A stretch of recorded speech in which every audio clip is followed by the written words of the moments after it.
Starting in 3, 2, 1. Welcome to Rimworld. We resume where we left off. Hopefully the game remains stable. Hopefully Puppeteer doesn't take up too much of my bandwidth. Hopefully RimConnect doesn't take up too much of my bandwidth. But, here we go.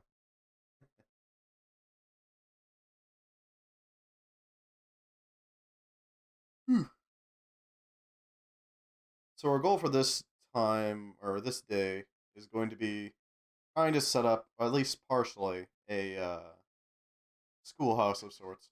Because we're starting to get to the point where we don't need as many workers doing things. We just need them kind of around, in case we need somebody with hands to do stuff. Especially with the Archidroid.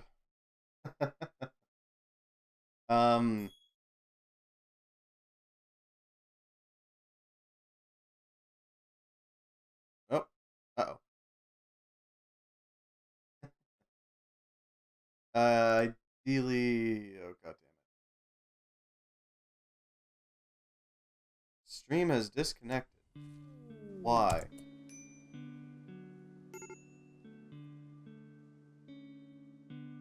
Wonderful timing, internet. Wonderful timing.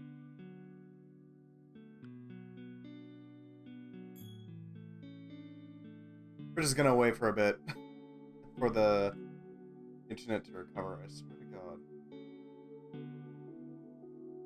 Somebody reset the internet. Yes, I know, closed it normally.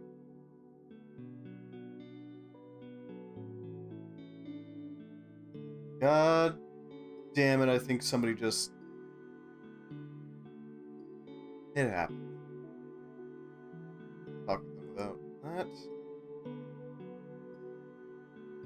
Starting. Yes, I know it's closed abnormally, Puppeteer. Thank you.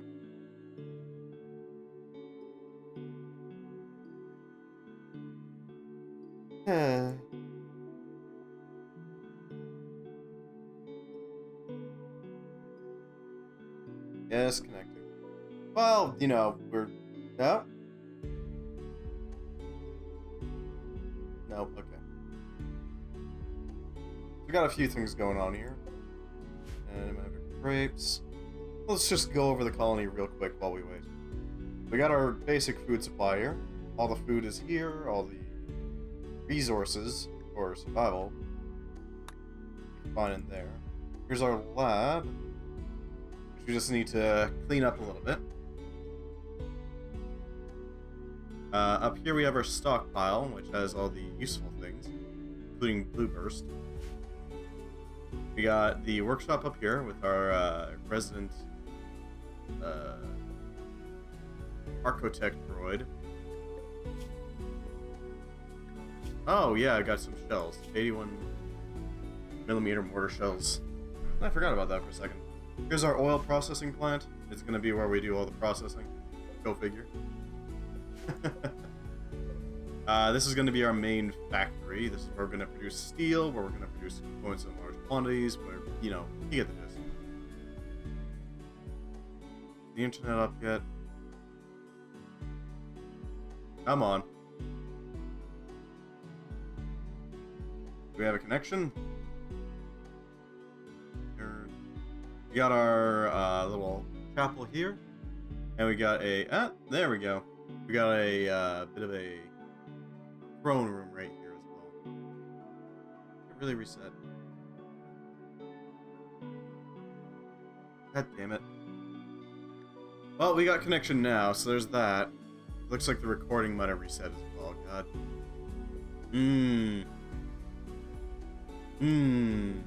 That's not fun. But we'll just continue where we left off. Oh yeah, there's a Zamshos hanging around. We got some basic not holdings, but bedrooms. There we go. Some domestic areas. We got the little lab here. We got the kitchen. We got the combination church and throne room. Stockpile, crafting, along with our architect droid.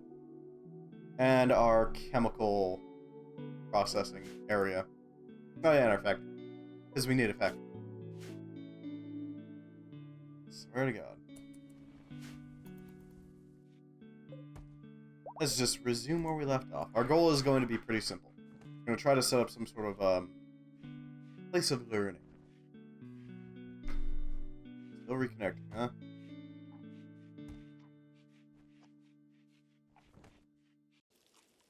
Looks like I had some internet troubles right off the bat. God damn it. I think what happened was somebody unplugged and replugged in the internet thinking, oh yeah, the internet's slow right now.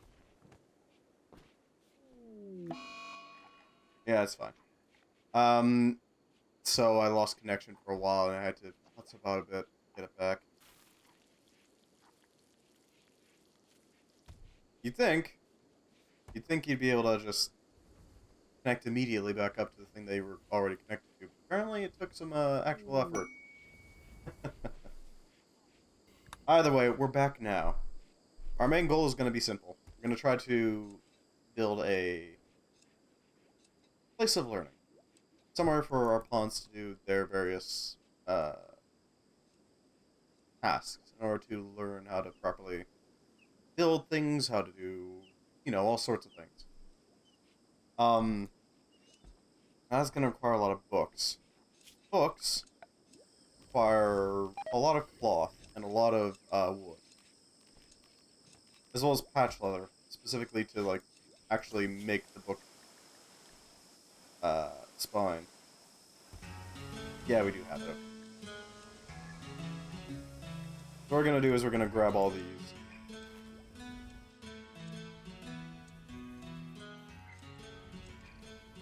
What that will allow us to do is it'll allow us to do basic research. Well, not research, but learning tasks, basically. Teaching our pawns how to do things. Hopefully that'll help out. I hope. But ultimately that's up to them. Have our war droid go here. Have you use Healberry. Hello, H2O Spez. Glad to have you. Okay, goodbye, H2O Spez. There we go. Our war droid is back to full. That should help out a lot. That's dispensing waste just fine. It's gonna be a lot of work actually making all this functional. But it shouldn't be too hard to do.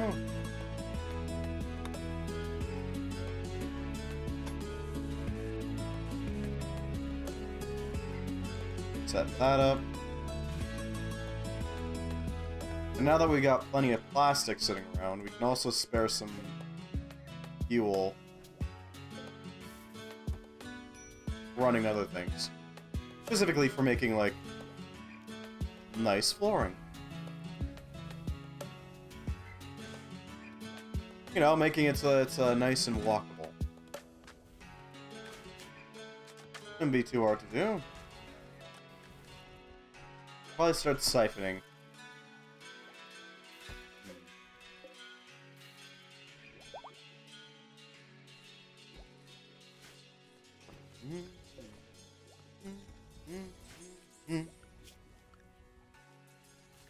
I do also want to set up bee breeding at some point, because that will allow us to make our bees more effective.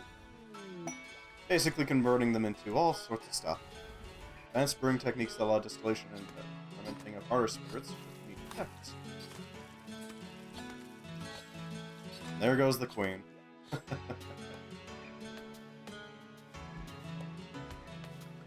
We have meat smoking. I don't think we do.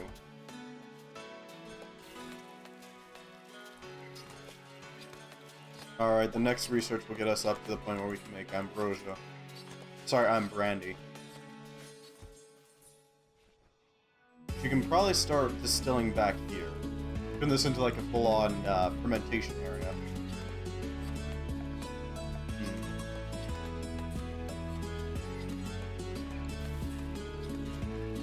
We don't have a lot of granite lying around, so we're just gonna have to make do with wood.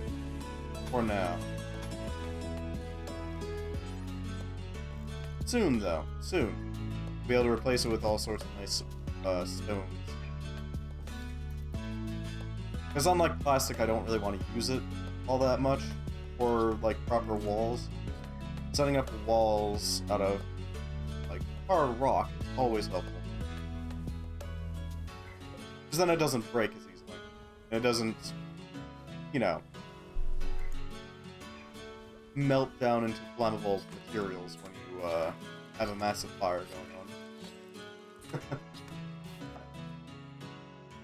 I almost forgot about this void region. He's just waging a war against South Ilarion.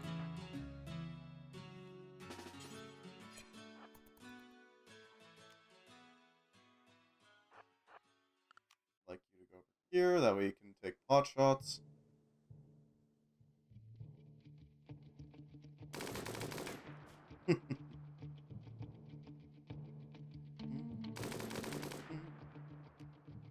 Yeah, he's taking some pot shots at him. You're gonna bleed out. You're not gonna bleed out. Ow. That is brutal. Straight to the torso.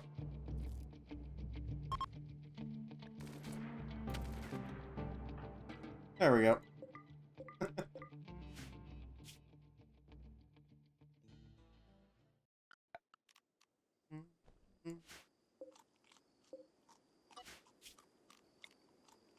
Oh, I might even be able to use this guy to actually, like, handle gathering resources passively.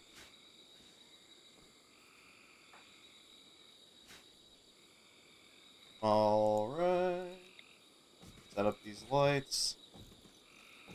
Won't set up these lights apparently because we don't have any steel.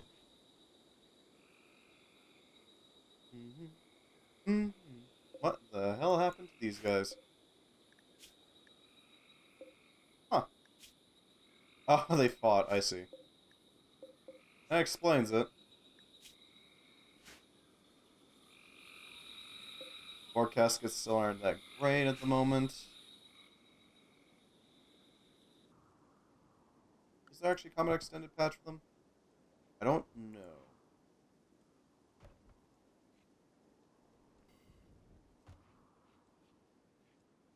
I expect there to be. Winston waves.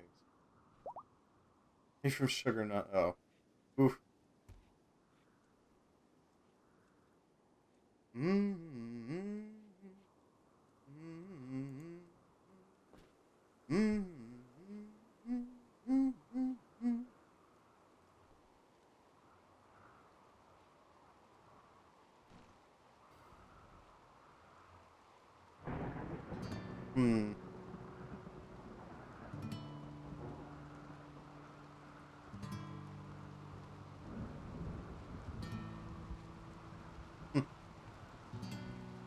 Let's see.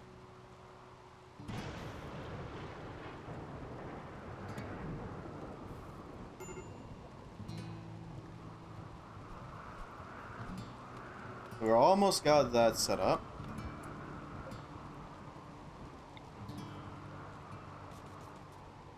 Yep.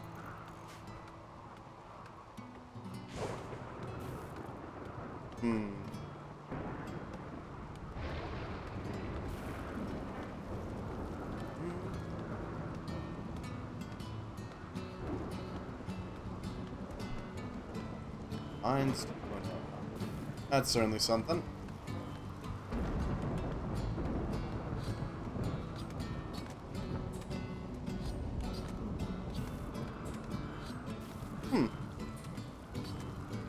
Certainly something.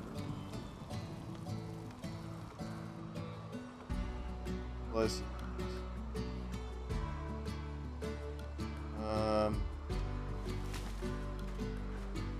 Let's see. Combat.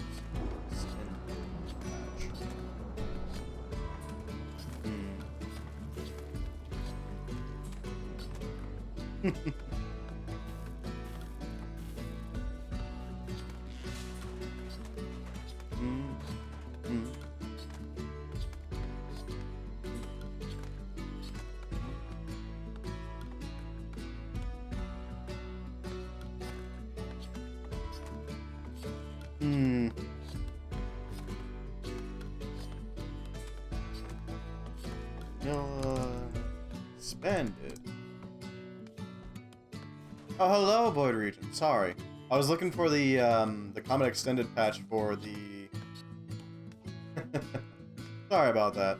I was looking for the Comet Extended patch for vanilla expanded pirates. How are you doing? Welcome back to Rimworld.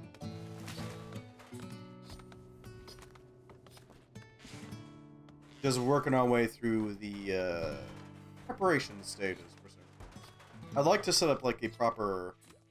Good to hear you're doing good. I'd like to set up a proper...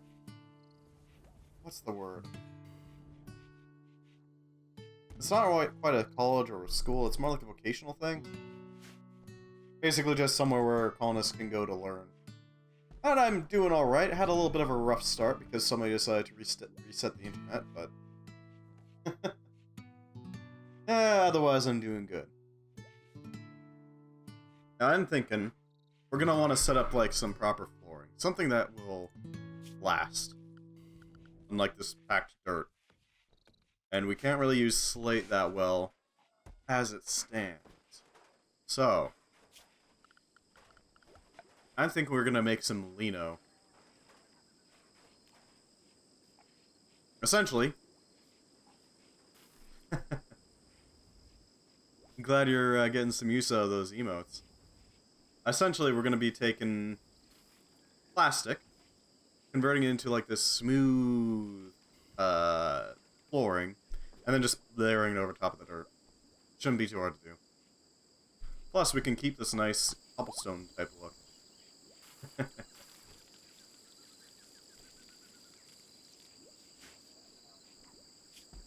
Although, we can't really do cobblestone. We can do flagstone, though. The only problem with lino here is that, unlike the real stuff, it is still flammable. So it can catch, it's just going to have a hard time catching.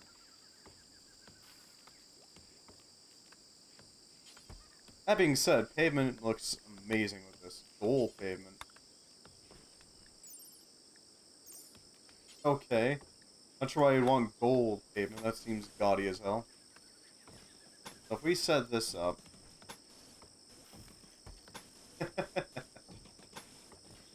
Not exactly the healthiest thing for colonists to be on fire.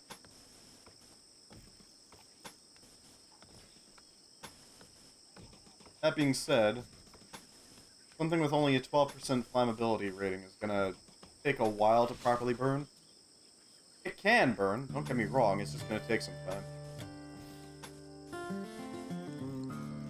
And sadly, we also can't, what the hell are you doing with that? Oh, you're repairing the chem fuel pump. Fortunately, we can't recover the slate already used in creating the floor. But I'm thinking... Oh, yeah. We still got our holdout here. He's doing weirdly well.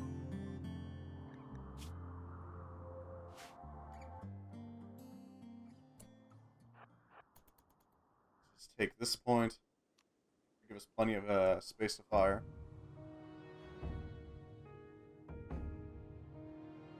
Oh yeah, once it's been modded, definitely.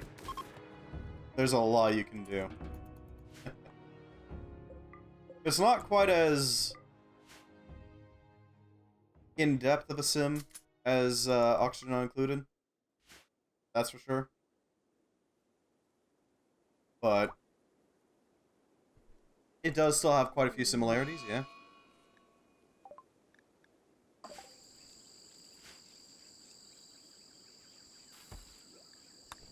You gotta pay attention to how much, how walkable your paths are. You gotta figure out how far away these things are gonna be. You gotta make sure that things aren't gonna light on fire immediately. Instead of the usual problems of Oxygen Not Included, it's got the problems of, yeah, I don't want the entire base to go up in flames if something catches. So, maybe I should fix that rather than having to worry about oxygen and all that. Slightly different. Oh, really? Hey, fair enough. Hope you have fun. Safe fun, of course. Don't want anybody catching COVID, alright? Doc still working away at that. That's been fully refueled. We should probably set up a siphon. That'll allow us to draw all of this chem fuel being made. Ah, fair enough.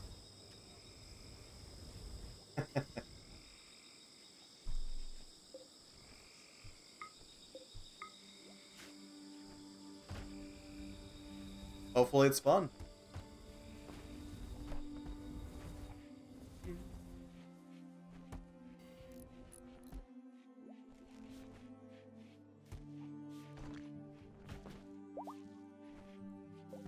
I produced an Maverick, that's cool.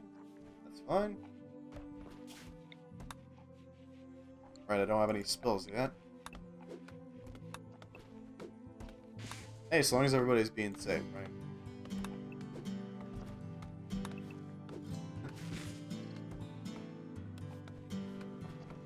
Chefbot is surprisingly good at chopping down trees for some reason. Excellent, now we can produce more plastic. Actually, this will stop holding chem fuel. There we go.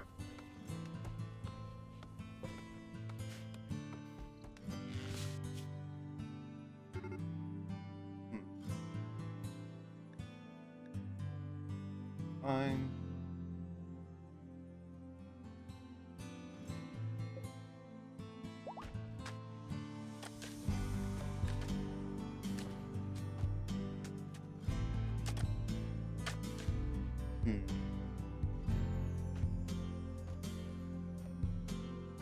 Thank you, Nightbot. Also, hello, Dark Angel. Welcome. Wow, my bitrate has dropped. Why is it so low?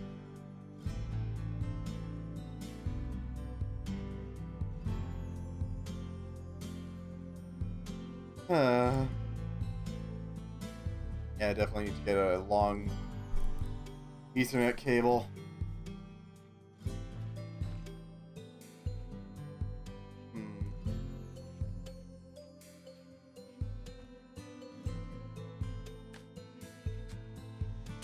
Oh, that explains it. Steam.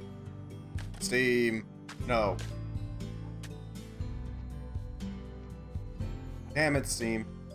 Gotta love it when Steam just says, okay, we're downloading stuff now. Oh, we're not gonna tell you we're downloading anything right now. You're gonna have to actually go to Steam and figure out if you're downloading something.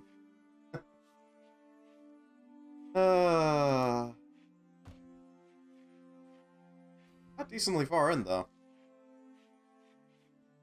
Hopefully that improves a little bit.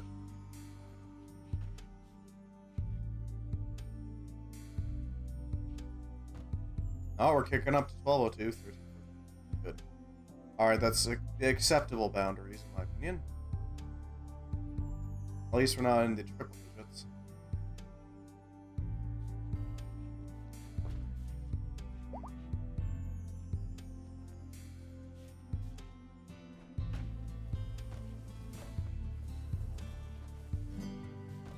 Apparently today is just the day of technical difficulties.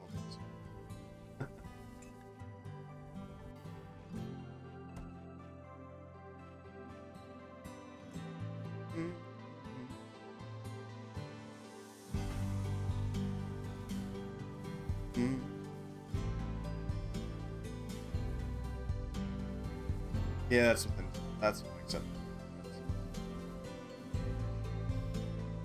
As long as it remains relatively clean. Relatively.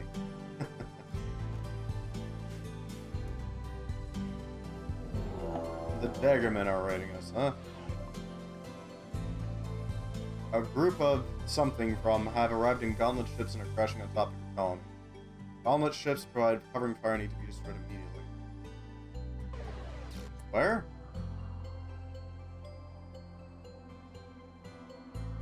Oh, there.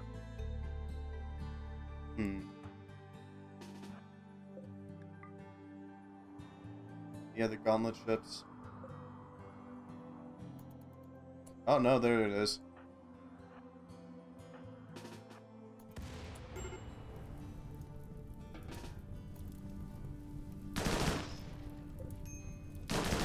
If we can actually break that thing. Oh, and they drop chem fuel whenever they land. That's lovely.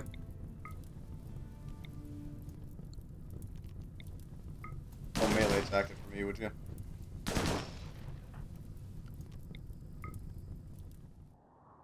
The hell is a gauntlet ship?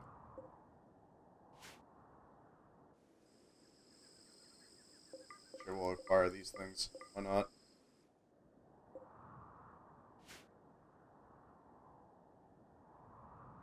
I don't see any hostiles, just the ship.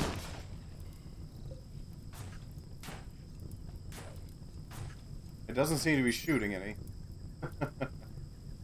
The Gauntlet combat-grade spacecraft is a ship-launched fighter cleared for low-atmosphere operations. It is designed to strafe targets and take out enemy air units, however it fell out of favor due to numerous shortcomings that can frequently be found as part of military surplus.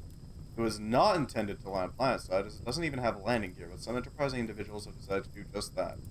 Mounted charge cannon works perfectly well against armored targets, and the interior has been retrofitted to accommodate raid parties and supplies. The extra weight all but guarantees that the ship will be non-recoverable and create massive chaos when it flops onto the surface. That's fine if that void region goes berserk.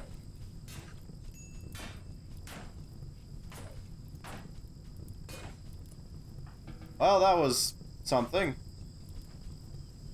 I get the feeling that was supposed to have somebody in it, but just didn't.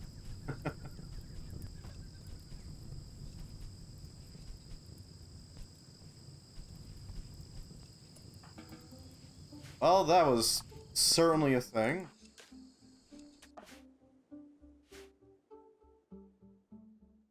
Huh. Okay.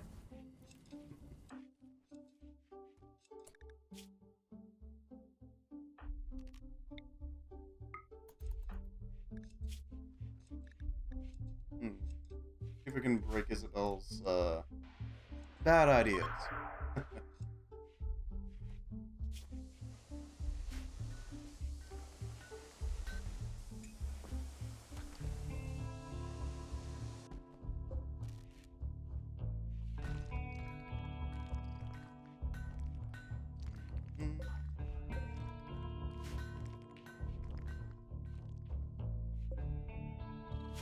Oh, we don't have a line, do we?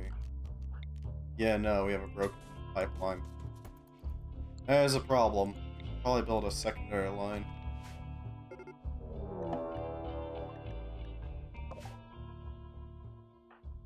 Yeah, Void Region's already ready to take somebody out.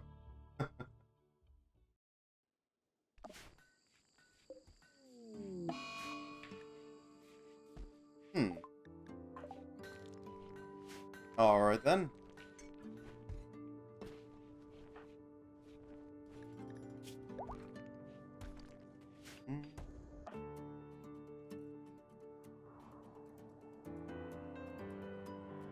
That hostile. There's the hostile. He's got a biocoded Glock 18. Why do they always have biocodes? I don't get it. Always with the biocodes.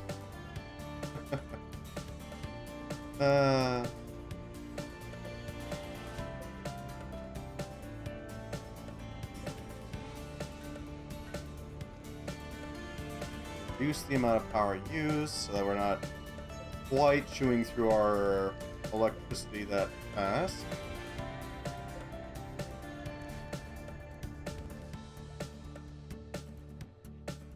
That does look much better though, I gotta admit.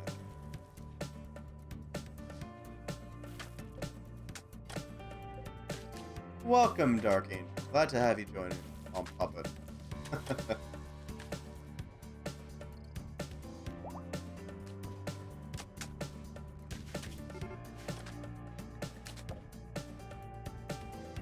Yeah, good luck, buddy. He's gonna need it.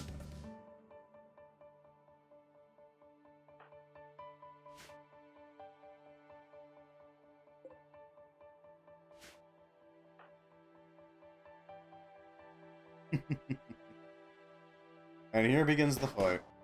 And there he goes. Well, I mean, yeah. That was 100% expected.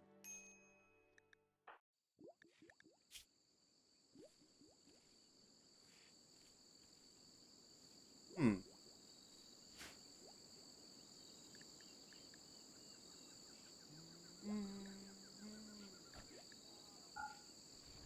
Mm-hmm.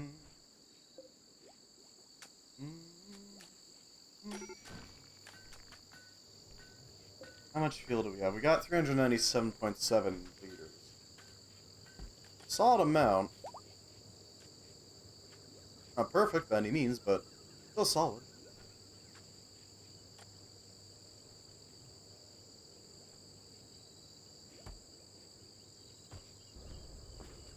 Alright, we're gonna need that component assembler up and running at some point. We're also gonna need this factory's automatic drill going.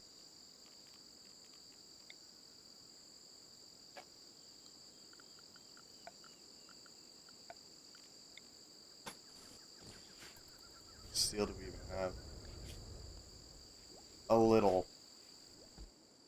Not a lot.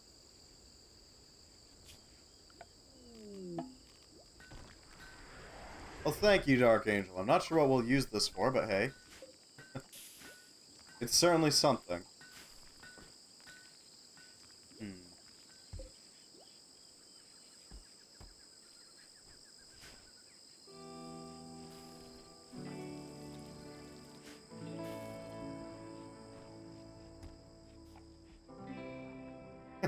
Defense. That's true. That's true. If we ever need it, we'll activate it, but as it stands right now, I don't think we quite need it right now. Not yet, at least.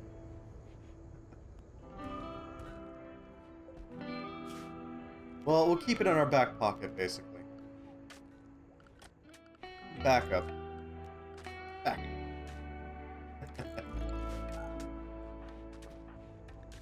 I mean, yeah, definitely. There's quite a few people. Husband of Kaz. Just figured, oof.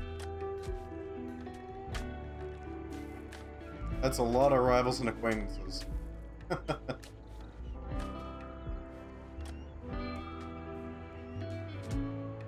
Why would anybody care if a droid that has no gender would have its groin uncovered? It's a robot. Apparently. Don't know where he's... Yeah. Archangel and Kaz. Let's actually shift you guys around a little bit. Paramedic, you're a farmer. Let's see. To be Dark Angel farmer plus Kaz the builder. There we go. What we need to do is we need to get some... Well, first we need to research the various learning things. That would definitely help.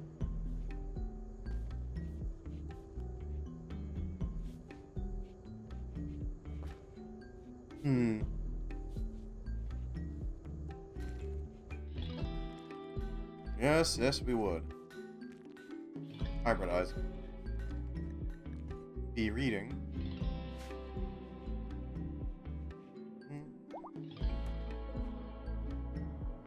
Start acquiring some slag.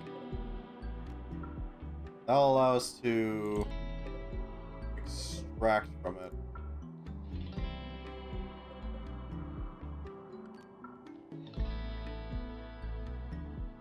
Because we got a lot laying around.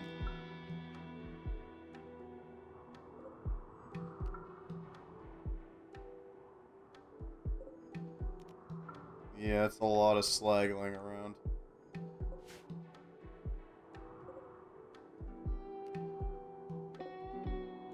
And I think we got it all noted. All of it's slated for collection. Now we just need an electric smelter.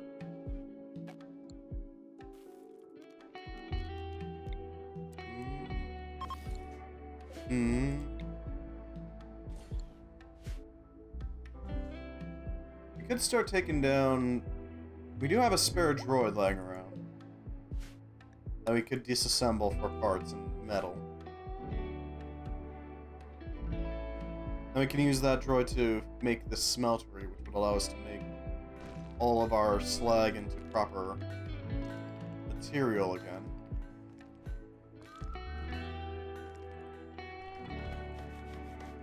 That is an idea.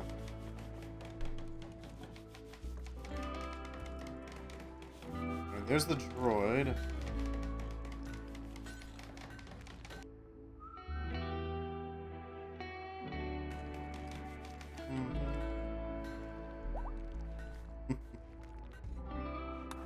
Assemble the droid, then we disassemble immediately afterwards. Because that thing is not as effective as our Architect. And we're kinda desperate for the material.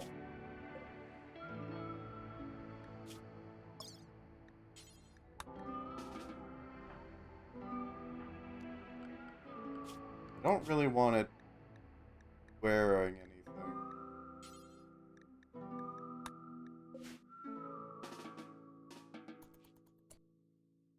I'd rather you just go straight to rest, yeah. And that'll allow us to rip them apart for pieces.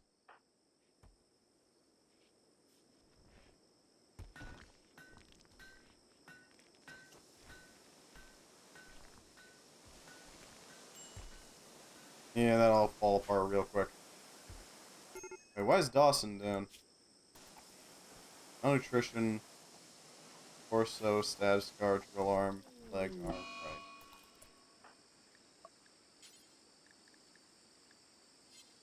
Left leg is the problem. But don't have an arm. We'll just have to work with what we got.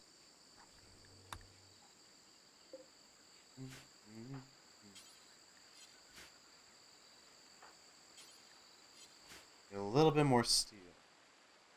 Where can we find steel?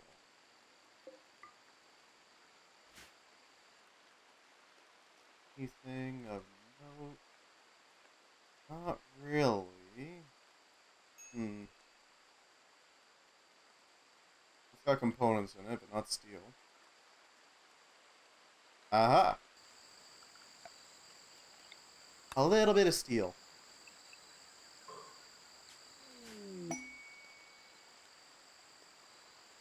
It's all peg leg on a pawn. Yeah.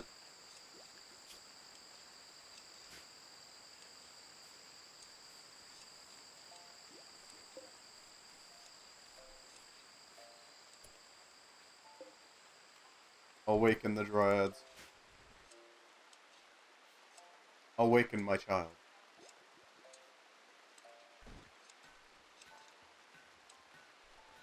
It only takes about a day for them to awaken. This shouldn't take too long. But, we shall have additional flute.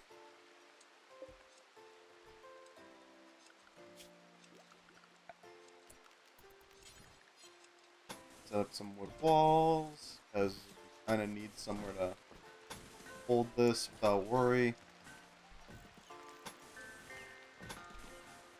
There we go. Put some wooden doors.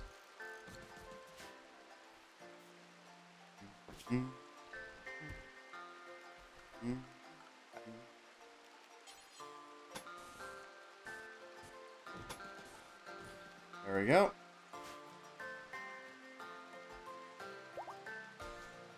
I'm thinking we can make use of the slate blocks by basically just converting into cobblestone flooring for the exterior walls, because we want to make sure that those are non-flammable.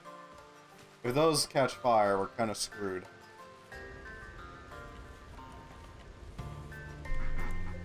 That's ultimately the plan for that. So instead of using them for these walkways, we'll just use some syntholine. In other words, lino. Yeah, that should work.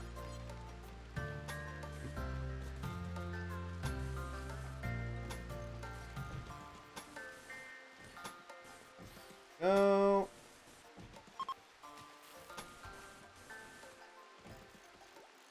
more lino. Ultimately, I want to get it to the point where we don't really have any stone floors on the inside. We just have plastic.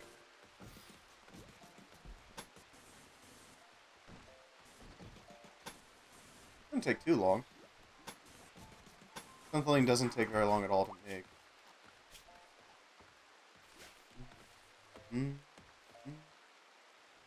This is our fermentation zone.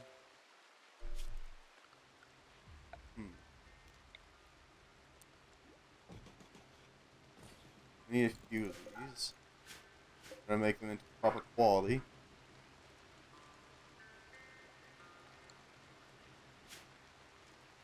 I'm gonna need more fermentation solutions as well.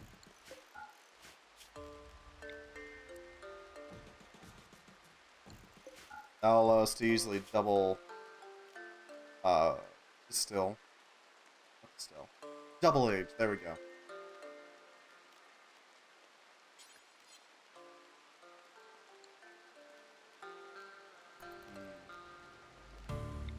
Vodka drums.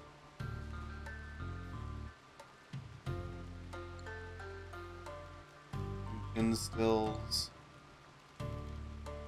We're gonna need wine barrels and honey wine.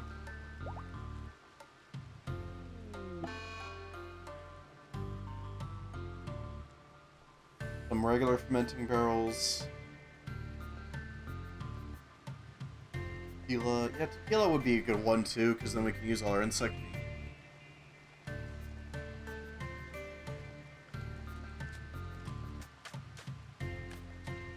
Aside from that,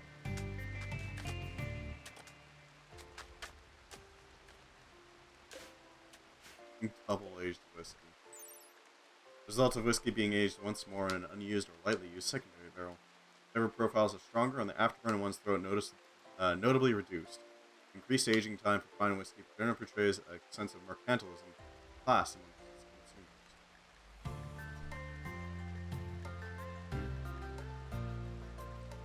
consumers.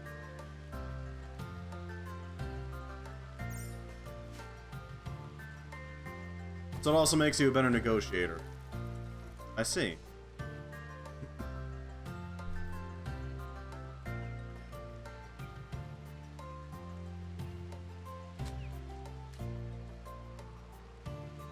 Alright, good. That's been chewed out. So now we can work on that electronic smelter.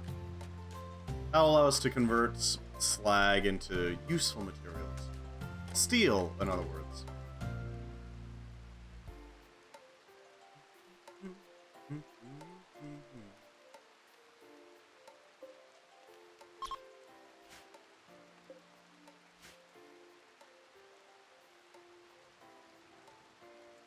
Who's that?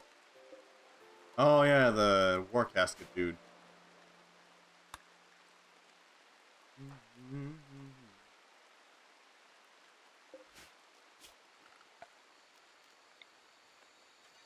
remove the roof of this. That way we can deconstruct it.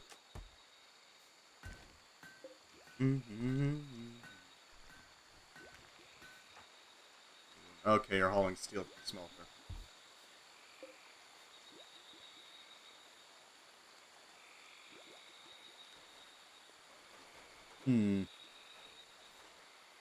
What else do we need on here? You could use a Clarifier bot, if for no other reason than firefighting.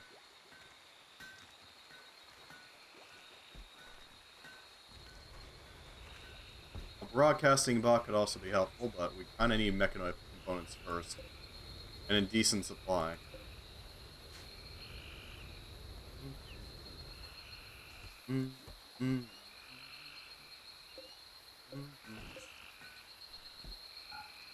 Turn off the not siphon pump, so we don't have to worry about that.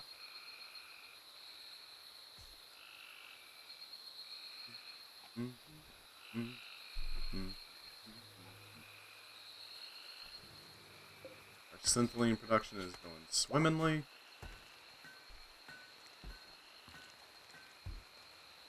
That's no longer going to produce any chem fuel for us, but it also won't drain it from the system, so, you know, benefits.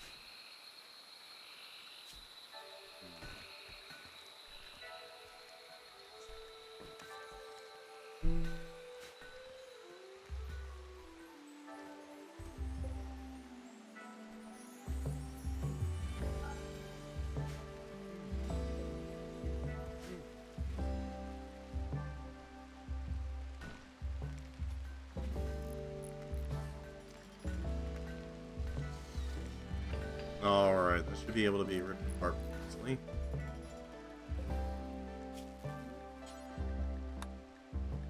Do forever, because I need a lot of it.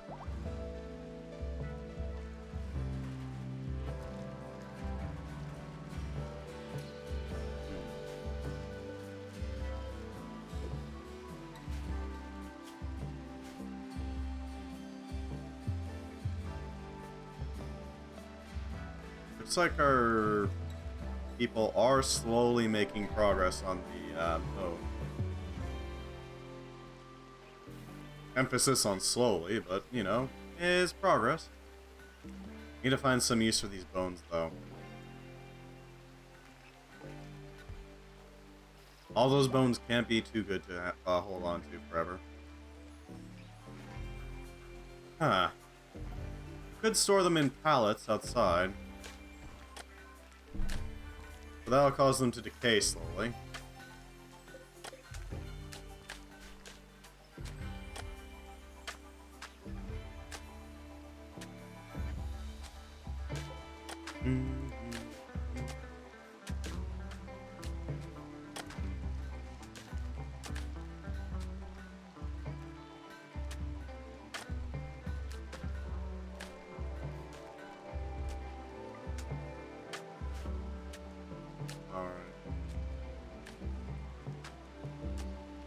Need more components into that, then we can have a logic drone. Logic drone will get things around faster.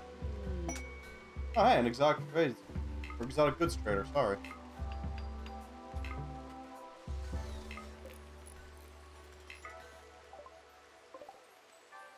And they're Revian. I see.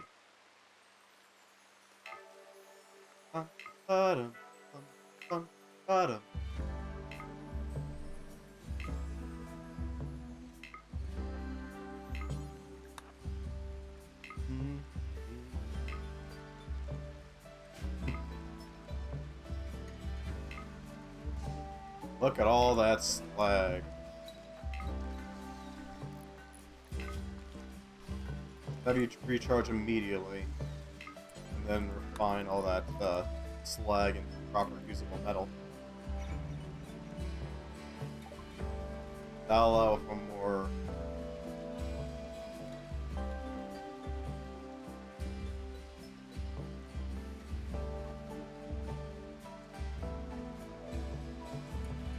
What do we have here? Gold would be pretty useful. Gotta admit. Soup cooking. Anima seeds we have. Glass steel we don't have a lot of at the moment. Components. I don't have any mech components, so that's unfortunate.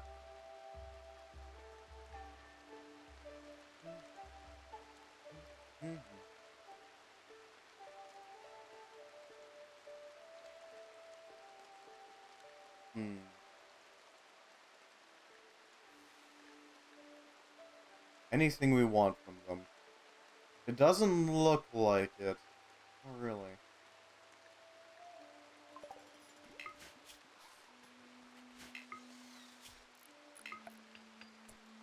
Make a... yeah, we can make a fabrication bench.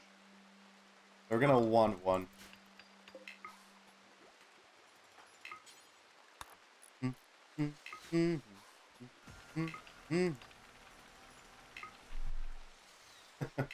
Slag doesn't produce a lot of steel, but it does produce steel. Yes, I know, no line of sight. I get it. I get it, game.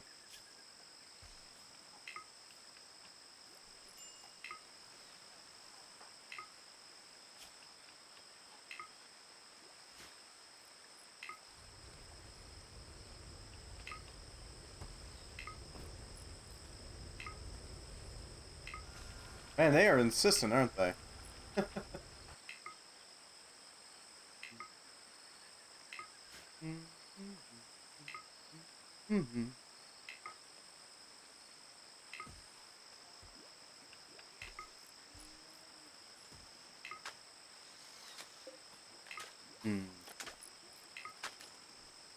Alright, scintillating flooring is coming along nicely. It should be pretty effective for what we need. Hey, Logi won. His job is simple. Move things. And that's about it.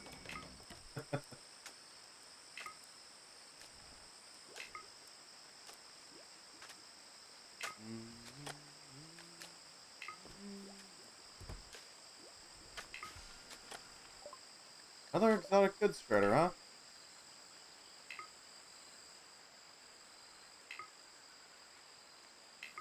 Hopefully this time it's something useful.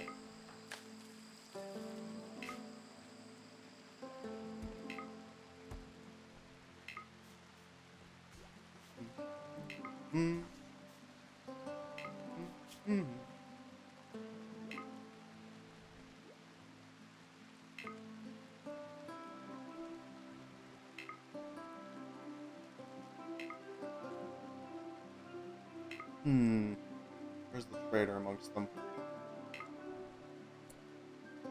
There you are.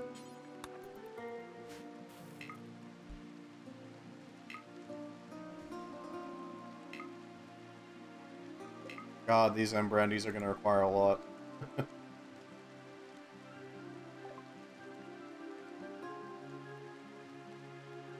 A void key. At first we made something that can link the soul of the dead, although the dead one must be in our knowledge. Then we thought, why can't we resurrect the lost soul? Try to use the project at 13 cartridges available. Huh.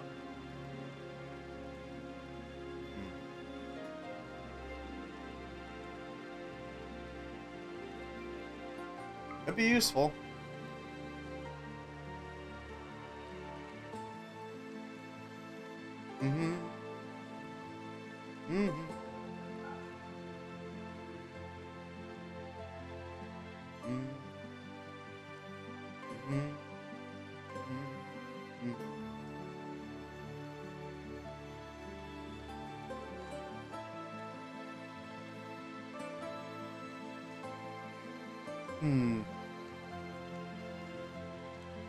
Yeah, they'll have to do. I don't really have the. Could sell the cornucopia or the greater blood rune.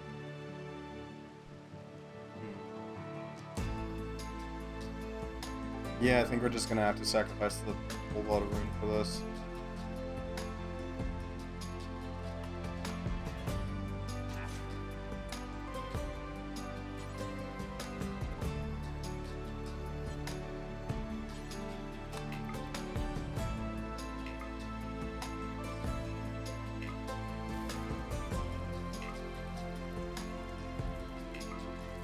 Huh. Oh, wow, that's interesting.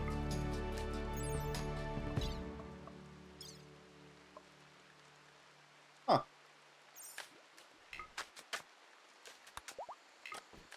So it summons a colonist back from the dead. That's certainly something.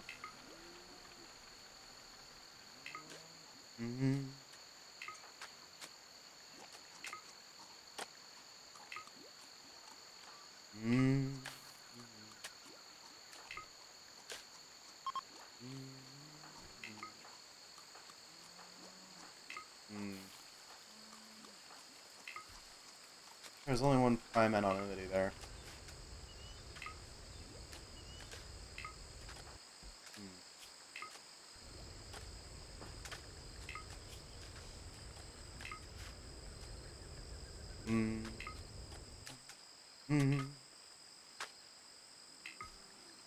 The old compound. Info about Damas.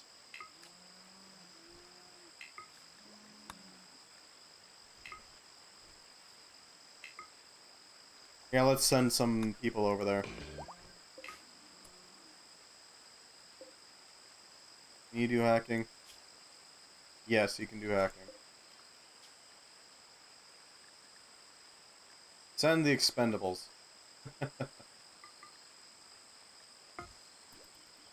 Onwards.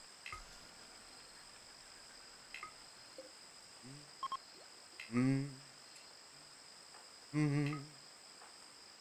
Mm-hmm.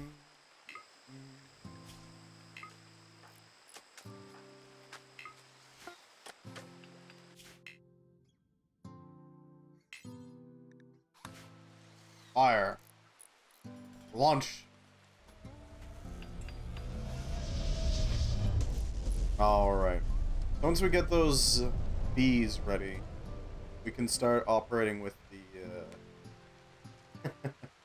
assumption that we can just make mechanical components. They're slow, don't get me wrong, but they are effective.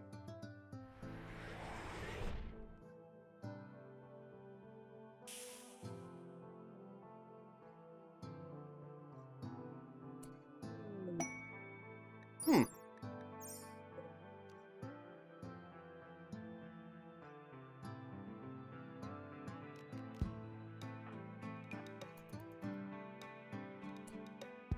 Mm-hmm.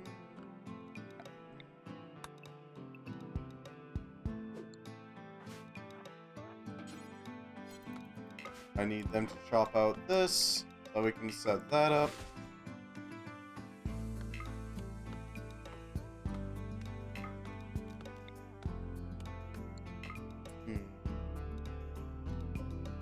Meanwhile, we need to open up these. Because I don't want this getting risked.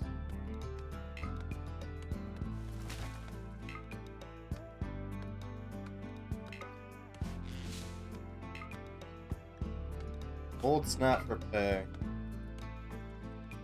I mean, that's fine. Arco year and a skill trainer intellectual. Pistol we don't care about. Revolver we don't care about. Blast steel, eh. Mechanoid components are great.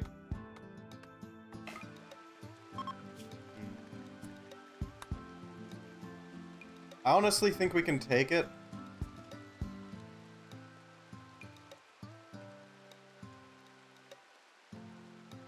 That being said,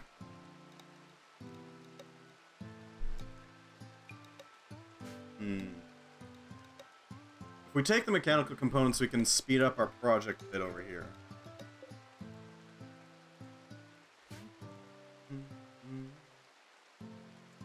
Because I don't think we have any no, we got a frigate. Or sorry, a destroyer.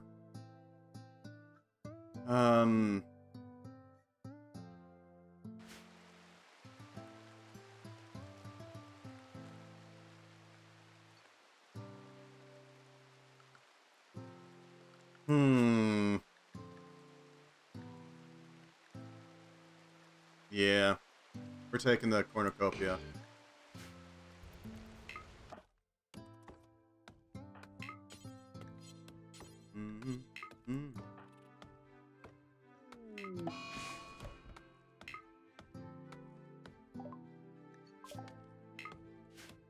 This could go horribly wrong. It could. I don't know how low it's gonna get. But we do have the spare power to create heaters.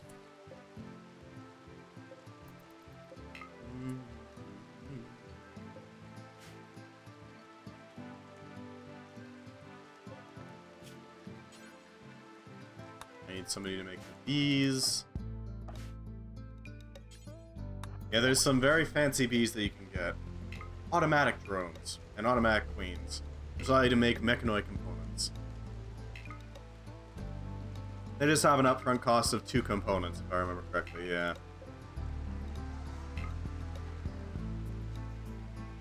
But they produce infinite amounts of it, so, you know, it's well worth it.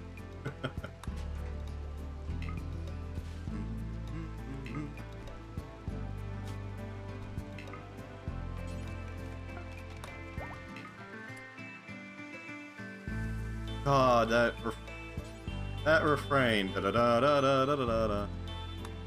Always reminds me of the Garcella mod for Friday Night Funkin'. I don't know why.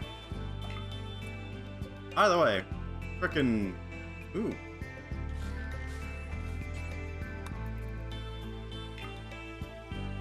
Honestly, one of the better mods for Friday Night Funkin'. Gotta admit.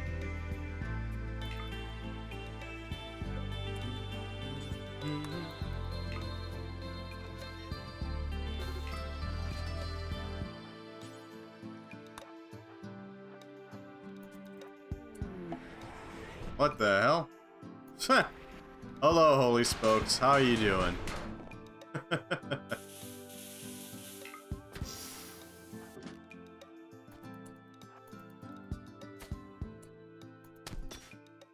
You're good?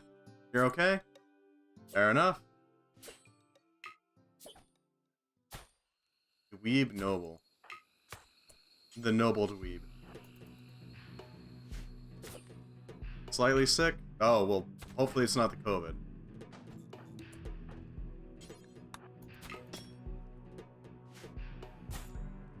Yeah, there goes Dweeb. Well, that's good, at least. Strange cryptosleep pod.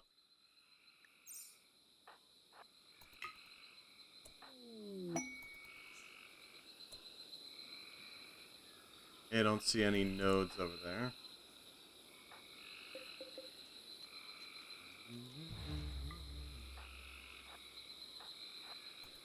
That's good. At least it ain't the COVIDs. There's another terminal.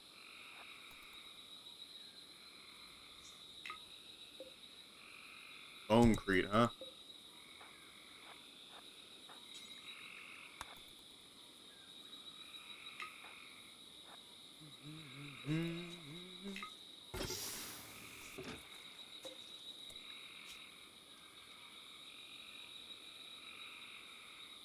Particle stack and a berserker chip. The royal jelly addiction. Uh-oh.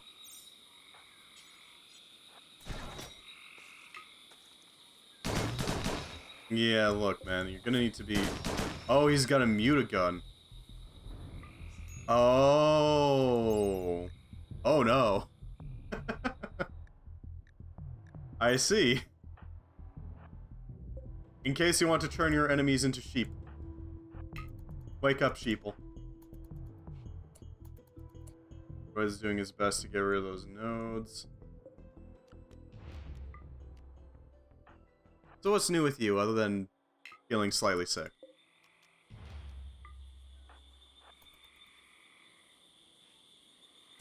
That's just a path.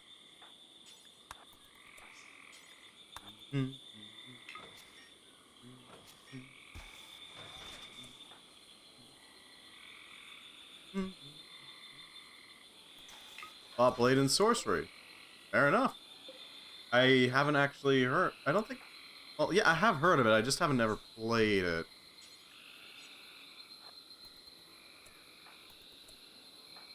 Good, I need you to start hacking. You're incapable of hacking. Cool. Gonna have to load up this one and then pick up somebody who can actually hack.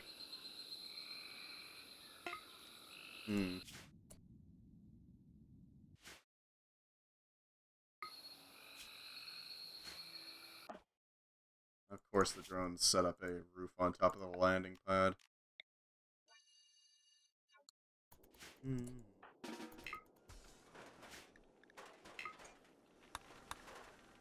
Is it any good?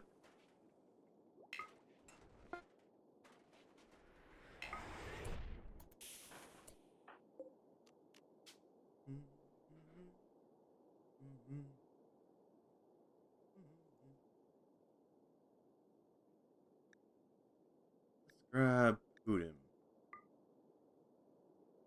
The weapon selection is kind of lacking, but luckily it's modeled. True.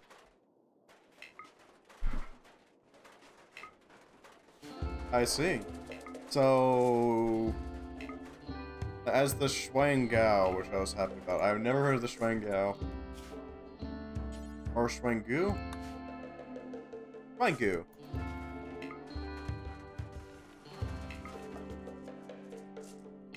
So I don't know anything about that.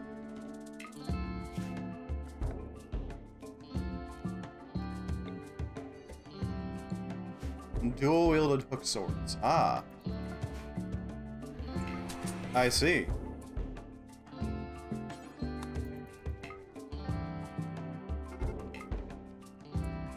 Where?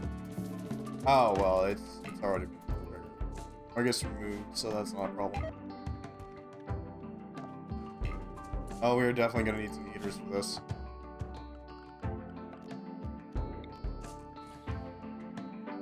Heater here and heater. That way we can keep these areas warm enough.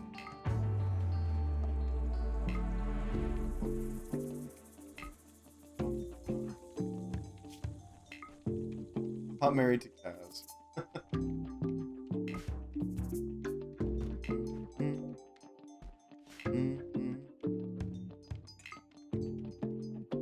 Oh, we got a mutagun now, so there's that.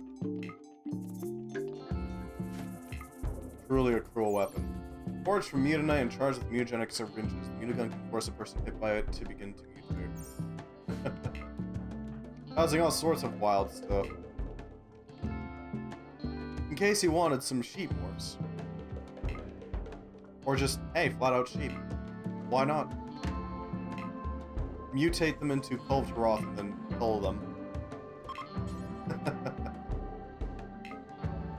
I need to quickly rip all the data from these terminals. I know there's no line of sight. It's coming from one of the traders, so can't really do anything about that. Our current project is to A, produce a brewery, somewhere that can handle large quantities of alcohol. B, make some sort of space for learning, so that once we fully automate our base, well, we could just set up a bunch of things for our colonists to learn. Essentially. Is this going to be the brewery? No. No, we got a fermenting room set up that just needs the actual things to be built. You know? And that means we need a lot of steel. In order to make that steel, we're setting up a bit of a factory up here.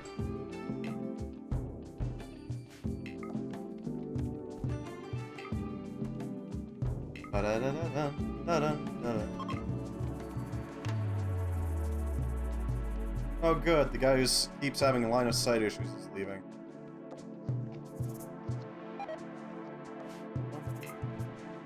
Yeah, those drones are fine. These ones are in, yes, okay. So that means we can mass produce, well not mass produce, but we can produce large amounts of automated stuff. Is this going?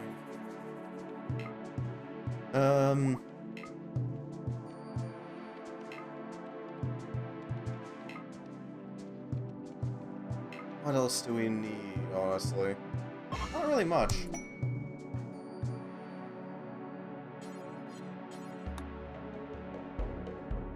At this point, we just need to finish looting the place.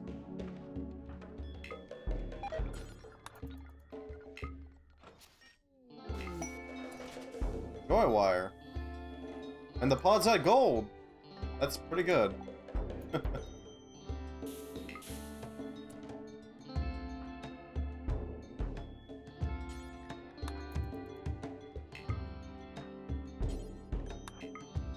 Once we got that hauled in, then we can take off again.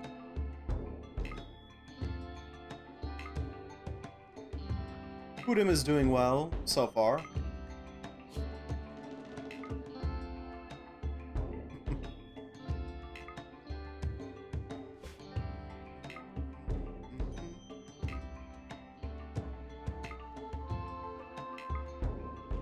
Random Kestodon and Apnoth.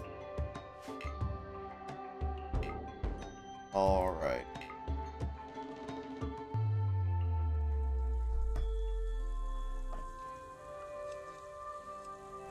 We should probably start designating snow clearing zones at some point.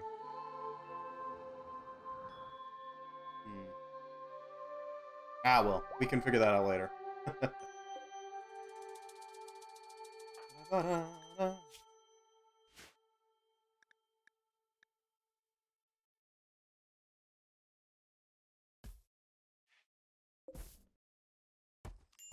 should be all of it. Now let's see what we actually want to take with us. Demon drug is really nice. Glass steel, some uranium. We don't want bone, we don't want wood. Abyss steel we can use. Rough diamond, rough onyx, rough aquamarine. Don't want the dead ancients. Yeah, some wood is nice. Oh yeah, we're taking the meter gun. There we go. Why should royalty have to load things in? Let the war droids handle it, it's fine.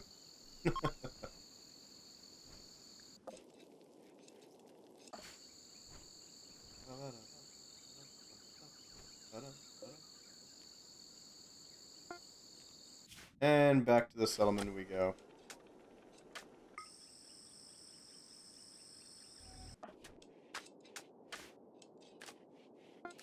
There we go.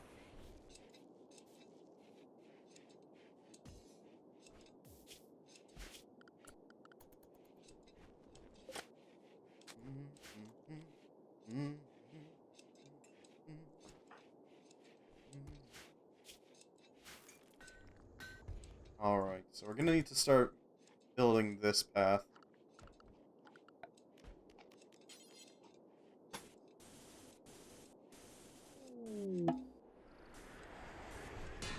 Eh?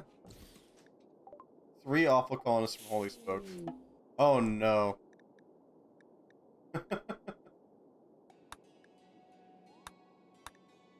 Okay, what did we get? Good at shooting, good at melee, but staggeringly ugly and depressive. 3 Stooges. Do we rename them or keep them as Holy Spokes? This Holy Spokes is actually really good at... Huh. Nice. Nice look, Holy Spokes. Going for the whole judge look, huh? As Holy Spokes. Alright. Holy Spokes 1, 2, and 3. I want you handling or wardening, for that matter. Not magical, so we don't need to worry about that. You... animals is something, but not great. These 2 stooges can work on... you know, the basics.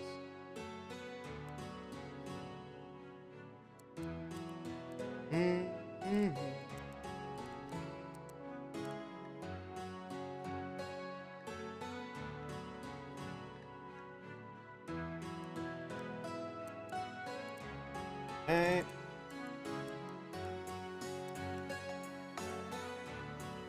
Ba-da-ba-da-ba-ba-da-da.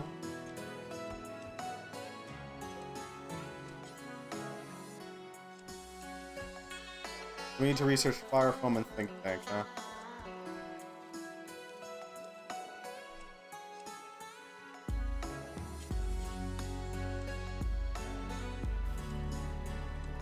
Because a firefighter drone is going to help a lot.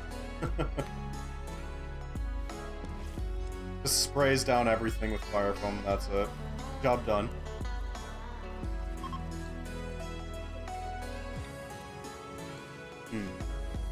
What else are we going to need?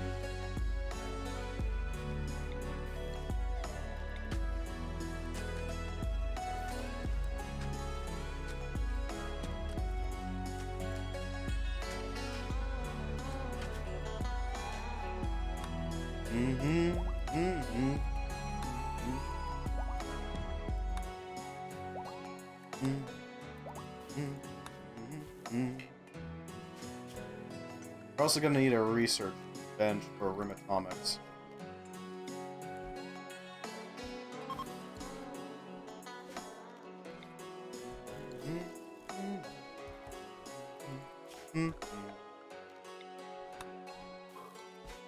How about that piece of rock so we can actually replace it with proper walling?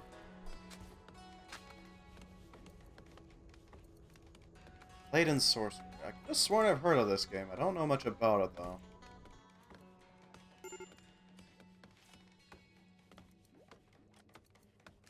Layden Sorcery. Oh, it's that VR game. Oh, yeah, I know what you're talking about now.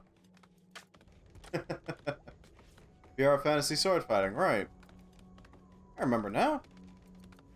I haven't actually played that game.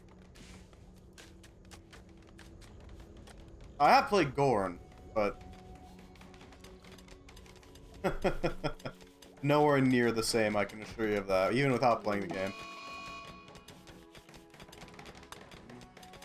Mm. Mm. Mm.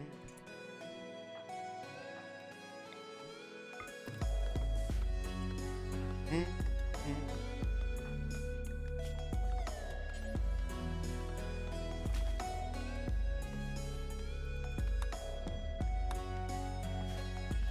Should probably assign a leader at some point.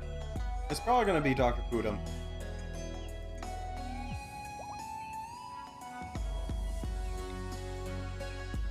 Just saying. Probably.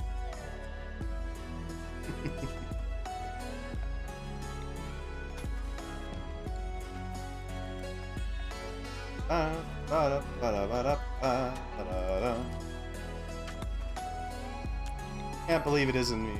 Simply obscene. I mean... only 3 social skills. Only 3 social skills. Versus the 16 up here. I'm just saying. It's not that you're worse than Dr. Pudum. It's like golfing, the less points the better. I'm not saying you're worse than Dr. Pudum, I'm just saying when it comes to converting people, you are definitely worse than Pudum.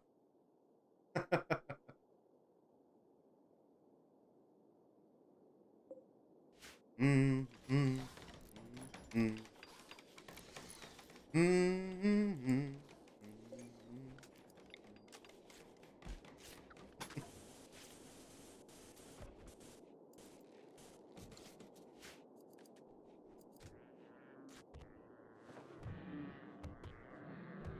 Like that Titanophobra is, or sorry, Anaconda is attacking the Rhinopolis.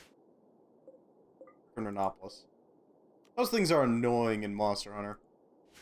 Ah, yeah, so it's just gonna charge you and stagger you when the monster attacks. So you don't have a chance of, dodging. Dark Angel's left. Dark Angel's joined. Welcome back, Dark Angel. It's been forever. Mm, mm, mm, mm, mm, mm, mm. Why do we have... Puppet says Kaz is only my friend. Oh no. Friend or friends with benefits?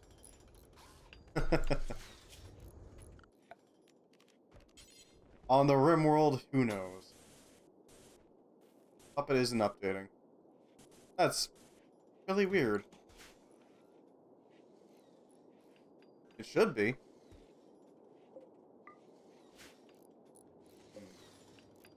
How many components do we have right now? We have 4. It's being stupid. No doubt.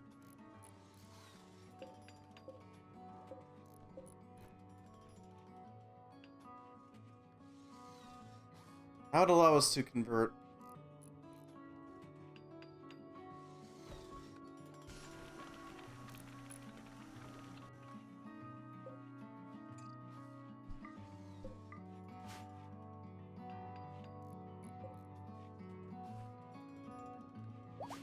Yeah, we're gonna have to go and send some war droids to the destroyer.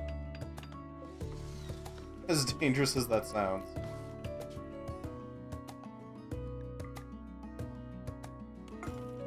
Go forth, my drones.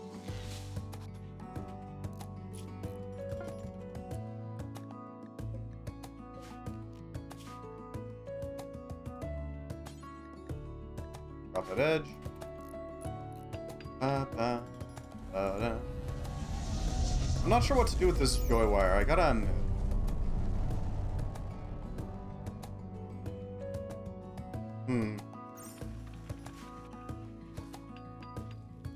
How much more slag do we have to run through? Dear God.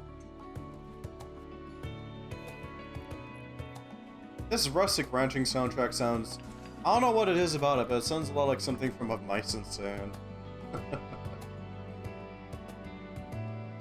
And you cannot tell me otherwise.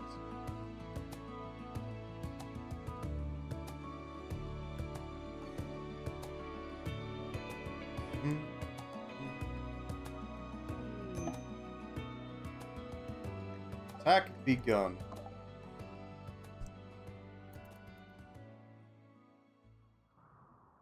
There you are.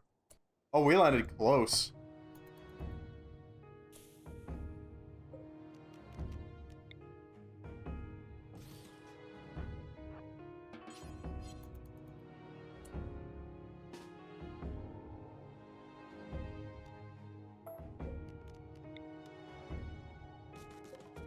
That's fine. Need to uninstall that. Yeah, that's why.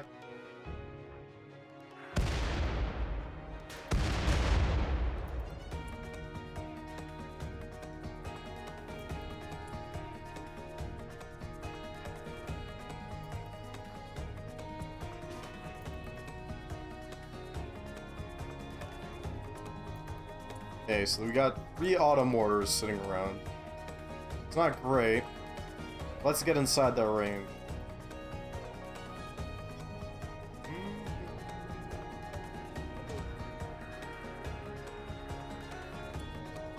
I guess they have an even harder time hitting us. Yeah, they're not going to be able to hit us now. That being said, the mechanoids absolutely can.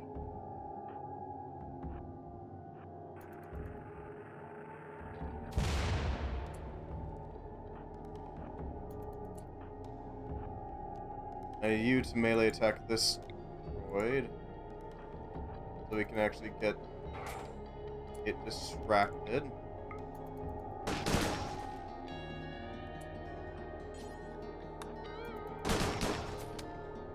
There we go. That'll handle that. Confuse the AI.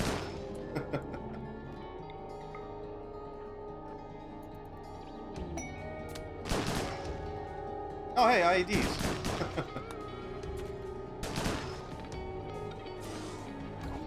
And that'll handle that problem.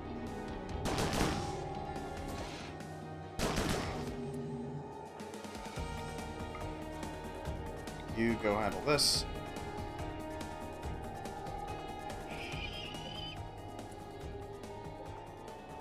Got ship engines, heavy structural beams, a terraformer. It harvests available oxygen and extracts toxic fumes in its place. Poison leaking into the ground around it slowly turns the planet into a barren wasteland.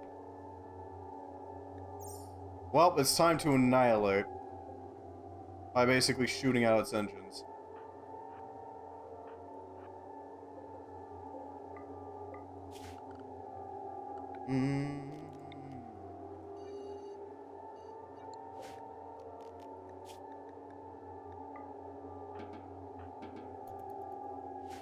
Reload your rifles and then start carrying things.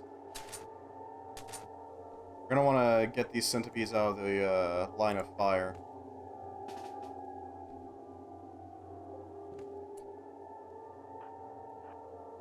There.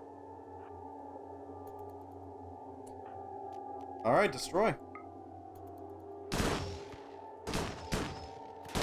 This should cause enough damage to blow the engines as well.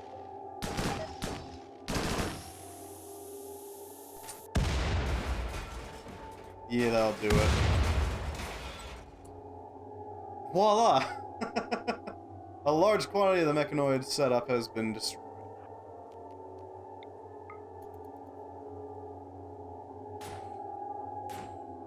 And let's just lacerate this until it stops existing. It should give us some valuable mechanoid components, hopefully.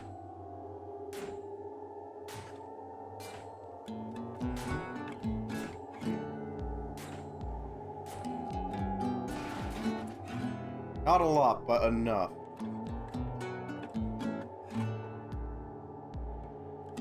That should finish off the construction.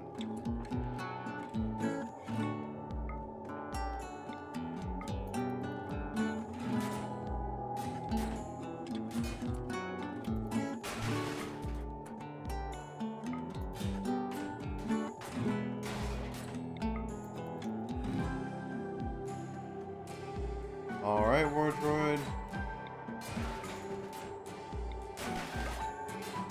Yep.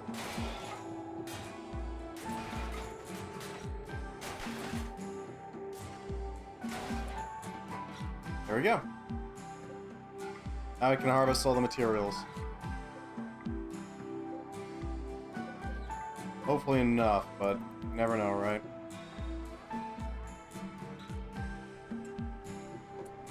You, I want you to actually set that up.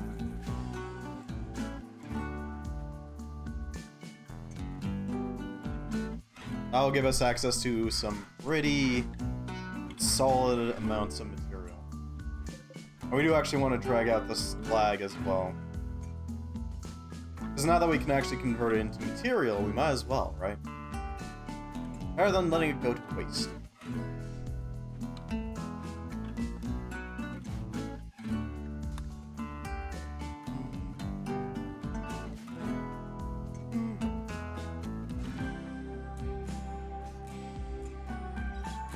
Like little ants working their artist.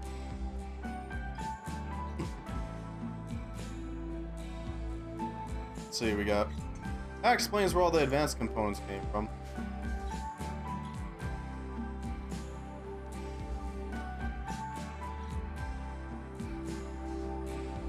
Yeah, because now we can convert these into all sorts of things. We can convert them into armor, armaments, droids, all things.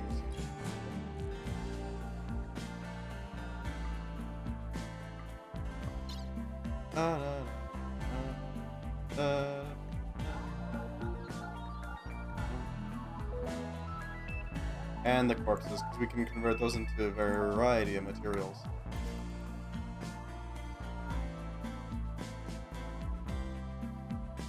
Yeah, this should do well.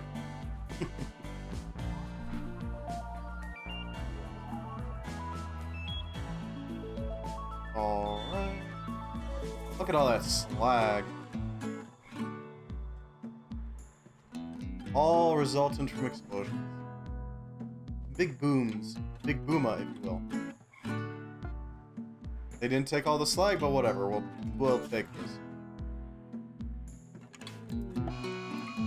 A mad lemur. Okay. I mean, it's probably gonna get it bodied if it tries to fight us, but okay.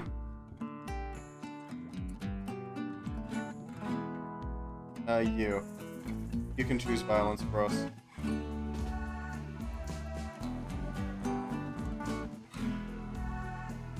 I got your back. Explosive belts. Oh no. I'm sorry, what? A belt with explosives.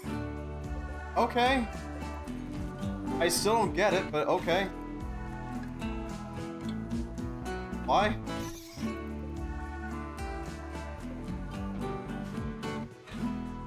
Wait, what? Wait, huh? What? Why is it? How is it? What?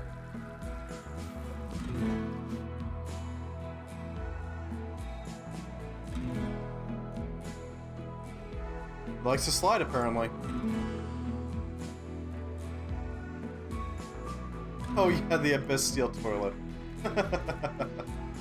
I forgot about that for a second.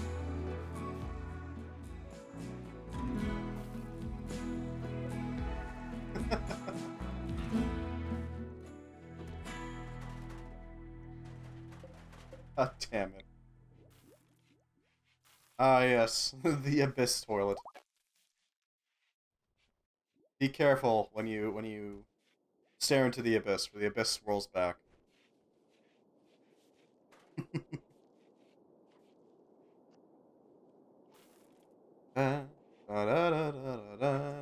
Ba-da-da. Abyss steel is very useful.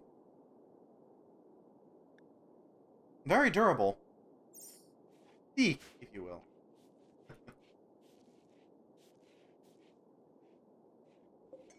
Yeah, yo. Yeah, yeah, yo. Whoa. Rip out a little bit more steel.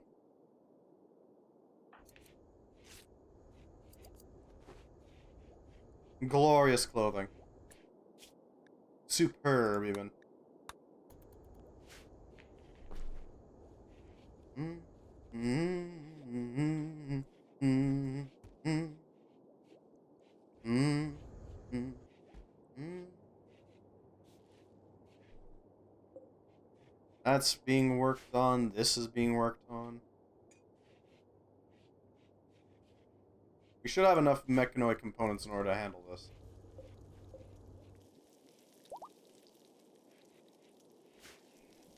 Probably gonna want to set up some other things as well.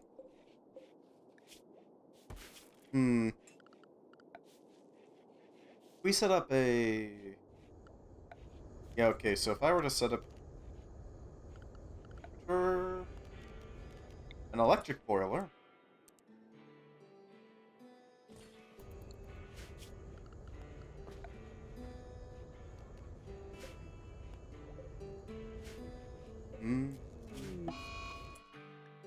Well, okay then.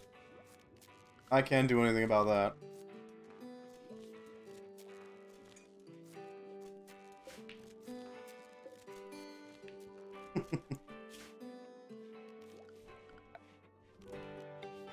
We're gonna want some heaters, or at least some hot water tanks.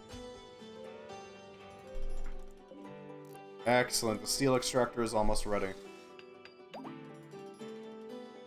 This thing is a godsend. Get rid of your steel troubles for good. Because what it'll do is it will just, in combination with the automatic drill, it'll just constantly generate small quantities of steel for very little in the way of cost. What?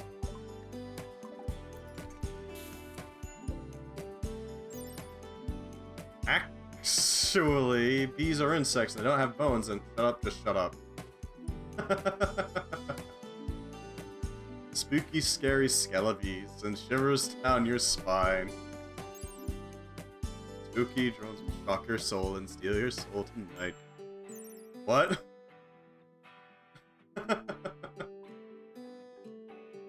It can produce steel wax and bone. What? Skelebees.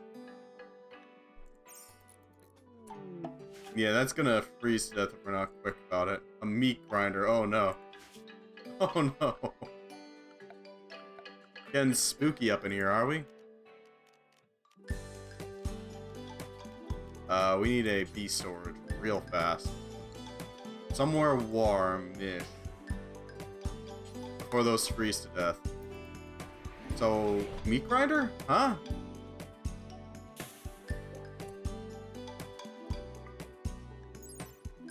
A medium-sized but intimidating machine, corpses are pulled in by clamps before being weighed, analyzed, and crudely torn apart. Flesh chunks are then ground into a finely processed and surprisingly flavorful, but perplexing meat.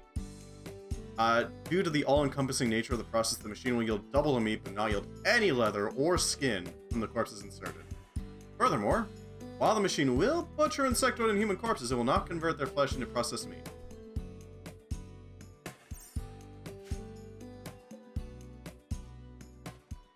Yeah, I don't think it's meant to be miniaturized, but it is minified. Skelebees.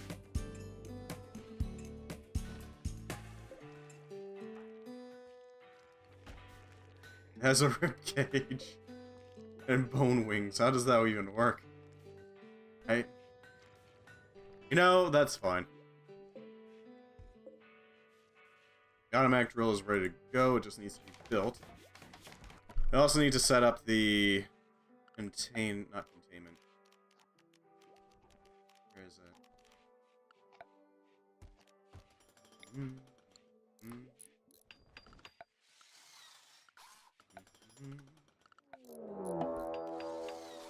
Oh, cool, frigate. Give me more parts.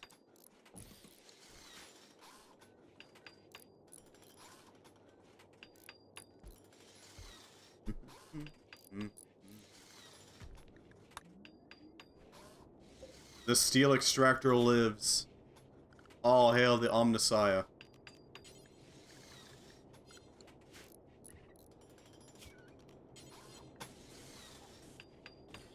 Let's set up these with granite walls to begin with, because I want to make sure that we can actually run them properly, amongst other things.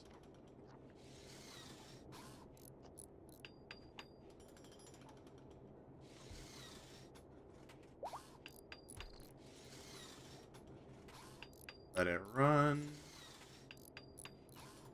Soon we shall be able to actually run this thing. I honestly don't know what's with the Skellibees, but you know, whatever. So what mods are we running today? A lot of them. Rule breaking doorknob. Welcome. Welcome. For one, we got bees. We got bees! Let's see, I need to get rid of Bee Queen. Relative to previous runs, more. Not by a whole lot, but more. More. Drones and queens. Yeah, let's stop storing those and start storing them here.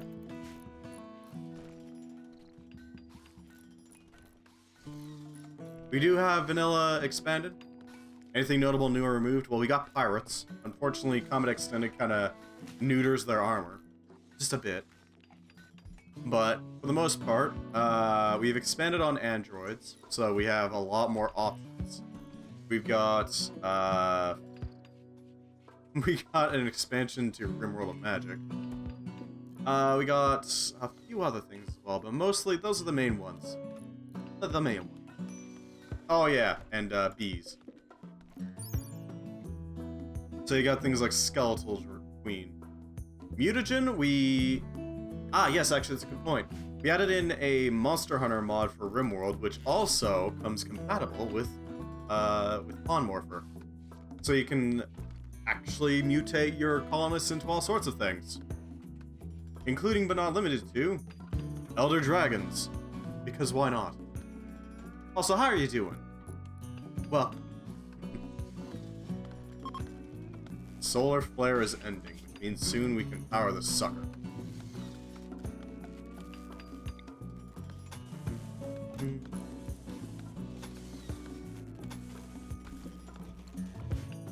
The war crimes will be beautiful. Ah, yes, let me... This prisoner is pretty much broken. Well, you know, we should probably put them to good use. We could turn them into a cow. Yeah, we could. We could just convert them. If they're Moyo, we could use them as a blood bank in order to make drugs. Or, we could turn them into a Culve Roth. A elder dragon that literally grows a coat, or it's not a coat, a coat of glittering gold. And then massacre them for the gold.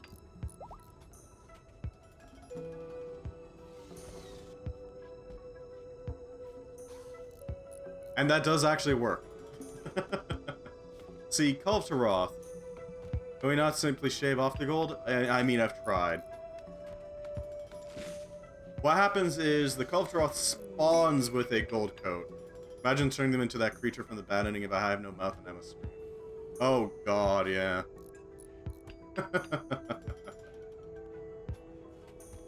That would be pretty horrifying. There is... I don't remember what mod it was, but maybe I can look it up. Hold on, let me check it out. Let's see. I think it was called the Teratoma... something or other. There was this... I don't know what mod it was, but there was a mod that adds in a bunch of creatures that are all basically genetic abominations. One of them was the... I think it's called the Teratomic Originator. Essentially, it's this blob of stem cells and organs in it, and it occasionally will produce an organ. Yeah, alpha animals. Thank you, holy smokes. Alpha animals. Look like teratoma. Yeah, there's the ocular ones. Polymorph compatible.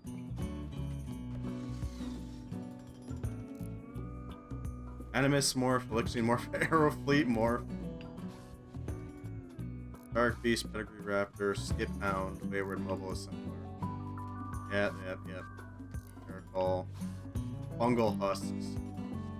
Advanced versions of mechanoids. Flesh Beasts. Where else? Where is it? Somewhere around here. I mean, I'll probably add that in. Yeah, it's not named in here, but it is somewhere in here. Essentially, it's this blob of stem cells and organs that will occasionally just drop a limb. Because why not? It's basically a walking war crime, yeah. Turn them into that. But back on the topic of the Culve morph. I have tried doing that. Unfortunately, they don't seem to grow it back after they lose it. And they lose it the moment they go down. For whatever reason. So that usually results in the pawn has just morphed into a Kultaroth. Oh wow, it's down on the ground because of mutagenic paralysis. Oh wow, there goes its gold coat. Here, have 500 gold.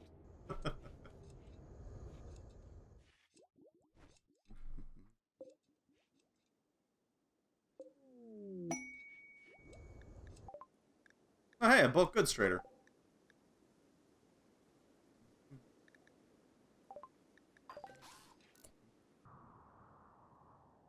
Where are you? There you are.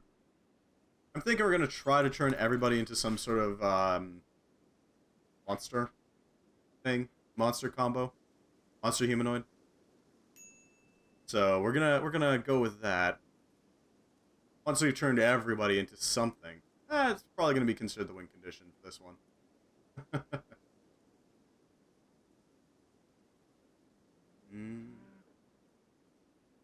Puppet combo. Yeah, we do have Puppet installed, Puppeteer, which allows you to have some limited control over a given colonist, which is pretty great.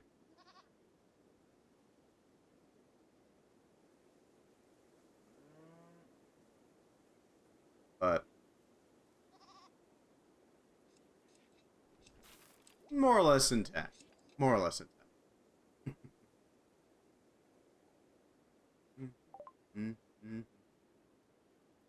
Gonna have my Might and Adamant seeds. A lot of random leathers we don't need. Definitely not on hand, at least. You want to keep the Animaverick, though.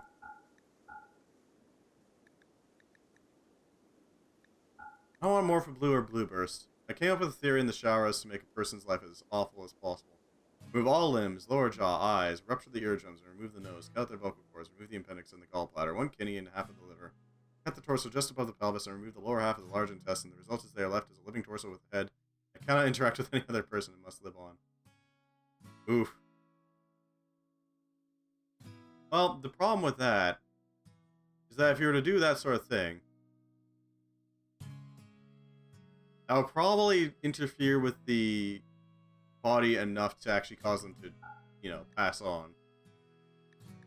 Although I'm not sure, I can't guarantee that would happen. After all, I haven't done it, so I don't know. It sounds like something that would cause enough damage to the body. Don't really need the joy wire. Or all these damaged clothes.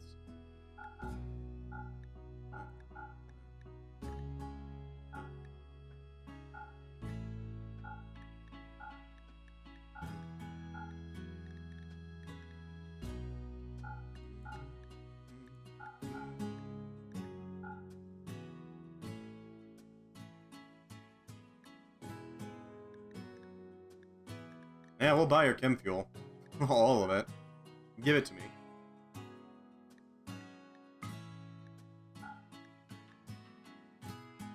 What else do we need? I guess we could take the donkey meat. Convert those into hunter's meals. Chocolate is nice. Give us your components. Anything else that we need? I guess your gems. I don't know, I guess.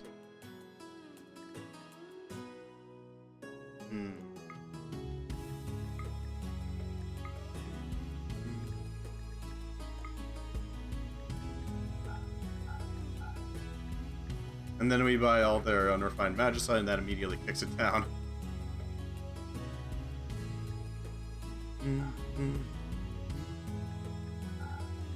Let's trade away some of these clothes, because we don't need all of them. That's for certain.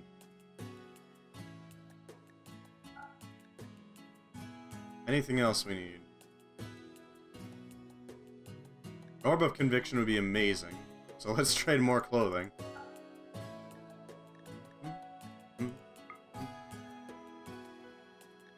Explosive belts. Jeez.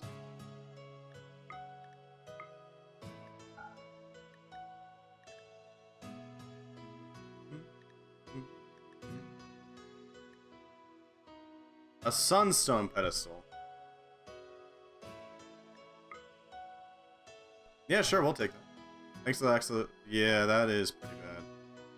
Although I'm pretty sure, yeah, I'm still gonna go with they probably wouldn't need to have assistance on that. They'd probably just shut down on their own. The human body is really weird. All these operations are alone survivable, so given adequate medical care following each procedure, they will not die. Well, maybe. They might not die. But that is a pretty major might. It's not necessarily gonna work. A mutasyringe royal maggot. Ew. Well, at least we can convert some sort of prisoner into a maggot. Sit up straight, maggot.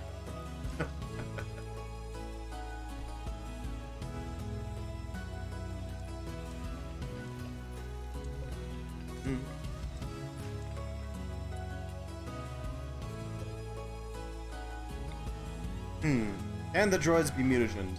No, they are absolutely immune to it.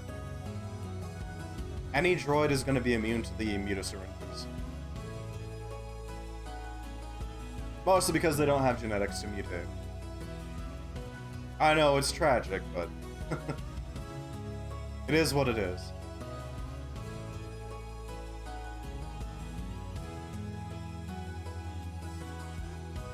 We should probably set up an indoor farm somewhere. Somewhere climate controlled so we can actually control everything.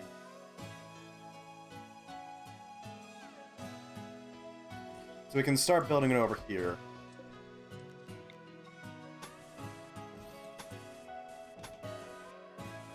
And that'll give us supreme control over the temperature conditions. Plus, we need to start doing it anyway, so... There we go. In bits per second. No, that's my bit rate, unfortunately. What the hell? Steam? No. Steam apparently decided to start a download again. My apologies.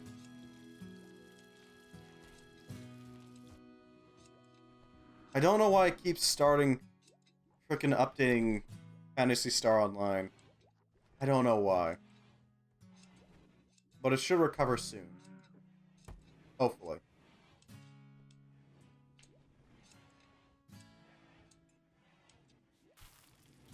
At least it's not as bad as the start of the stream, I gotta admit. Back up to 800. I'm seeing about 1,000 right now. It's slowly recovering.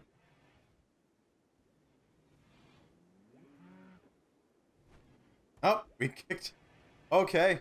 I just spiked up to 2,000, but...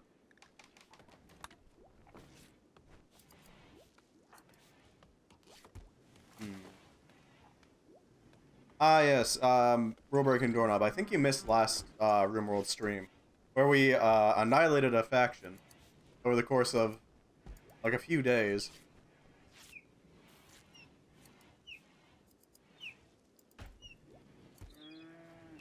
Just slaughtered them all. It's fine.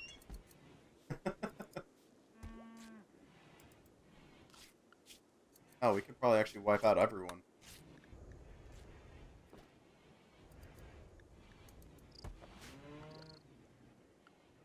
What do we have here? We got raiders.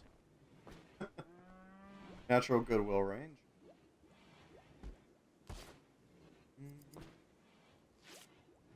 Indeed. The green bramble bandits are still hostile. Formed cyber Mahayana. Anayam is still hostile, and Barium is hostile. We can wipe them out. We can wipe these guys out. Oh, we can absolutely wipe these ones out. More royal maggot syringes, huh?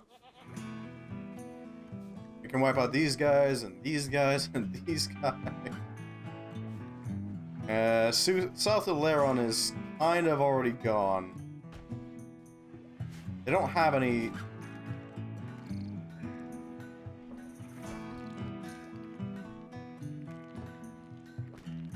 We already wiped them all out. Yeah, they're all gone. The Walton files yesterday, so now I have the word beautiful stuck in my brain. Yeah, I don't know what's up with freaking horror and animatronics right now. It's really weird. Either animatronics or people stuck in programs or dead kids. I don't know what's up with them. It's like FNAF came out and then suddenly everything shifted.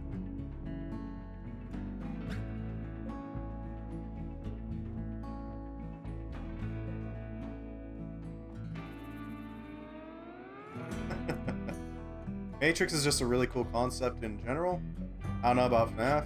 Well, okay, so Five Nights at Freddy's came on the scene. They introduced animatronics to horror. Animatronics is a horror concept. And then they kind of spiraled out as time progressed into more and more wacky things. Next target. I guess we could take out the Bramble Bandits, couldn't we?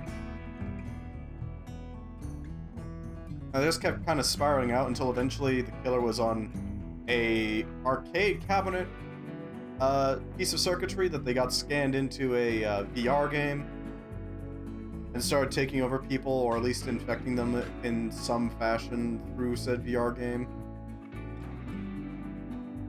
And then Vanny came about. I don't know. It feels like a lot of people are trying to take like a lot of inspiration. Law Files is actually a good series, though. It's a comprehensible story that is genuinely scary. It's not the convoluted law murder. Oh no, purple guy killed someone again. Why? It's purple guy, I guess. It kind of jumped the shark a bit when they had the whole time-traveling ball pit.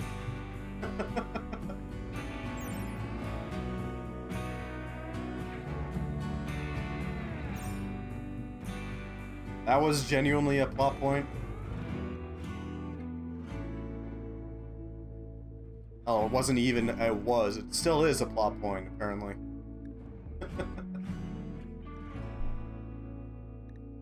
Don't really need anything from Polaris block here. Yes, well, we already got Luciferium. What's Receptor antagonist do again?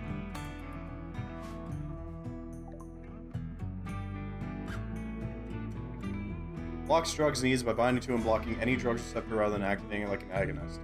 This drug will satisfy chemical needs and needs the drug addiction. Ah. As far as I'm concerned, the story stops at the third game. I don't know. I think it could make a good case for having it stop at the pizza simulator.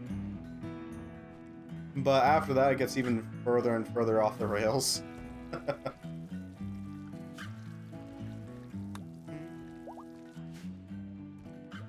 Because that would be a good way of tying up all the loose ends. All the animatronics gets pulled into one place and burned.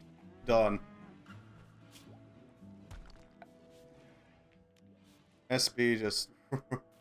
I'm not sure what you mean by PS, but I do know what you mean by security breach, yeah. Security breach was something wild. Gregory! Do you see that small vent over there, Gregory? I need you to crawl into it. Have you ever heard of the game Among Us, Gregory? You need to vent.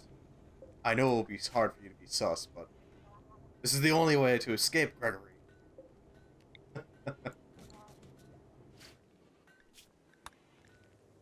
We're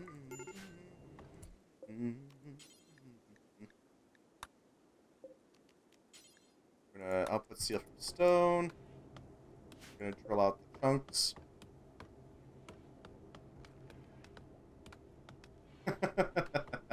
Yep. Is under the ground and not completely incinerated, and all the animatronics were supposed to burn didn't. Yeah.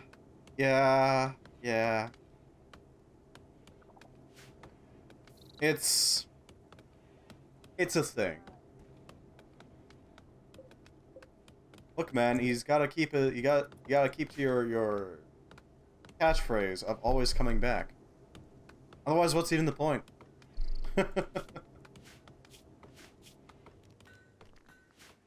That's pretty much the only reason why I watch freaking Game Theory nowadays, is just to see what's new in the FNAF sphere. Wardroid assembly kits. You're just really interested in those wardroids, aren't you?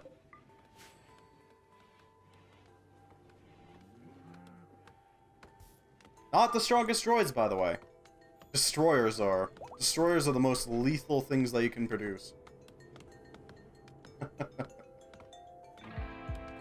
Ah yes, my inherent shooting is 20. Good luck. And my armor is so thick. And an advanced droid assembly kit. That is something. I think this is also an advanced droid, isn't it? No, that's rudimentary. So that means we can shut down and disassemble this one in exchange for an advanced droid.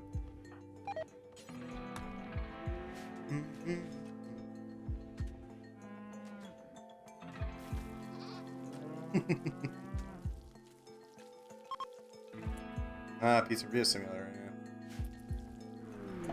Uh-oh. I must see do this. Okay, deconstruct them into materials. Why? Just why?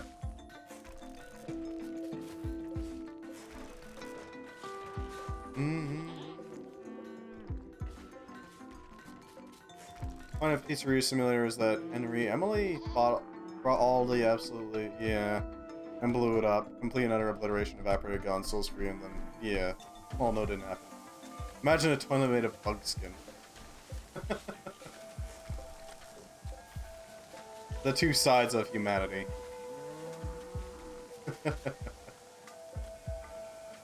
Getting incredibly annoyed with FNAF, and, well, imagine a toilet made of bug skin. Whoa! What?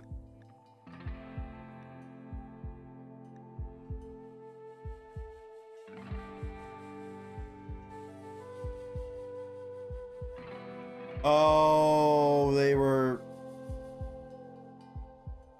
wearing an explosive belt, and the belt considered that a death and triggered.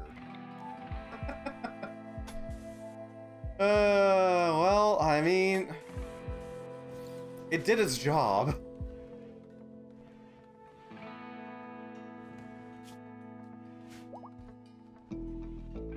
Note to self, never do surgery on somebody when they have an explosive belt on.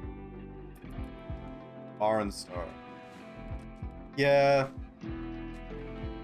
Yeah. FNAF anger and bug skin toilet. Yeah, Five Nights at Freddy's is getting a little ridiculous at this point. Kinda wish they worked a little bit more on the security breach as well. Because, oh boy, is it buggy. Buggier than a colony that hasn't handled... What's that light green toilet even made of? Peridot.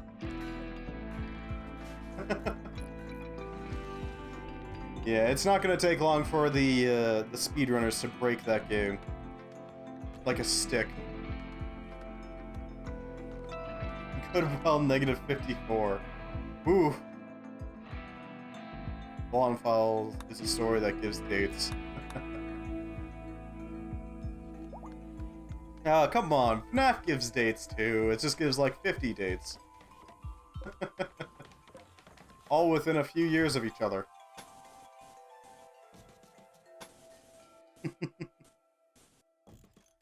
There aren't any nanomachine toilets. Well, in order for that, we need to have a volley. And a volley, that mod is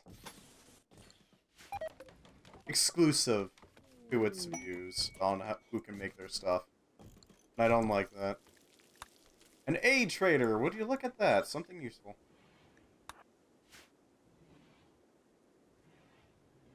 Da da da da da da.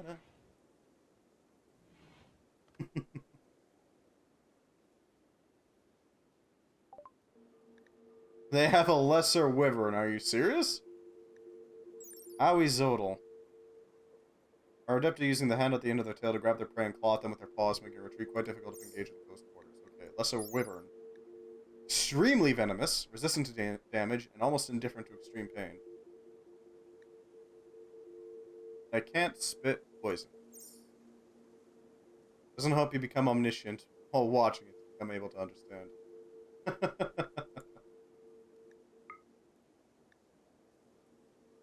I mean, that's not unfair.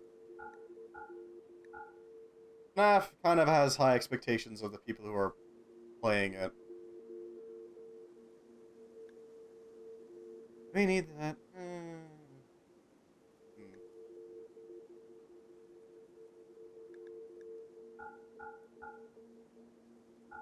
Delete lavatory.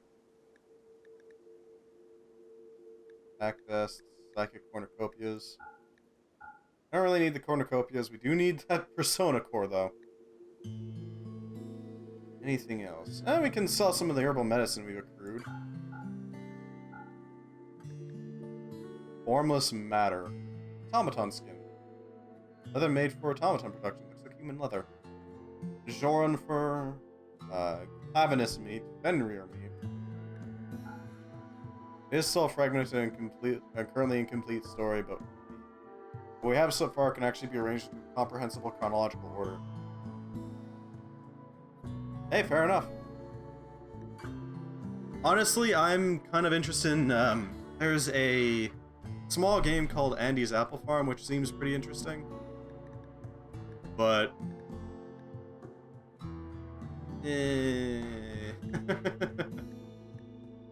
It takes a lot of hunting to find everything. You have to do all sorts of things in weird orders in order to make it work. Let's save some of our rice. We don't want to sell it all. We do want as much silver as we can get, though.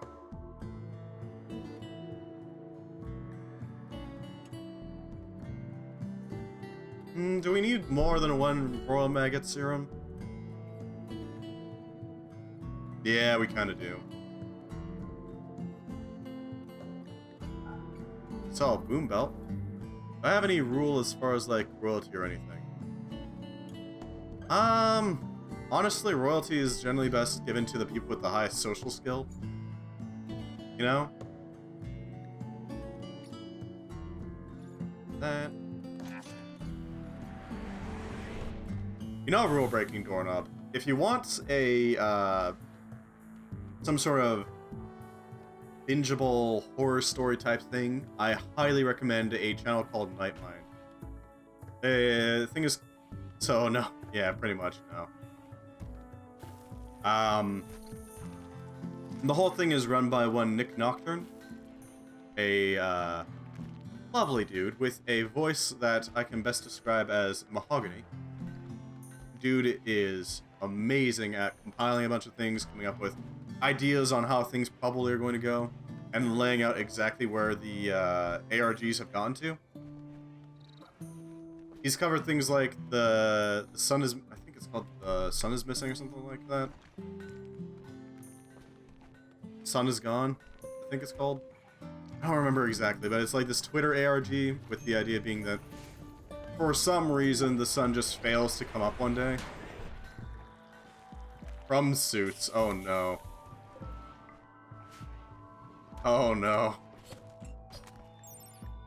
A large, bulky suit that allows the wearer to passively produce around once every 10 days. However, it is not very pleasant to wear, as it feels like wearing damp, humid clothes from excessive sweating. The suit includes a high-efficiency filter, heat exchange filaments, and salt precipitators. Urine and feces are processed in thigh pads, and throughout the design are tubes that link to different catch pockets. Reprocessed bodily fluids are distilled into an alcoholic derivative of nutrient paste, and can be drained when all the pockets are filled. Removing the suit causes the accumulated liquid to evaporate and takes a long time to put on and properly adjust to the wearer. Due to the design, it can only be worn with an undersuit and the lack of head covering. While reducing efficiency, it is purposefully done so it can be worn with head protection.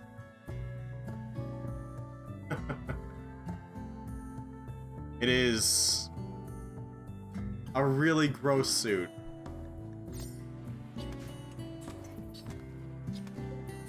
It's basically a still suit, but it makes rum instead.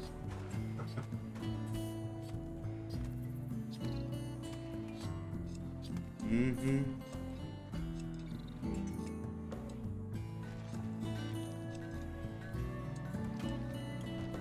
Now, what I'd love to see in the Monster Hunter Rimworld is a Fatalis morph. Mostly because that sounds absolutely goddamn terrifying. You got a drop beacon, you got a mini slugger, you got a work. Oh, that's just been placed there. Pikemen, lancers. That mini slugger is not that dangerous.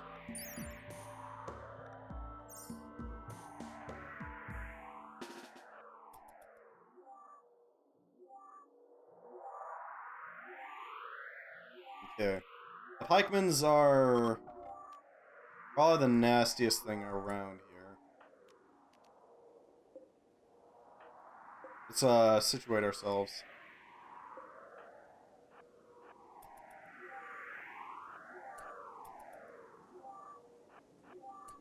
You are best placed over here.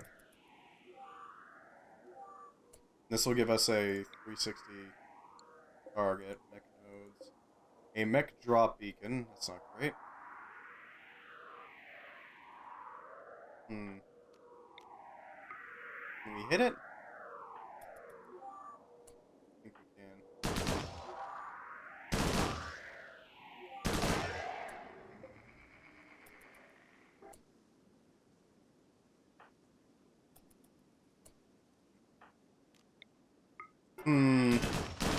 Yeah, summon reinforcements, here they come.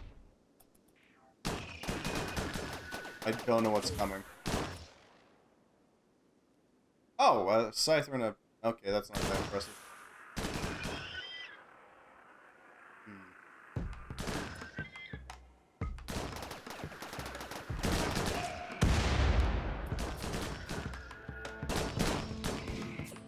Wow, the thing actually survived a few rounds of Boss rifles. That's nasty.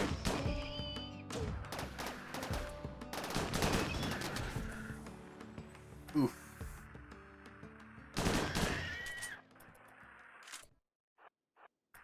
Be the explosive. Okay, never mind. It's not really the time, Logidrone. Doc. I mean, seriously?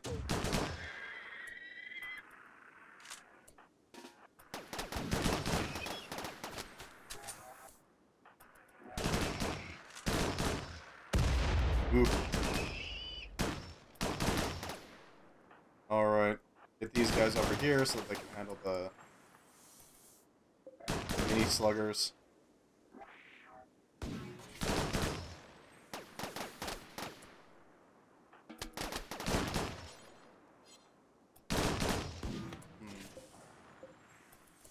Let's actually take them out at the same time.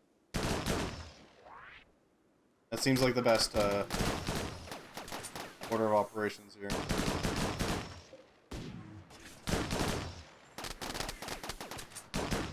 Yeah, war droids are very durable. Incredibly durable. I'd say their armor is thick, with 2 C's. But they are not, they're still not as impressive as the absolute horror. Can we improve them further? Yes, actually, rule-breaking doorknob, we can. See, there's a upgrade to the design called a Destroyer. Its name is not for nothing. It will annihilate anything it comes across. The hell? Oh, there's more! Alright, well, I mean... Sure, we'll take this guy out. Destroyers are basically just upgraded versions of war droids. War droids are great, don't get me wrong. They're much better than the battle droids. War droids are thicker armored, they do more damage with their melee, and they're better at shots. Destroyers are upgrades to war droids. They can and will annihilate. Entire... I've had one run that actually got me to the point where I had a destroyer. That thing annihilated an entire settlement on its own, unarmed. Did not care. No armor, no shielding, no guns, no melee weapons, nothing. He went in there alone. On a drop pod. And he wiped out the entire settlement. Without issue. The war droids have 20 shooting. They have very close. They have 18 shooting. Unfortunately, they can't actually learn anything, so they're not ever going to actually improve.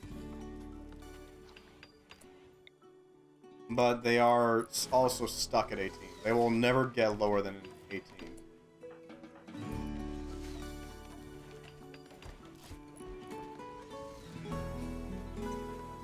Meanwhile, destroyers do have 20. And they are locked to it as well. They will never have less than 20 shooting, never have less than 20 melee. And they are thick. Actually, see if I can look them up. Is there a gun that puts out a higher volume of fire than the Gauss rifles? Yes, but the Gauss rifles have such high armor piercing that they are pretty much the only thing that I've really seen that breaks through mechanoid. On top of that, they can also puncture walls from time to time. Meaning that if you miss your shot, you might have another chance on the other side of the wall.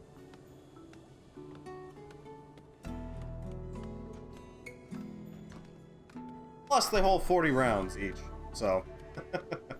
solid weaponry.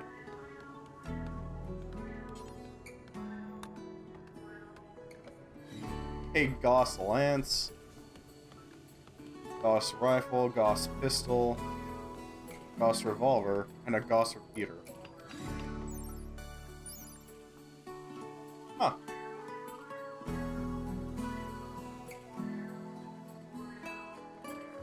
What the hell is a tarot? Okay, I gotta look this up.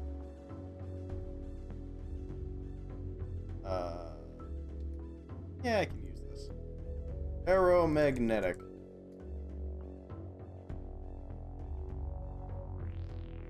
Ferromagnetic is not a word.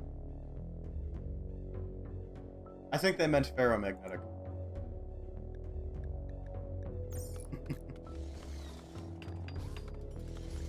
As an option. We could get some... You might want to grab those at some point. Technobabble or they meant Pharaoh, yeah. That's what I was thinking.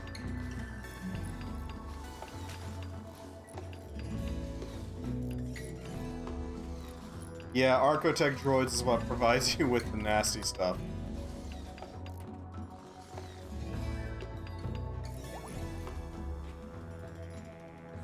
See, Archotech droids provide you with the Arco droid, which has amazing stats and can actually learn. Whereas the Destroyer is unable to do anything but murder, but holy hell is it good at murder. It has 0 issues. Oh yeah, we actually need to set up the rooms for the 3 students. And we'll find somewhere to put them. They'll find somewhere to lodge, I'm sure. Well, they don't have a stack, so I can't do anything about that.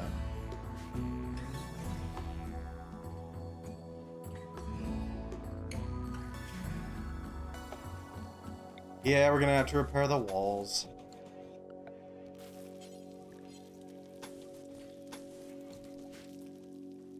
Now we're finding some work, though. That's pretty good. The more researchers, the better, right?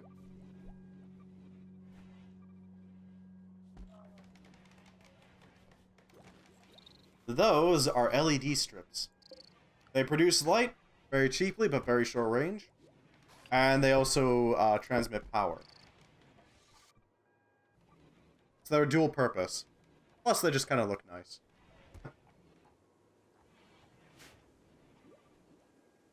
Yeah. They are very low power, but very low range light sources. They'll run just fine for you. It's just, you know,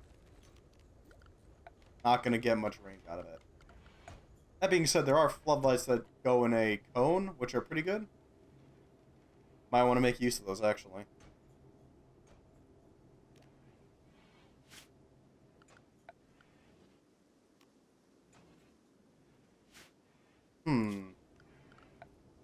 Can set down more slate.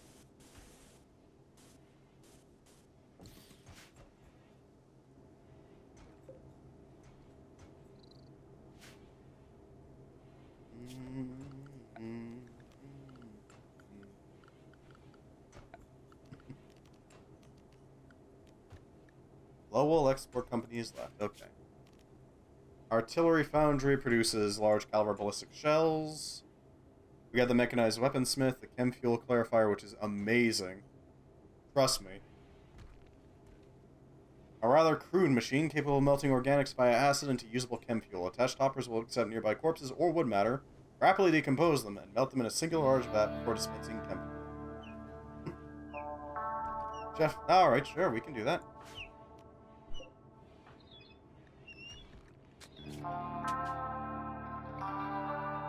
Wood and Ram. Right, his name is with an A. I do actually respect Gordon Ramsay a lot. He is a very loud TV personality,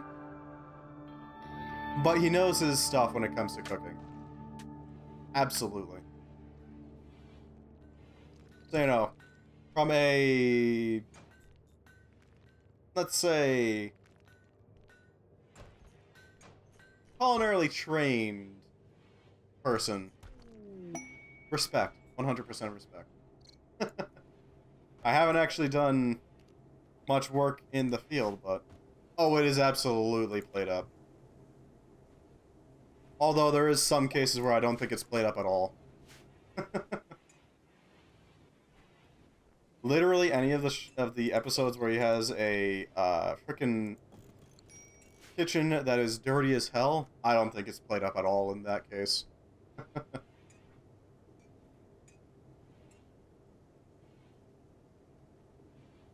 That is true. So, if you got like a black mold problem in your freezer, then yeah, definitely, that is not at all unjustified.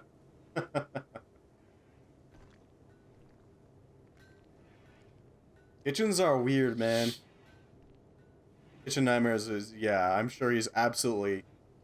I am sure he is absolutely livid. Like, full-on cartoon character, steam shooting out the ears.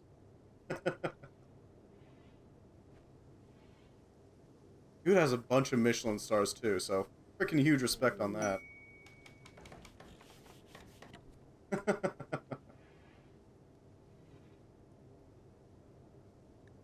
What's this about?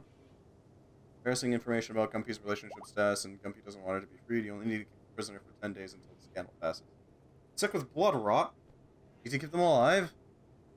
But we'll get some LTEX or medical or melee. Not bad. 16? Really? Is he up to that?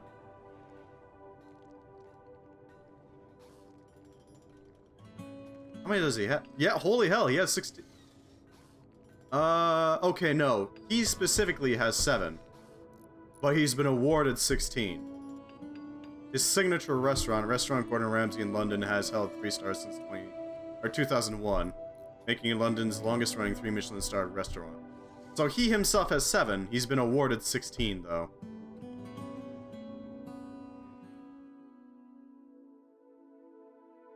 Still, dear God. Frickin' mad lad. Yeah, they expire.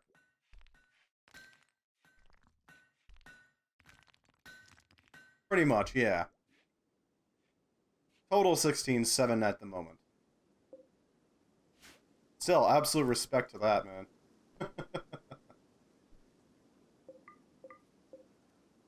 Michelin stars are a massive compliment.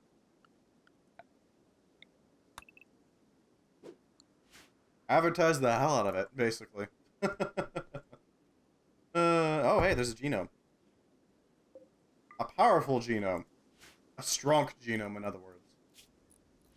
The strongest.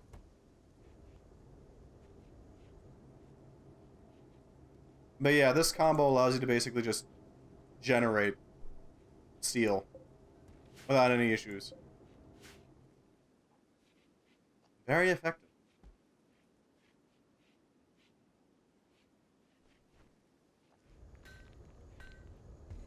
Mm-hmm. Oh, yeah. Absolutely. 1 star is enough to show that it's a surpassingly good restaurant. 3 of them. Man, that place is gonna be fancy as hell. An exemplar, I guess, would be a good way of putting it. Or I guess exemplary would be the proper way of putting it, but, you know, either way, really frickin' good. So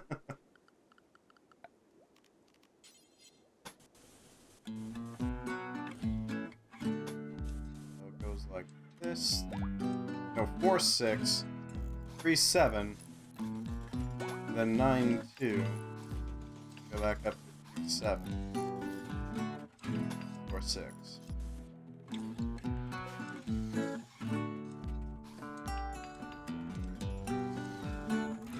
Yeah, pretty much. It does mean that the food costs more than some cars do. What is the cost at the... So his restaurant is... Gordon... Ramsay.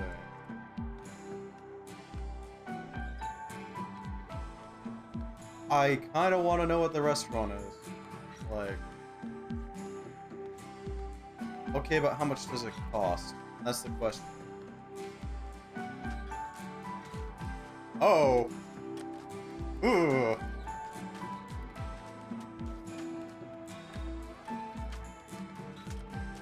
Ugh. Okay then. Apparently, at the restaurant Gordon Ramsay, you're looking at 120 euros for lunch and 140 for dinner. Holy hell, that is a lot of money.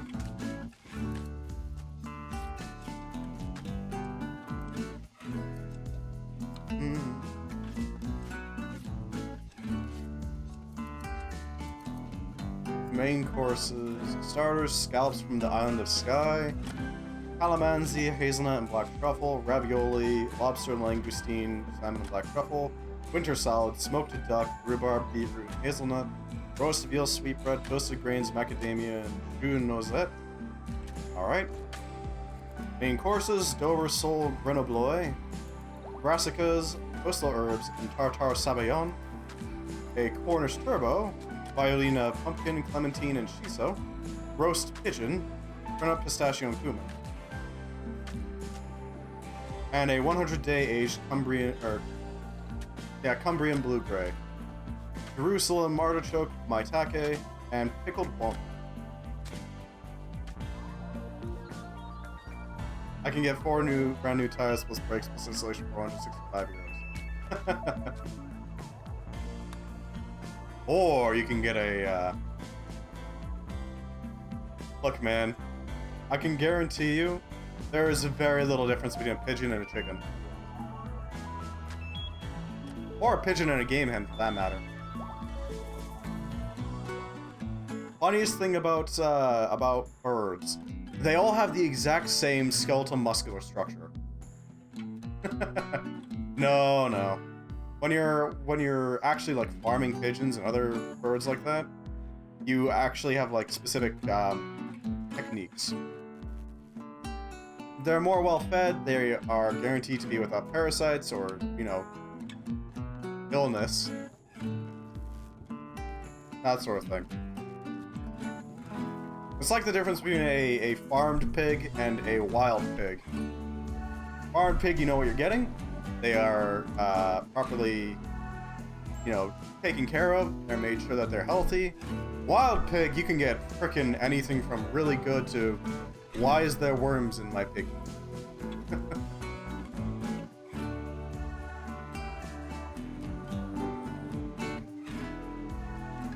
There is a difference.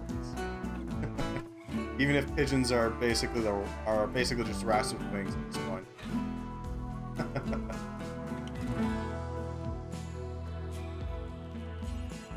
Let's see. 4, 6, 3, 7, 9, 7, 6.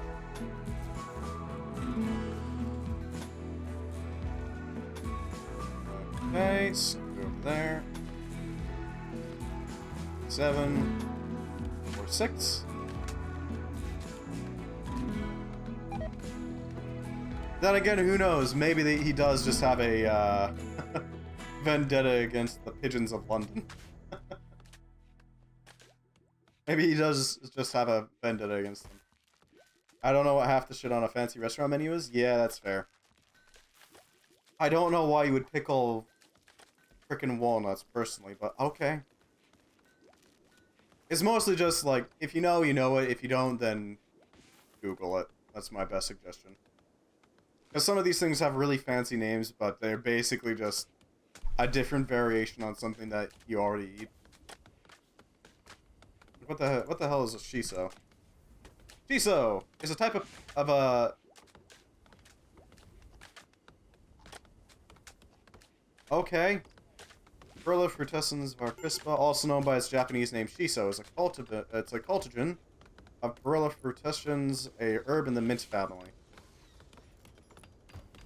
It is also known as the beefsteak plant. Pedro Ximenez? I mean, that sounds like their name.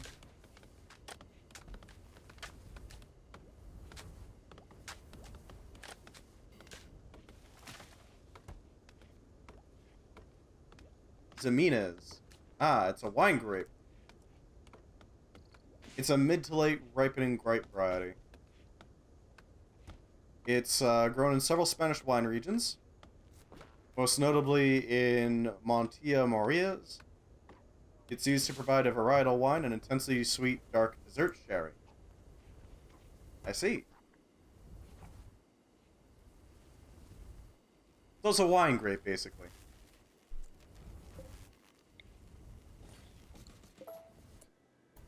Yeah, people come up with the weirdest name for some things, don't they?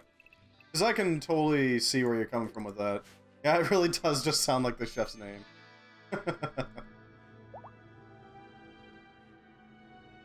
Hell, maybe the grapes were named after the person who first cultivated them. Hey, Joe, what are you growing over there? Ah, yes, I'm growing the, No, we don't have a name for this yet, so let's just call it Pedro Ximenez. There we go. Or, sorry, Ximenez. Polish names sound like someone smashed a keyboard. I don't know much about Polish names, but I will take your word for it. Yorkshire Rhubarb. Oh, that would be a type of, okay, so rhubarb is a I've actually got some growing in the backyard right now. Rhubarb is a plant that likes... It's a really resilient plant, for that matter. It's characterized by a long pink stalk topped with a green leaf. A really, really big green leaf. Like, we're talking like, get 3 or 4 of them together and paste them together, you got an umbrella. The green parts of the plant, notably the leaf and where the stem connects to it, grab those cargo pods real quick, are... I don't think we want to grab those cargo pods. We're not going to grab those cargo pods. That sounds disgusting. But the green parts are incredibly toxic. You don't want to eat those, but the pink parts, the pinkish reddish parts, are not toxic. Instead, they're just really tart. I assume Yorkshire Rhubarb is just a different variant of it.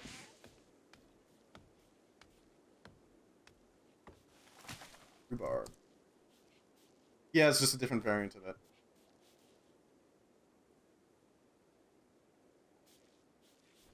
It is a really, really interesting plant. Especially because it really weirdly goes really well with strawberries and like a jam.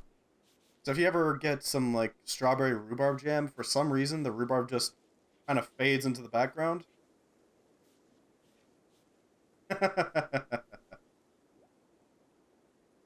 I don't know what the difference between...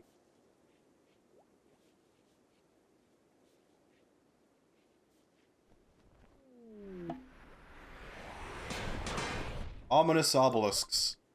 Okay. We don't really have a use for them, but, I mean, we can turn them into materials. That's for sure. Looks like Yorkshire Rhubarb is technically forced rhubarb. It's an out-of-season rhubarb that is first grown outside for a period of 2 years, so the exposure to frost toughens the roots. After that, it is lifted from the ground and placed into forcing sheds. Once in the darkened sheds, heat is applied, causing the rhubarb to grow quickly in search of light. Oh! Harvested by... The rhubarb is harvested by candlelight to maintain the tenderness of the shoots and ensure the growth continues. If the crowns are exposed to too much light, they will cease to grow and photosynthesis will occur, resulting in a bitter flavor. Sticks are harvested by hand to prevent other crowns from rotting due to botrytis. After the rhubarb is harvested, the crowns are composted, ensuring a more sustainable production. It's battle-hardened rhubarb, yes. Decorate the base with them. Alright. I mean, these are mostly used for, cult ideologies. But sure, we can decorate the base with them.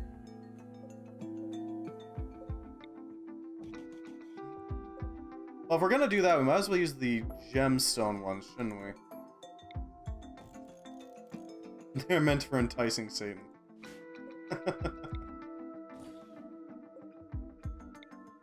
Do you mean Randy Random?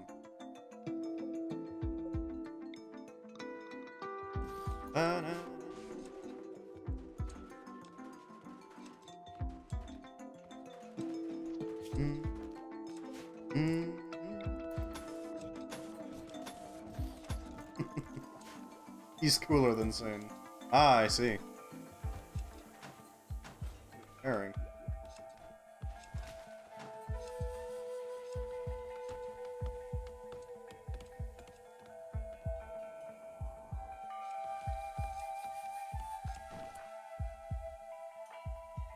He's repairing what? Sounds like somebody's repairing something, but... Huh. Not a bad doctor, huh? Rebels and Textiles Factory. Apparently, I've learned something today. Forced rhubarb. Confuse the plant by making it think, where's the sun gone?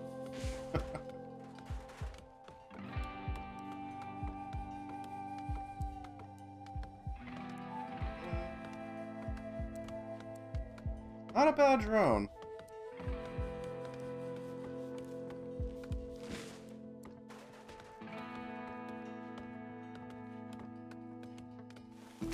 There we go. That should give us more workers on the whole research side of things. I don't think we need that much fuel at the moment, so we'll just cut the power consumption.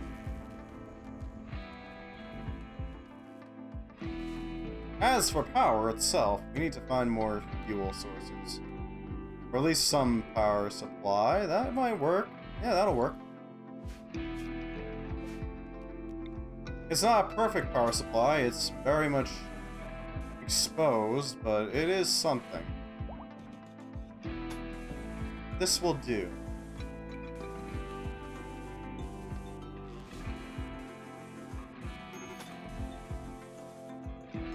Here.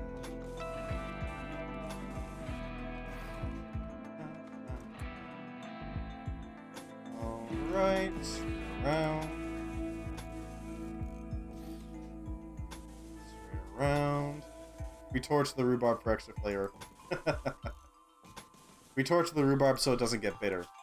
Who knows how that works? I'd get very bitter if I was tortured in that way.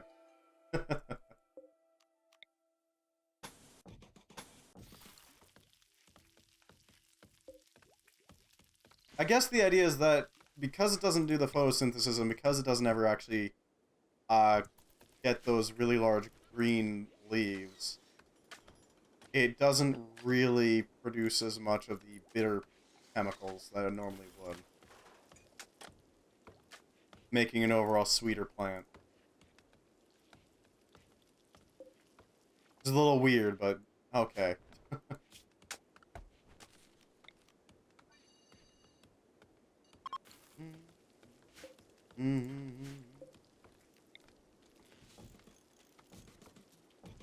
Oh, we can actually start building the fermentation things now. Yeah. Should probably start working on the Amberandi. So we're gonna need a bar of some variety.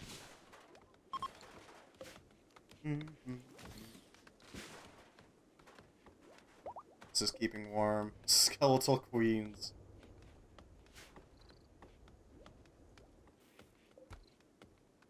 Finally, a bee with some backbone.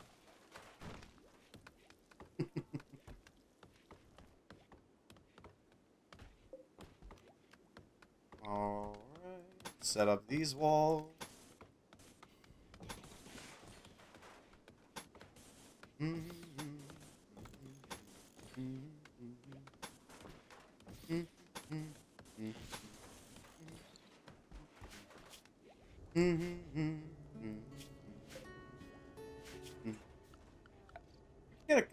Can we get a chem fuel clarifier? Maybe. Can we fit it? That's the question. We could try to fit it in there. It's not perfect though.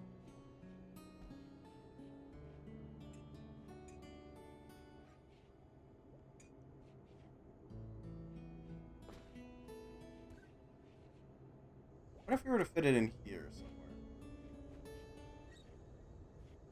No. Doesn't look like we can. Not without some modifications.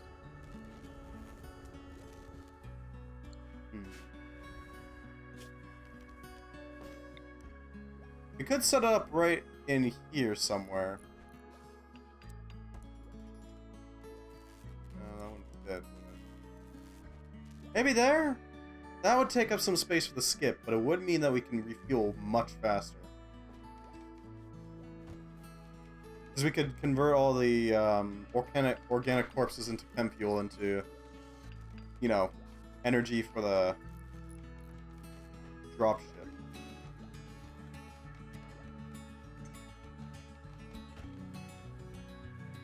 That is an option.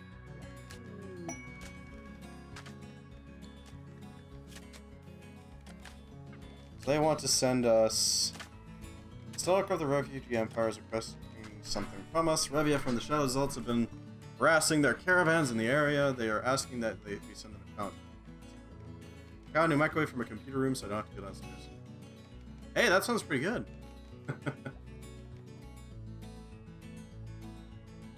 Hopefully it doesn't interfere too much with your internet, right? By new, I mean new to me. It's from 1997. Look, the microwave hasn't changed all that much from 1997. The thing I'm happy about getting is the, I only recently got my hands on a rice cooker. And oh boy, are they useful. You have no idea how much work it has saved me. Air fryers. Well, air fryers have changed. Microwaves themselves haven't. Yeah, but the microwaves, yeah, no, they contain their microwaves pretty well, actually. They probably wouldn't affect it all that much.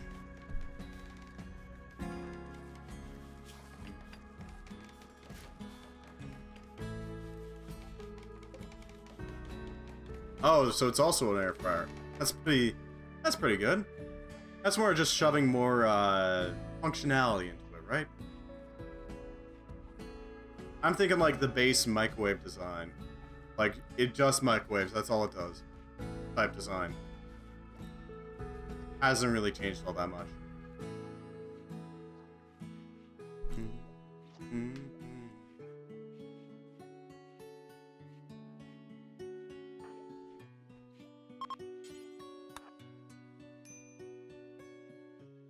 Everyone but the robots.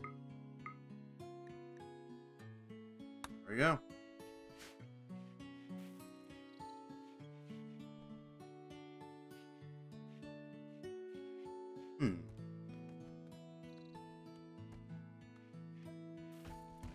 Yeah, theoretically speaking, a microwave could cause problems still, if it wasn't shielded.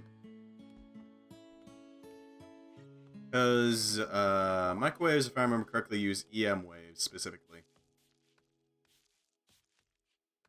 Don't they? Actually, now I gotta know. What frequency do microwaves use?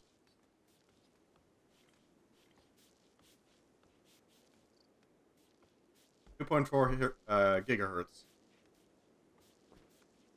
So yeah, it is a similar radio frequency.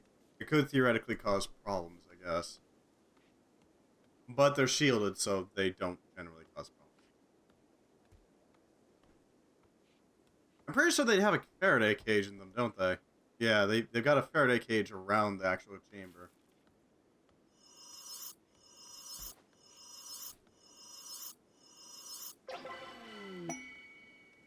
He is now an acolyte. Honorable. Honorable. Oh yeah, we're taking steel drop. Free steel? Honorable indeed. He is honorable. Oh, he's got blinding pulse. And he can now also summon steel for us. Induce noise in the visual centers of the brain, obscuring vision of everyone near the target point. An ambrosia binge. Alright then. Entirely analog is just a power dial that ranges from 1000 watts to 2000. And a timer dial is either on or off. No clock, no digital, no... Yeah, fair enough.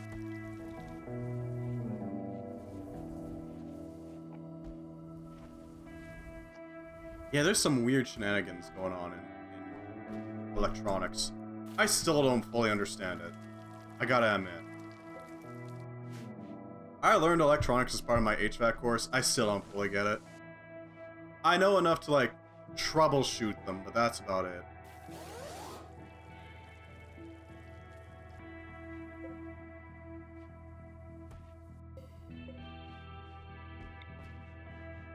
Otherwise, I got nothing.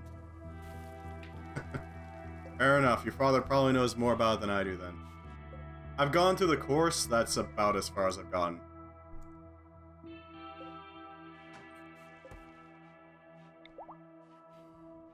I know some things.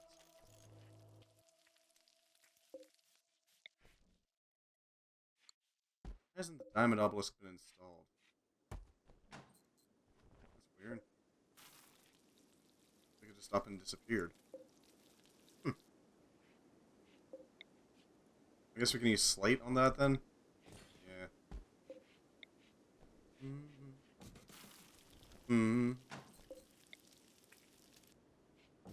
Yeah, my knowledge is entirely theoretical at the moment when it comes to HVAC, but Still, it's way more than I knew beforehand.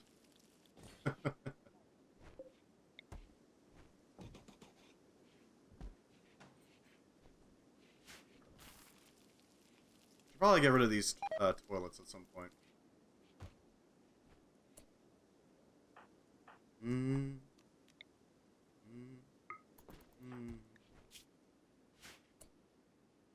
know what? Okay, we can't convert. Won't affect the internet inside the cable. It would only have an effect on Wi-Fi since they both use 2.4 gigahertz. Well, yeah, but fair enough. I don't know. Can a microwave interfere with Ethernet cable? Because I could have sworn. No, will usually not be corrupted. Okay, fair enough. Fair enough.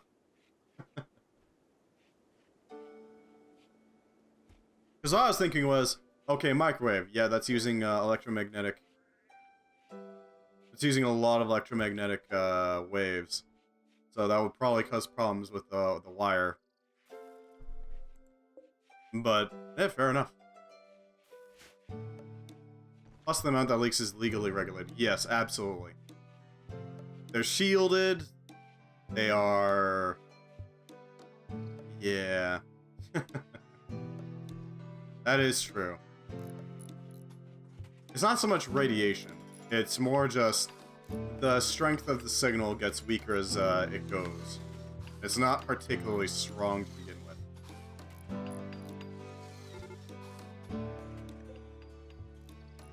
No, it's just hunting a... Alright, well, I mean...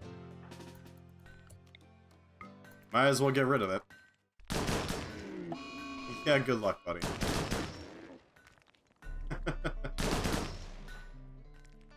Usually I'm passive, but yeah.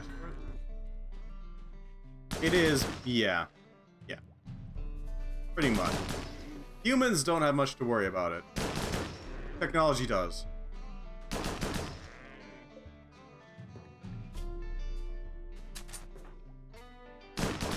Your computer would be in extreme danger. You would not. Unless you got some implants, then maybe. But even then, you've got the whole, like... You got a meat suit protecting your pacemaker, right? So.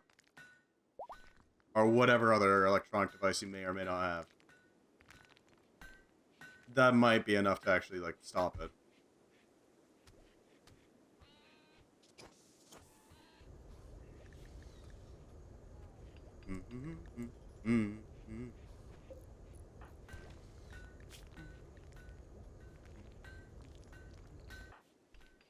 Alright, what is he wearing again?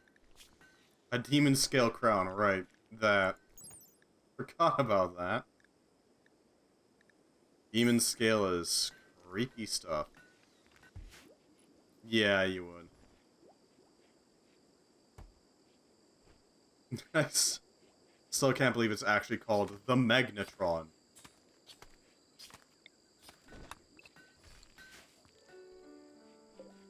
I mean, really. Just outright ruin all electronics in the room. Pretty much. Might as well just fire off an EMP in there, right?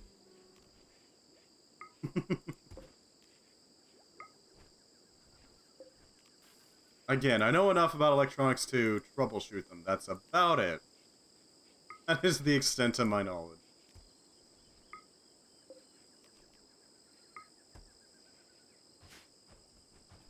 Even the light bulb.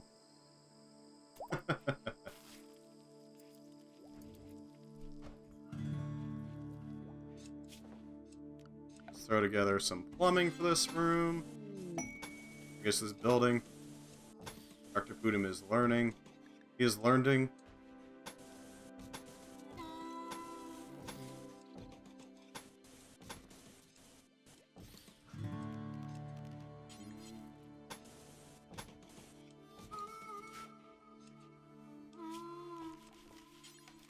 Need to throw together some basic plumbing. Hook these up.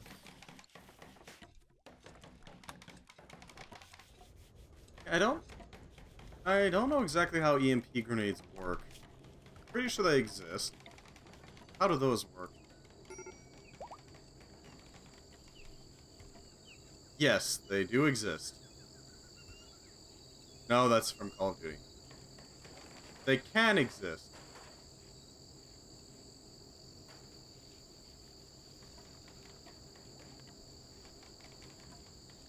A high voltage level in EMP can induce a spark. For example, from an electrostatic discharge when fueling a gasoline engine vehicle. Oh no! Oh no. That's a problem. My PC is actually 2 Faraday cages separate, the microwave being one and the metal PC case being the other. The 2.4 GHz band has a wavelength of about 12 centimeters, so if there isn't a gap that size or larger, it's not getting through. Yeah. Yeah.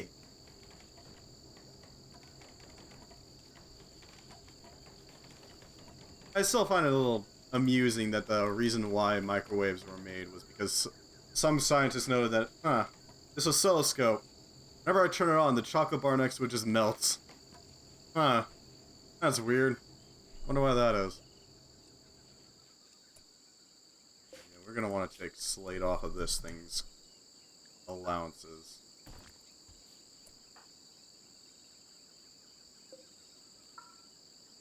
And move this thing to hold slate.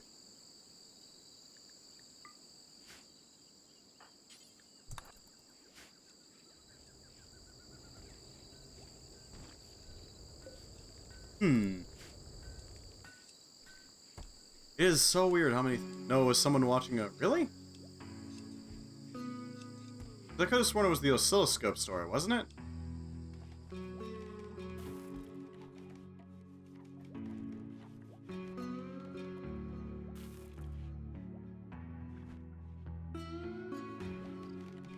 How was the microwave? My mistake. Oh yeah, you're right. It was a radar engineer who accidentally cooked a candy bar in his pocket. Huh. At least that's what Business Insider says.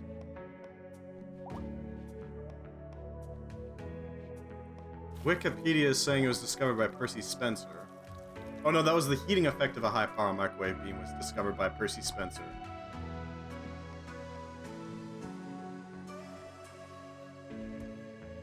Huh.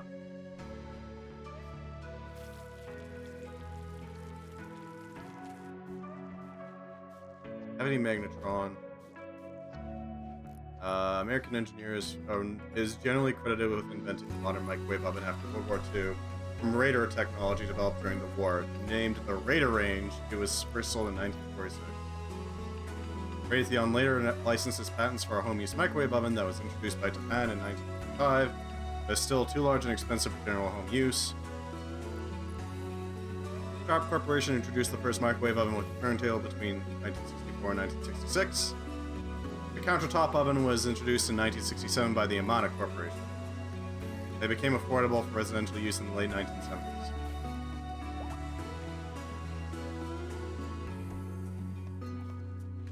Huh.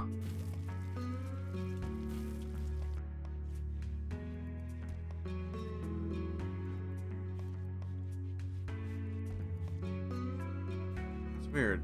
Looks like there's 2 stories to it. There's the Percy Spencer one, and then there's the other one. Yeah, Percy Spencer was the radar pocket chocolate guy. Okay. British hamster defroster scientists also invented a form of microwave that is actually built to heat things. Riot mechanoids. I've never actually used these things, so this is going to be interesting. A station for assembling and recharging riot mechanoids. So we're going to need somewhere to actually dispense them from. You don't want to put them with the oil. Then they microwave hamsters.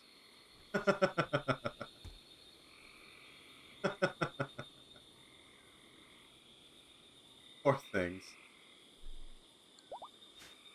Poor hamsters. They don't deserve this treatment. Wow, that's a lot of bandits. Alright, war droids, you know what to do. It worked. and attempted to revive them by careful diathermic heating.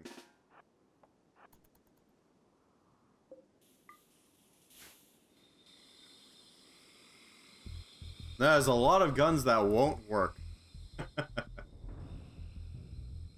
Diathermy being the technical term for microwaving. I see.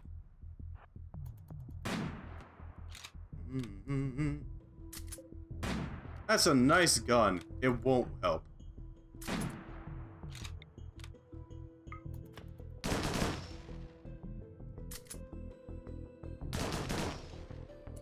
Actually, that guy's a problem. This guy's a harbinger. No, he's a rail breaker.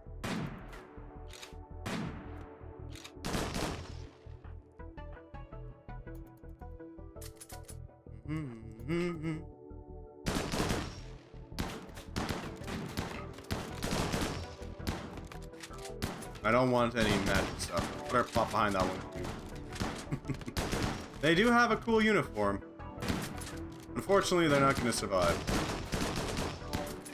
Because we got 2 war droids with some really nice guns. You've got a gun that actually kind of makes me a little nervous, so let's just take you down as well. Try and catch as many as possible in the line of fire.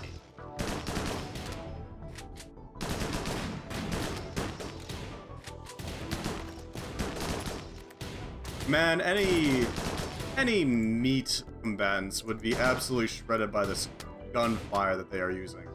Unfortunately for them, we're not using meat combatants. These guys are made of plasteel, steel.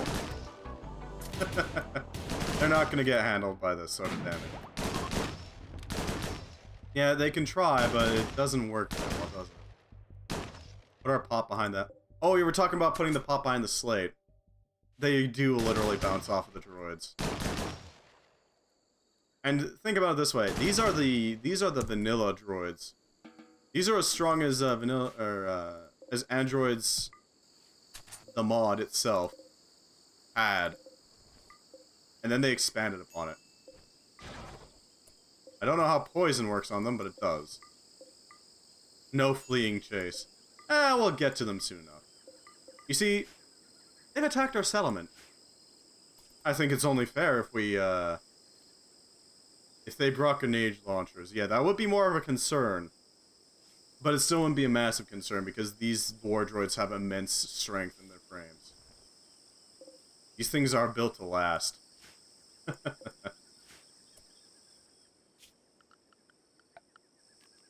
They are designed to handle this sort of thing.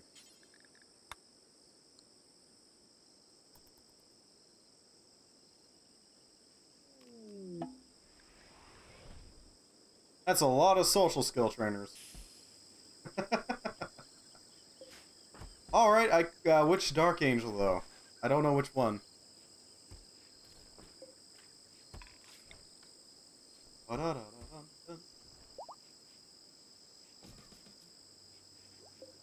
For now, let's put these riot mechanoids up here.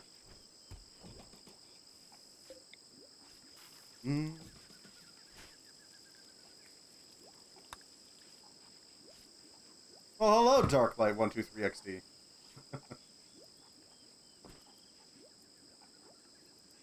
I should probably...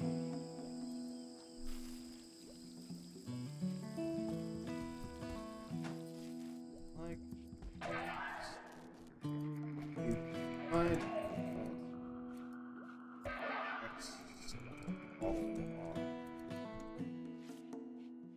There we go. Stream info updated.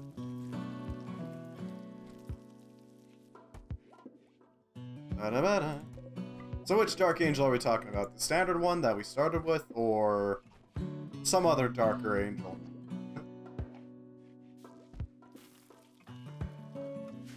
But yeah, they started a fight. Send the droids.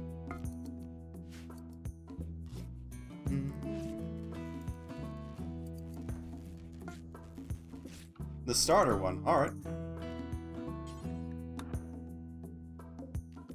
We're gonna start with the furthest one. Let's go with... I'll taking Whittaker. Or I guess Whittaker. What the hell is that? A simple-minded melee combat drone, slightly smaller than a normal human. Patrols designated areas, analyzing for nearby threats, and will autonomously engage them. Oh.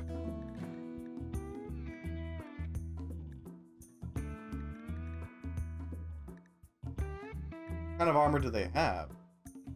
Armor sharp 8mm RHA.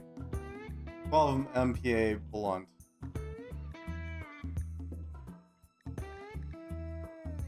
That means they could handle, like, a shotgun, maybe? That's about it.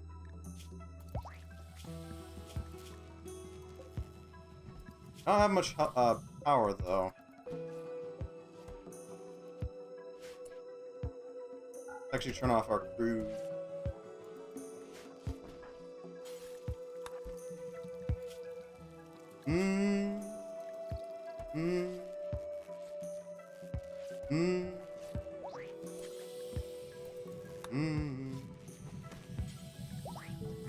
They charge and distract. Yeah, that's pretty much it. Although they can't be sent abroad, so there's that.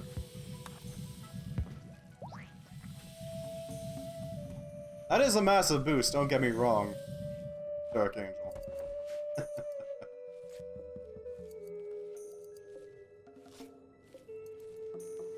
What's with the power drain? Have more. Oh, right, I never actually connected that.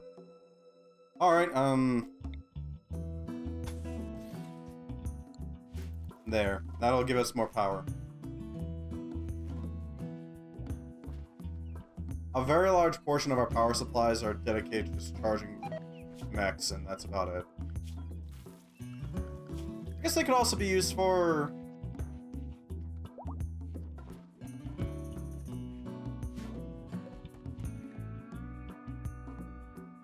They could be used for, like, patrolling. Or just have cereal out of a saucepan with a measuring spoon. I mean, that would theoretically work, although why? Why would you do this? Why? That's a lovely base they have here. How about to ruin their entire career? That's a lot of spirit binding scrolls. Real shame they're useless to us. Only 14, ugh.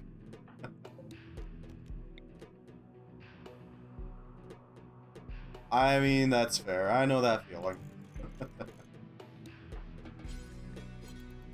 Yep. I need to lift that. I'm going to go over here. This prevents them from destroying our tech. So we have a ride back. Alright, that should be close enough for that. We don't have to give a single damn about their turrets, because bullets just bounce off.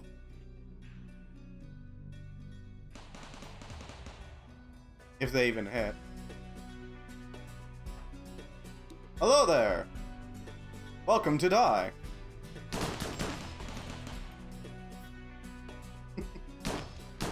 Ooh. That looks painful.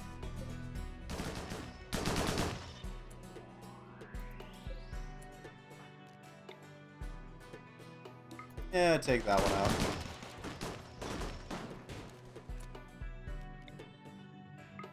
That guy's got spells, so destroy them.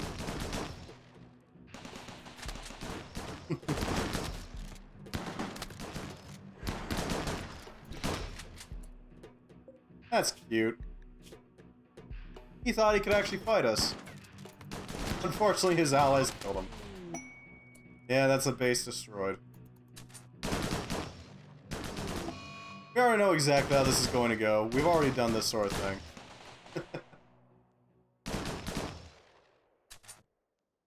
No survivors. Oh, we'll try. There's probably going to be like a couple that actually manage to escape. The vast majority of them are not going to escape. The insane range on these things is plenty to wipe out most of them.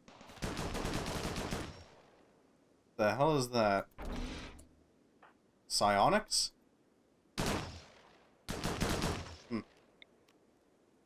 And just go punch it. Who cares if it blows? That's fine.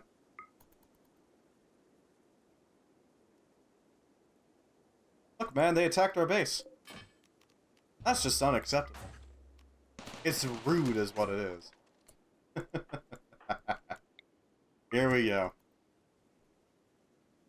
Just walk around and punch it until it stops moving. It's fine.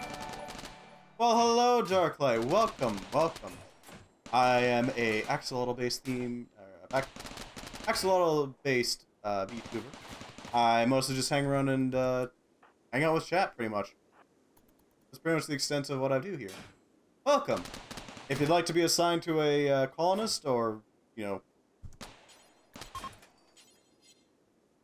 If you want to be assigned to a colonist, by all means, let me know. I would be happy to oblige. Right now we're just clearing out this raider base. Because they made a very major mistake. They made the mistake of attacking us. 3,420 silver. I see, fair enough. By all means. That's a lot of batteries that they don't need. I don't know why they have so many. Seems excessive, you know? A lot of alcohol, too. Let's start collecting our spoils.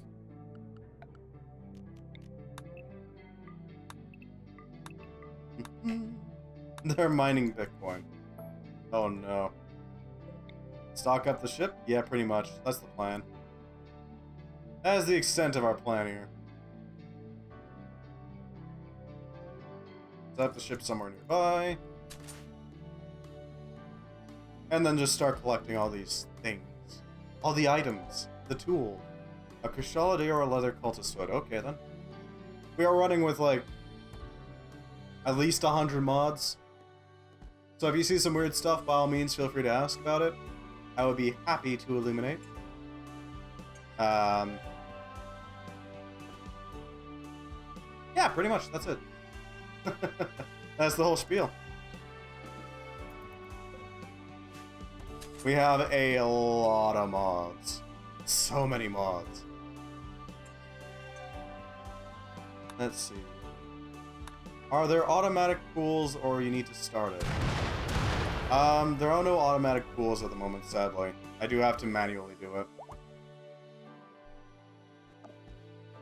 But that's easy enough to do. I generally don't do many polls, like, at all. Mostly because I don't have any mods to do that, and I don't want to bias the polls towards me. You know what I mean? So I apologize on that front. In exchange, I've also boosted the amount of silver people get so they can send stuff more often. Aren't the Fanatic? Okay then.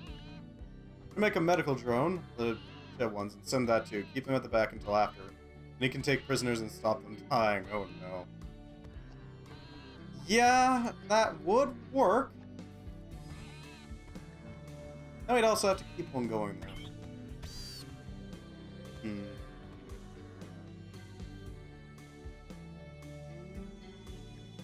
Laser disc. Then again, at the moment, we don't really have anywhere to store prisoners, you know?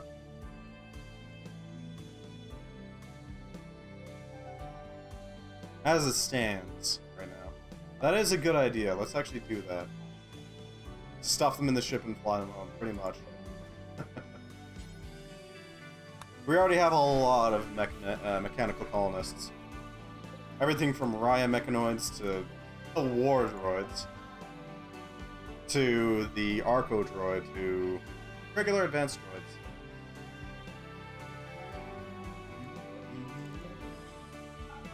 Speaking of corpses, we should probably build that Clarifier.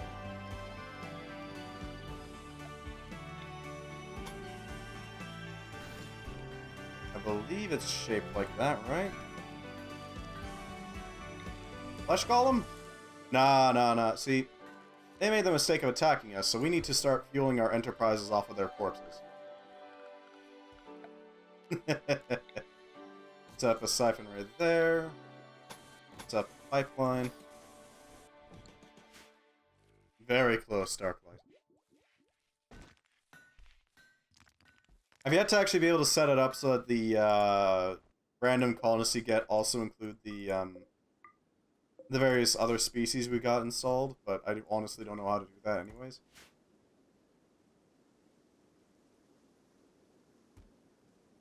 Let's see. Actually, let's check real quick if I can find Rim Connect. How to on colonist.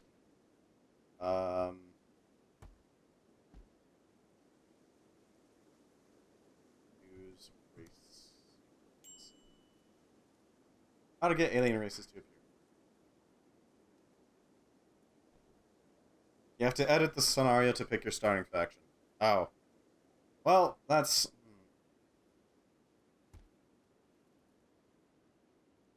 That's annoying.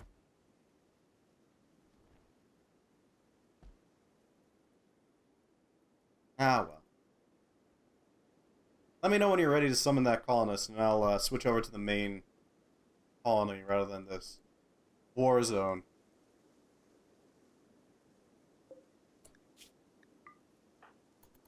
Oh, you're grabbing nothing. Nah, we don't need a, Alright then. He's gonna help us out with this. Oh no, that's just social training. How does this Rim Connect thing work? So you open up the little store thing. Why I can't see messages that you... I'm not sure what you mean by that.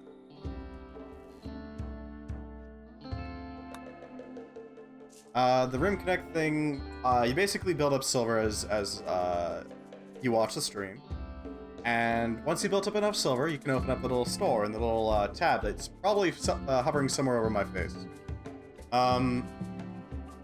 40 damn silver, yeah. Getting there. From there, you can go to the store and search up whatever you like. It's almost certainly going to be in here.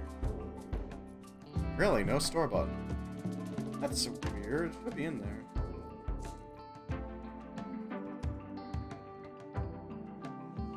That... Yeah, it's right next to the votes thing.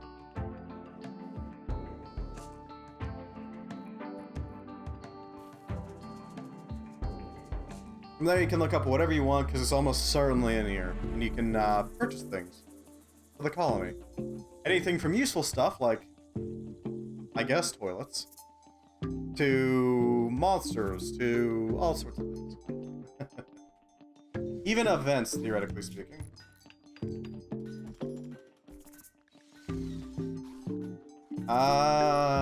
You might actually need to add the extension, yeah.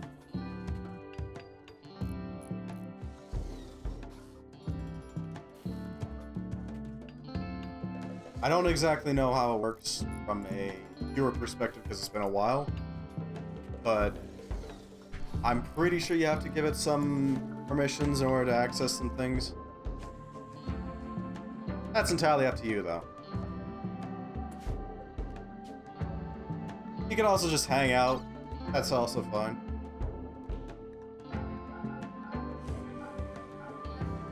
Spirit binding, and all the way down the list. More buns, and that's all.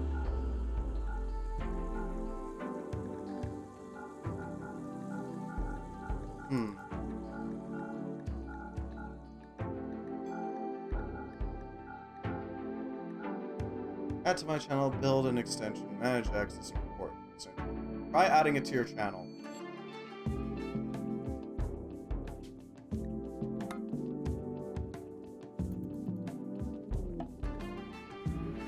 Alright, Darklight. Welcome. Welcome to the colony. I assume you want to be assigned to it?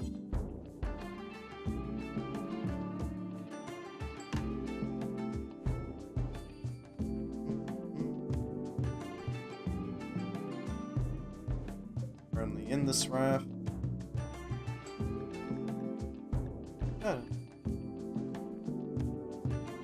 I can indeed. Let me just find you in this list of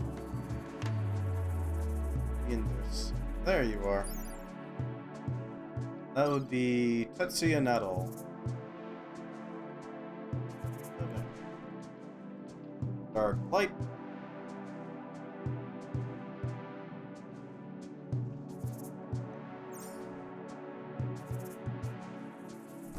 Is it not? Oh, it might just be because they are inside the tech. That can be fixed once they're out.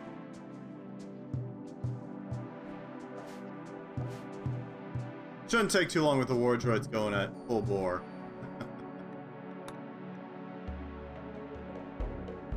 Actually, if I were to go down here and boot him out.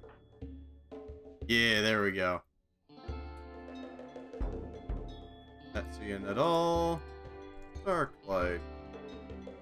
There we go. Now you're assigned. Sorry about that. I think it was just a little bit of a bug where it was having the on inside of the tech. Hey, fair enough.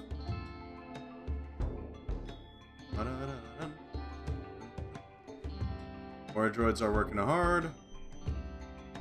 Almost ready to launch. Excellent, we got a medic. Probably gonna be nicknamed like the prisoner bot, I guess, maybe? I don't know. I'll figure it out.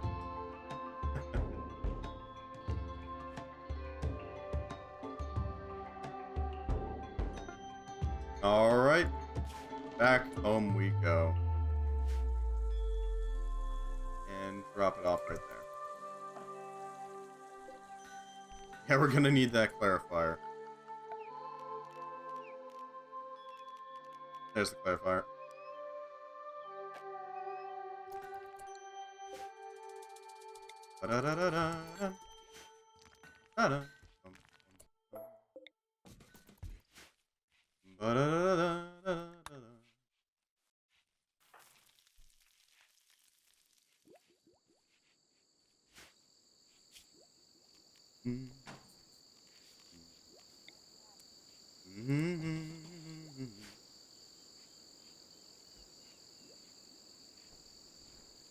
On his way back to the colony. Alright, so we're gonna need to set up a reactor. Where's the best? I guess we can set the research reactor in here pretty easily. If we scoot this over here, then we can set it up over here. That will allow us to actually research the technology. While also making sure that we are relatively safe. Relatively.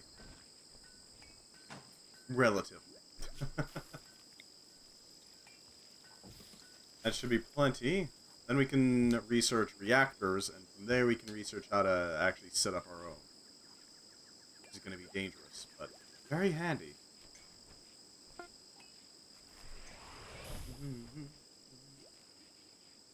Yeah, there you go. Oh. Welcome back. You're indeed here.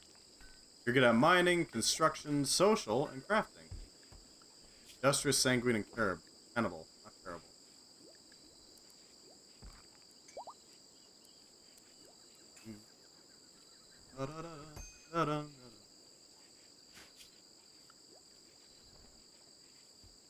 So if we're actually going to try to take prisoners, that means we need somewhere to store the prisoners.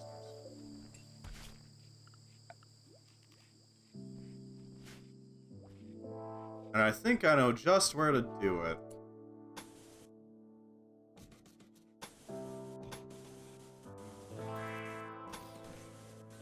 We're gonna want it out of straight up under steam geyser. No. No. We're not doing that. We're not baking them alive. We're doing other things to them. Horrible things, yes. A pickaxe. Alright, sure. I have no idea where it's spawned, though. Ah, there it is. A demon scale pickaxe. That is effective. I can indeed equip you with this pick. You see, one of the mods that we have, Darklight, is called Pawn Morpher, because I'm a degenerate furry with absolutely no shame. And one of these things that the Pawn Morpher can do, in addition to making people into cat boys and girls, is it can also turn things into farm animals. And other things. Abominations, if you will. Tragedies made flesh. Things that should never have been born. For example, one of the things that we've been given quite a bit of by, I think it was Holy Spokes, royal maggots. Turn them into bugs. Little gooey bugs. Because, why not? Sometimes there are fates worse than death.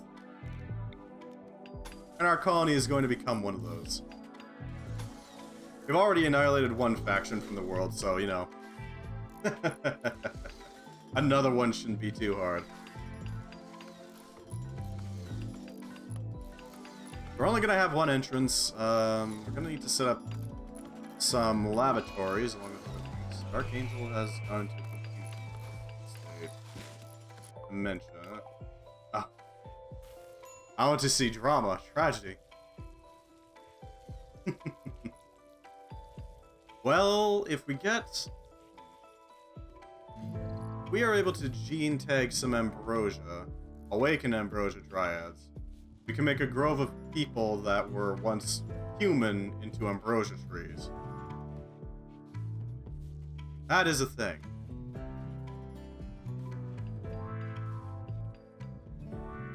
Is it really Rimworld if you're not doing horrifying war crimes? I mean, really.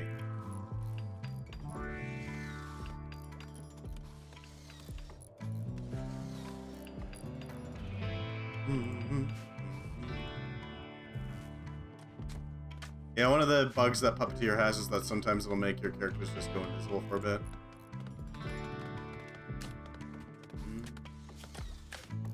I'm gonna want something stronger than wood.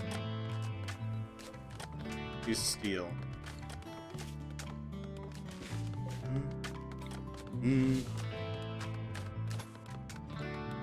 Actually.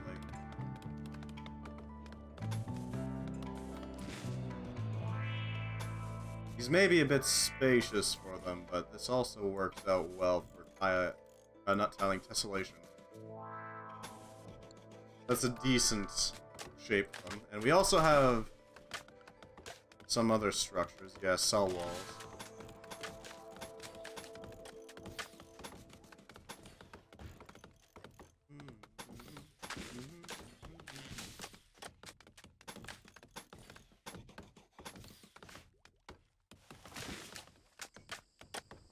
And we also have the steel now to actually support making these.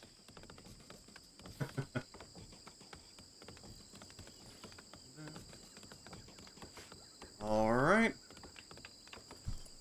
Actually, no, we're gonna use, because, right, that actually separates it out into a specific room.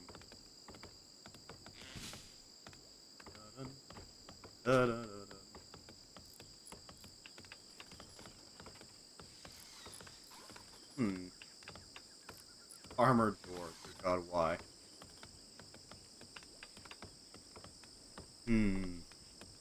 So if we... I guess some steel stall doors, because those don't actually divide rooms. Those just make it look like you're dividing rooms, but you're not actually.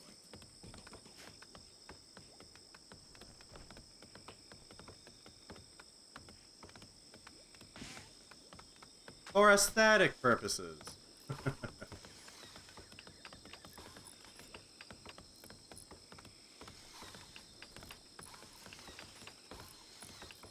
Alright.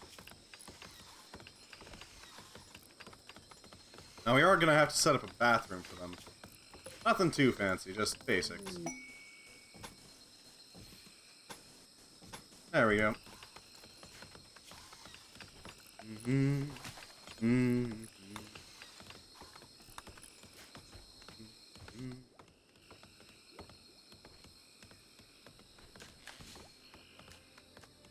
Alright. This reactor should be able to handle that.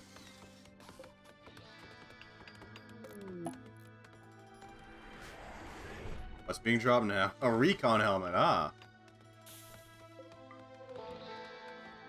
Dark light. Alright, sure. We can throw that on you.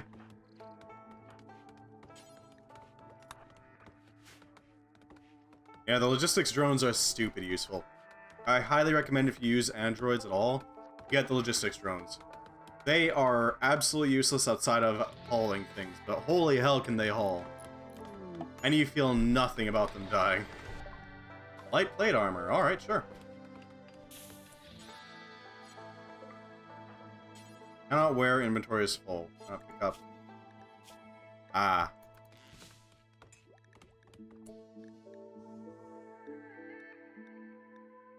Probably the military uniform. The apron. No? And a maverick jacket? There we go. It's a little breezy, but it still works.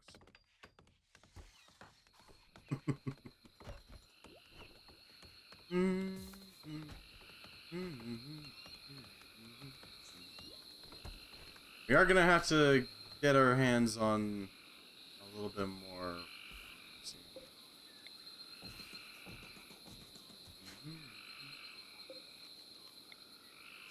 And we are already running low on rooms again.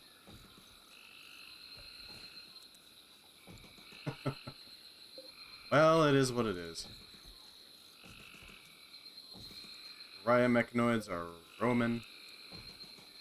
Just doing their thing. Handling. Problem. Machine collector. Huh. That's a dead Zamtrios. Big, toad. Zamtrios are wild, man. Ah, yes, let's make a shark monster. Okay. Okay. But it needs to have some sort of weird ability. I got it. Oh, you have your plate armor. This thing just absorbs a lot of... Wait, you don't have your plate armor? Oh, you must have taken it... Wait, why'd you take it off? It's really weird.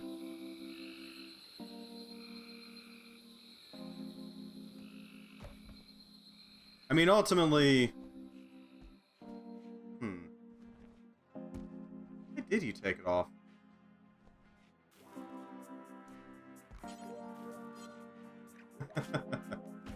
You can draft yourself?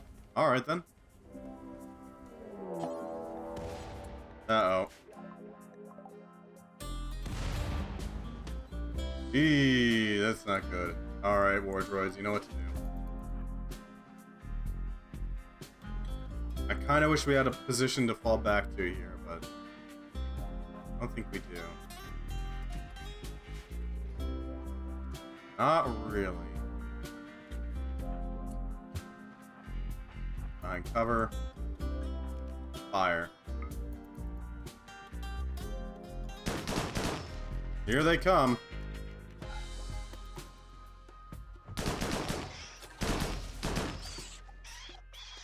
Here comes the swarm.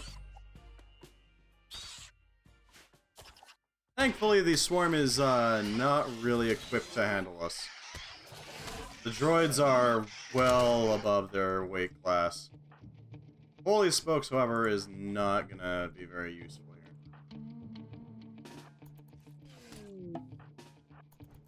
here. Bed rolls. Yeah, that would work.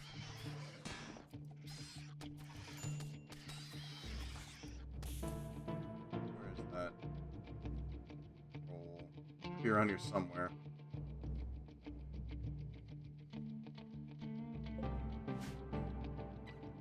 Hey, where did the roll go?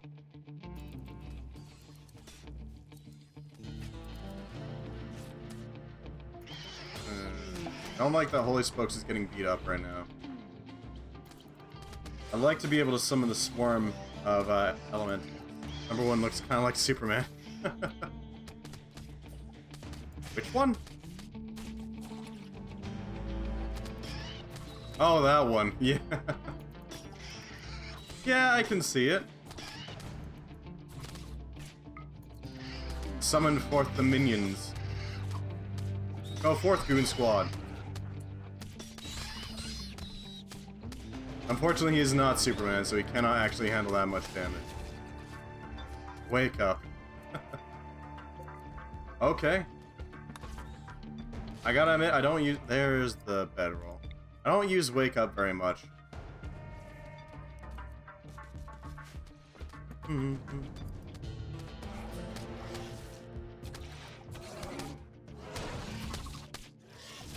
Oh damn, the war droids have actually taken damage? Mega spiders, huh? They are still clearing out the swarm. Because Holy Spokes kept buying a bunch of units, that's why. That is the entirety of the reason. What are they firing at? Oh, random...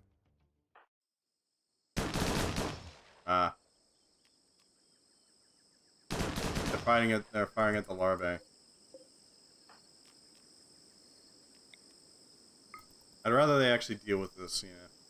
You can, of course, name things as other things, if people want to. And if enough of them show up, so... that is an option.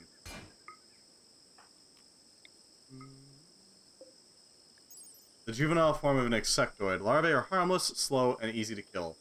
After some time has passed, it undergoes a metamorphosis, turning into an adult insectoid. There's no way to tell what kind of insect will crawl out of its cocoon. Yeah, definitely. Once it's installed, that is.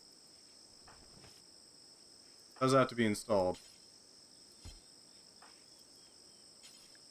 For Bowden. Oh, because I forgot to, yeah. Alright, there we go. We are working on more accommodations. It's just a little difficult with so many people showing up.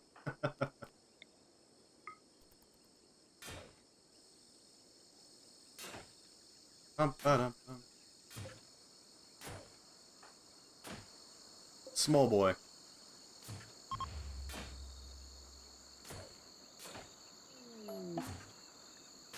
A backpack. Yes. I think we have backpacks, don't we? This one we did.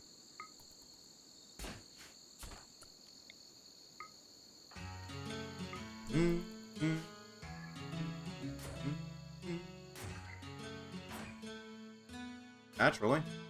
Look, man, if you buy something, it's, as far as I'm concerned, it's yours. Some people will buy things for other people, of course, but... Oh yeah, we don't make any. Huh. Some people will buy things for other people, but... For the most part, yeah, it's probably yours.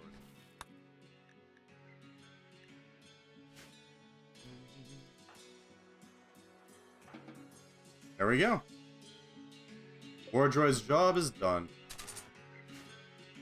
Look at that pile.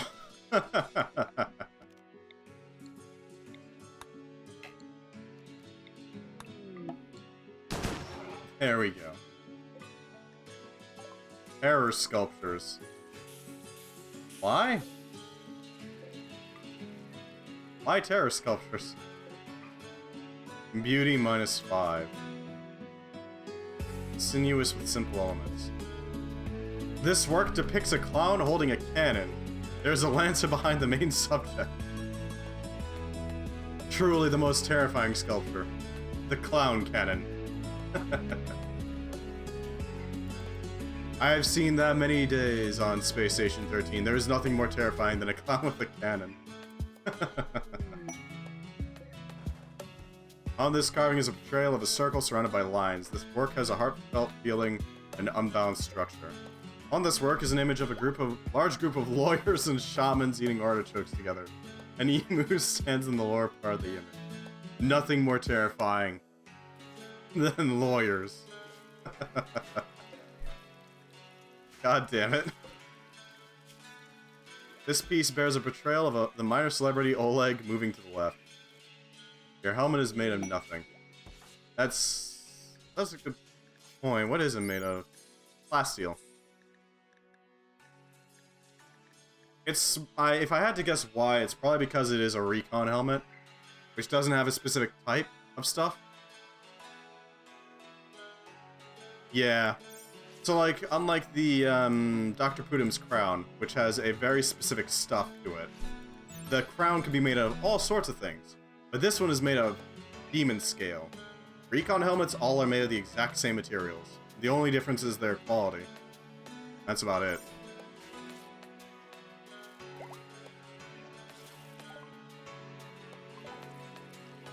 And the Arconexus quest is bug, data, cryptodrone hack.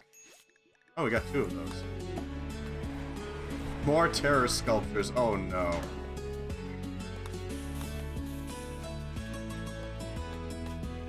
Sculpture bears a portrayal of the minor celebrity Tadashi sitting on the table. The work seems to express quietude. Unusually for this kind of work, 9 antelopes appear far from the main subject.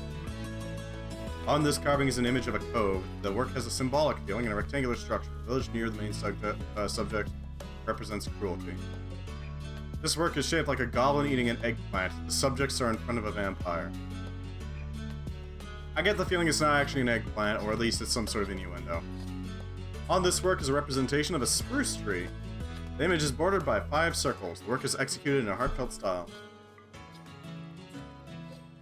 This sculpture bears a representation of 4 sides. The brigand off to one side symbolizes defeat. Yeah, I'm gonna say no to the terror sculptures. I'm sorry. We don't need our group terrified.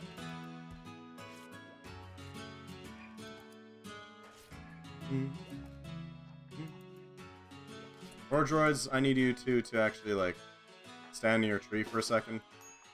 It's fine. Mostly because Dark Angel is a apt healer. We do have a Rimworld of Magic installed, so if you want, you can always grab some books and crystals to make your... Sounds like a bunch of wusses to me. To make your pawn a little stronger.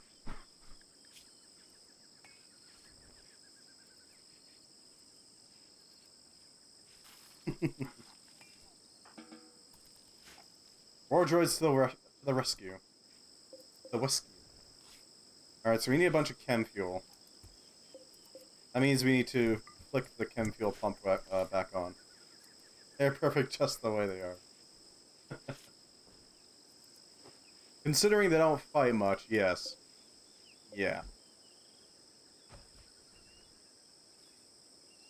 That's the thing, though. They don't fight much. Mostly because those war droids have a monopoly on violence at this point. An armor smith from the kingdom of Dur. That's not Dur, that's Dor.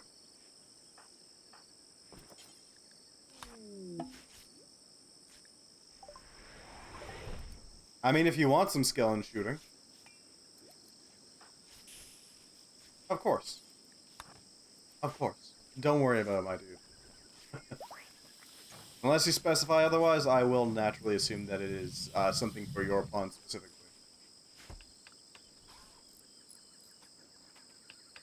The Kingdom of Dor.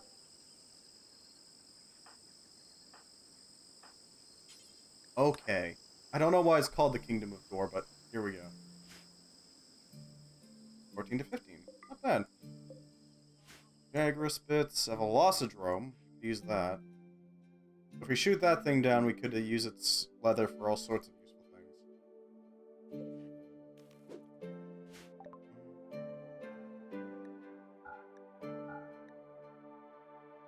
Where's the rum suit?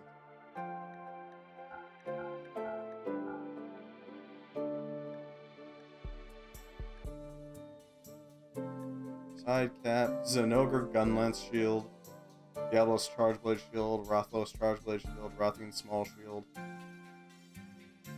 Those boom belts are probably better sent to them. Not too keen on holding them myself. Those things are dangerous as hell. Alright.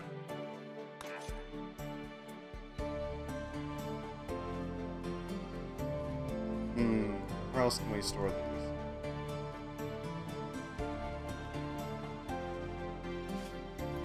I guess I could store them in here. That is an option.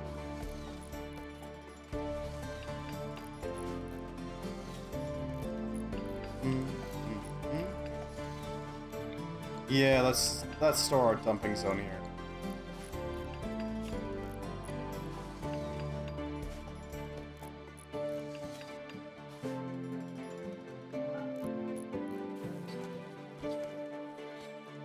There we go. And remove Slate from the list.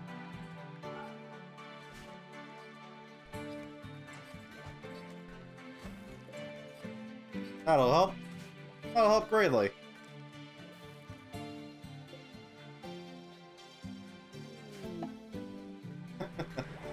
More skill trainers. You are desperate to outpace Dark Angel, huh? Alright, we'll level up your skill trainers, I guess. Sure. While all the corpses and such are moved.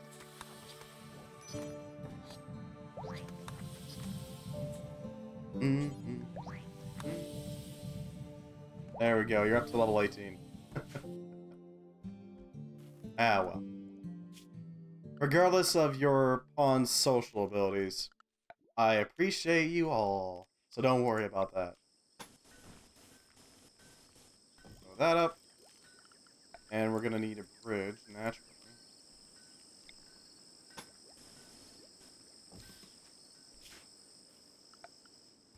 Start chopping down the rainforest, shall we?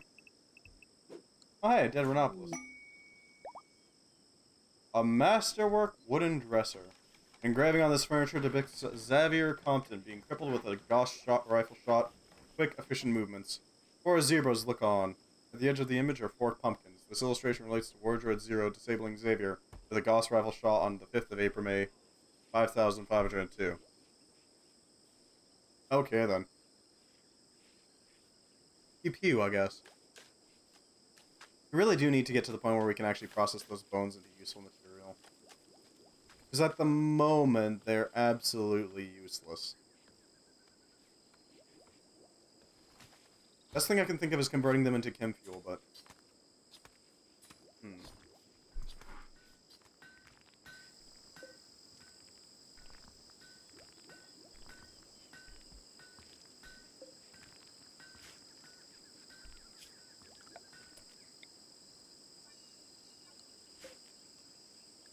Give this the ability to hold chem. Dear God, that is a mess.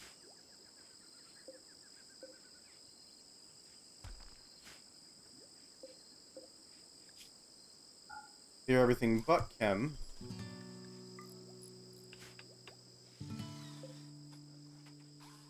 Oh, I can actually draft the mechanoids, huh?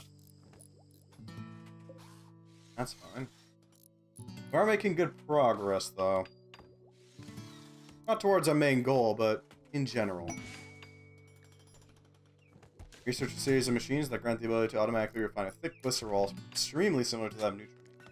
It allows the further refining into a variety of medicines or illicit drugs. Well, we got all the factory knowledge now. There's that. The SRAF is nice. Skip would also be a good one to pick up.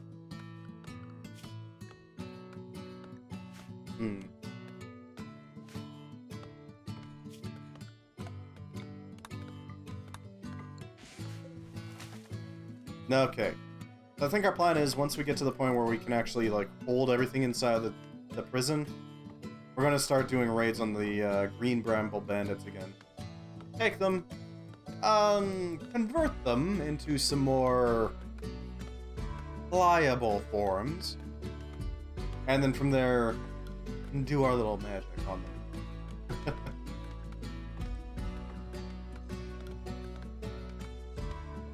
Make them more compliant, there we go.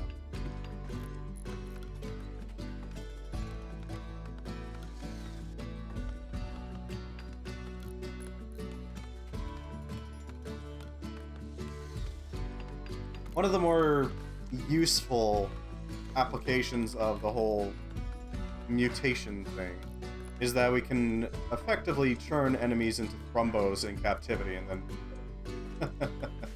use them how we like.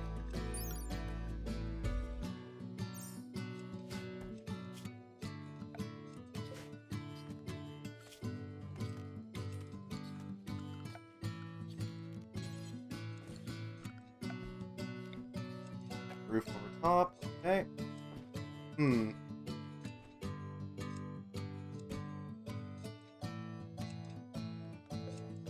Then we can also throw together some bees.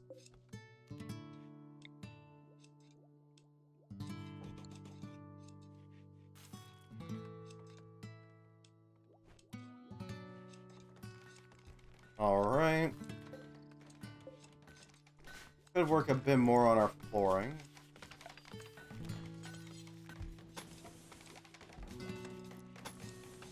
Four, 6, 7,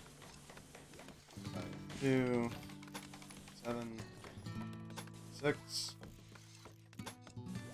6, 7. Okay then. We can now start researching a reactor. That's going to make it so much easier to run power on this thing. You have no idea.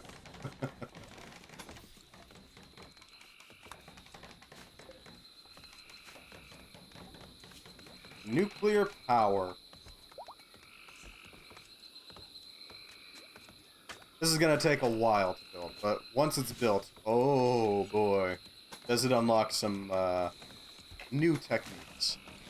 Because what it does is it basically unshackles our power production to the natural space around us. We can tap into so much more. Which drop, you say? By dark light, oxysilene. Okay. I mean, yeah, that works.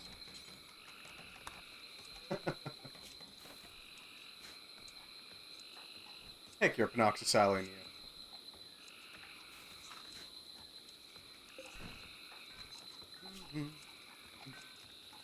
Salutations, Dr. Budum. This is my army. Riot Mechanoid Charging Station. Jesus, why do you need so many Riot Mechanoids?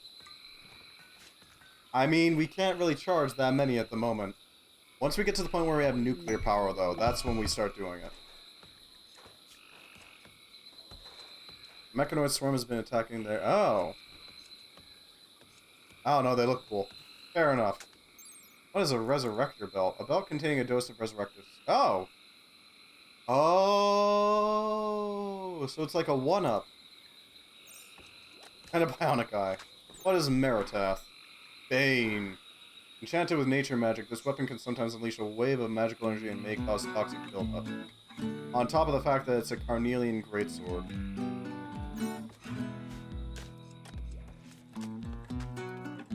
That is an option. I'm more interested in the mechanoid parts, honestly, but...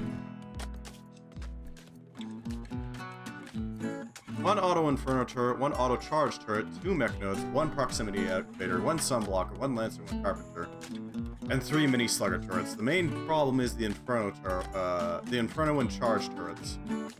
Those are the major problems here. Because the inferno turret will do damage regardless of armor.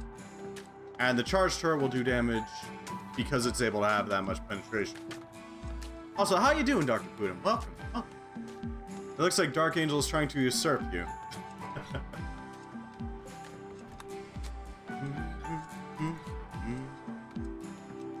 Also, you do actually have some authority? Question mark? Yeah, we'll go with authority. None will stand against me. Archangel has 18 social, while you have 15, sorry, at the moment. How's your Luciferium need, by the way? It's fine right now.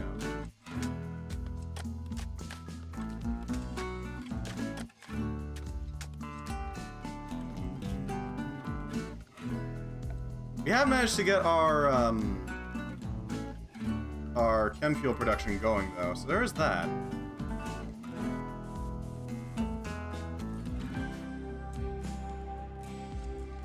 Expand walkway.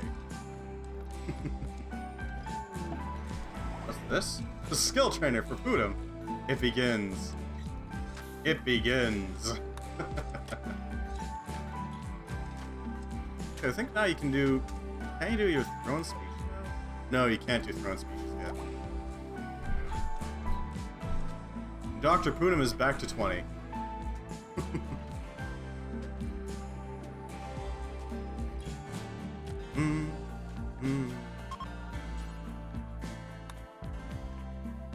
Don't need the bots there. They'll just do their work.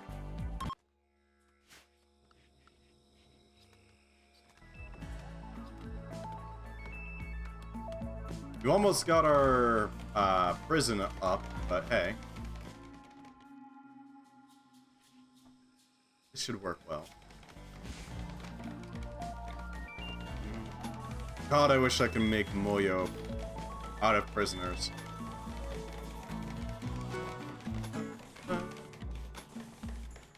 Set up the wirings so that we have it.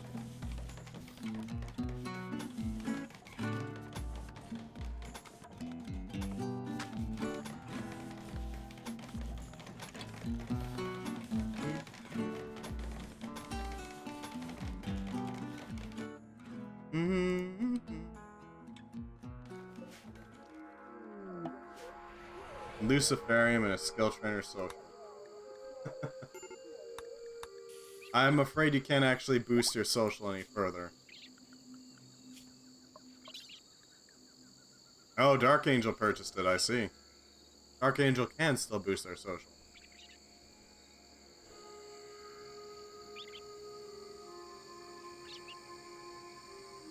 Yes.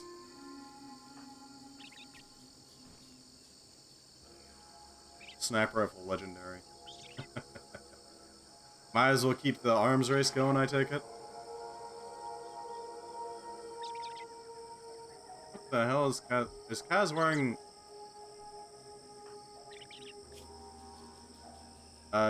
Dagon hood? Huh. Also, they have the orb. Also known as the Trader's Trinket, Orb of Insanity, and Mind Thief. The Orb of Conviction is a powerful and dangerous artifact. When filled with conviction and magic of a caster, can be used to press that conviction upon another. You dare boys. French bulldogs, oh no.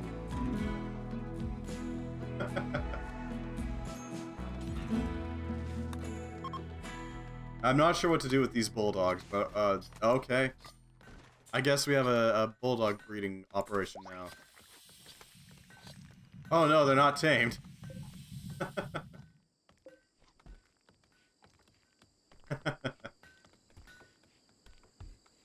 I guess we can tame them? I don't know, I don't really use doggos. Originally used for bull baiting, which is an act of pitting one species of animal against bulls. These bulldogs are fierce opponents, and due to their small body size, they are fast, agile, and lethal.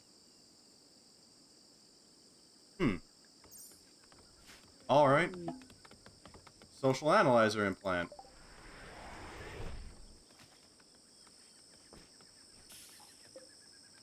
Okay. Social analyzer implant uses tiny cues from people who the user interacts with to construct a profile of their thoughts, mood, and personality. Having access to this kind of information is a great advantage in any social situation. This is from Cybernet. Is that what I think it is? Yeah, that's gonna be... Yeah. It's not gonna be as effective as you'd think, but it could be useful still.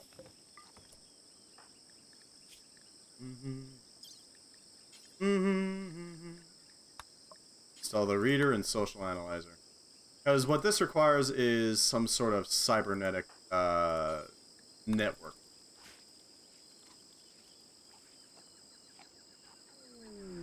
That being said, it can still be done. Archotech Jaw, of course. It begins. It begins.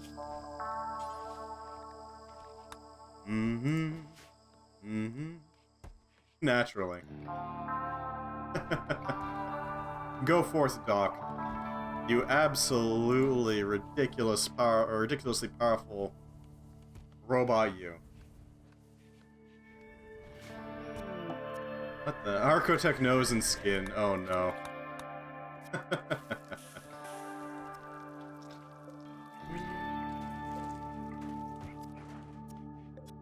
Gorgeous indeed.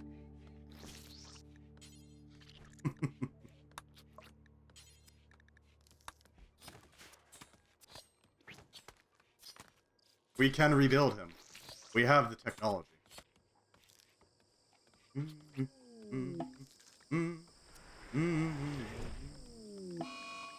Dr. Pudum's... Somehow, Doc failed to install a psychic reader into Dr. Pudum. But now they're a trauma savant. What? Affects social interactions. Oh no. Manipulation plus 50%. So your social interactions is going to have a rough time, but you're also really good at manipulating things. Oh no! Oh no. What has Doc done?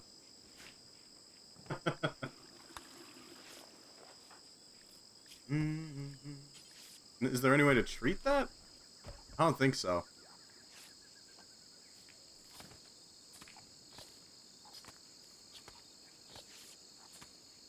Rimworld Trauma Savant. Fixed Trauma Savant.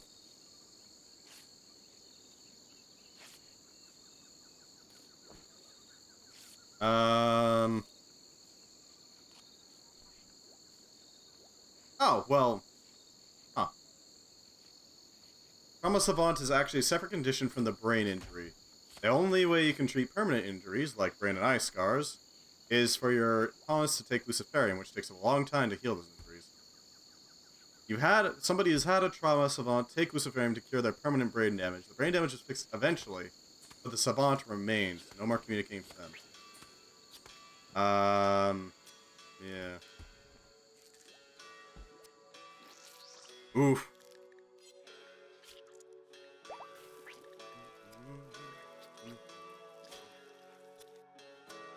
Mangled Scar Itchy. Here's hoping they don't mess this one up. How poetic. My hubris. My greed. Alright, Inbound Whisper. Thanks for stopping by. I hope you have a good stream, friend. I really need to set up alert command. Hope your stream goes well. That means poor doctor. Yeah.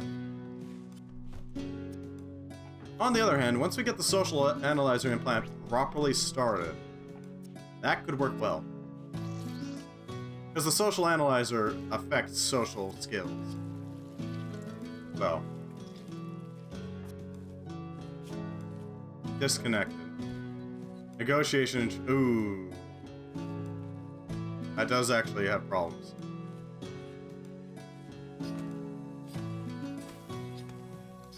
So in other words, that means that we need to rush Glitternet. Which we won't be able to run until we have the power to actually do it.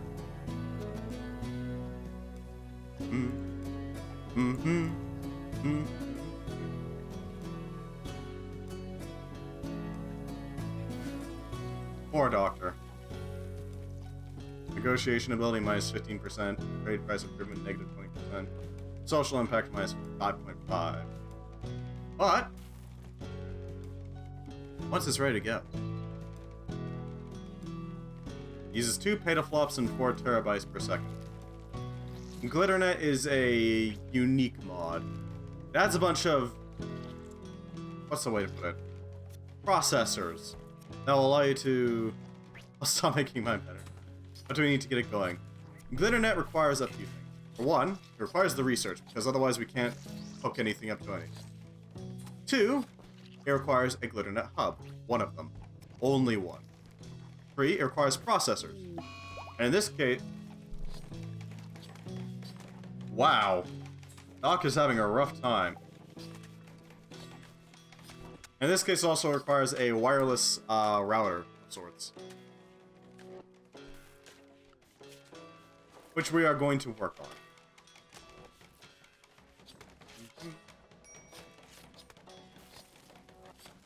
Basically, we're putting smartphones in with specialized requirements. And keep in mind, this is an architect droid, so this thing is designed to be ridiculously good at everything. And it's still failing.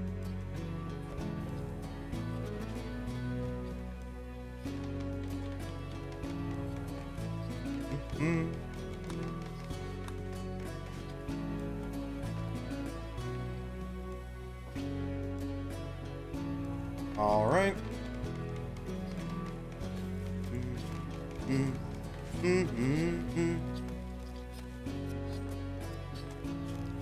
Let's hope it doesn't somehow mess up the skin.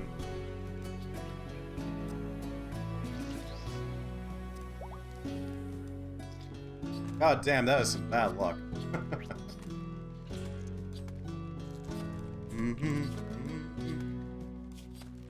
There we go, you got skin. Wow, your skull is about ready to break.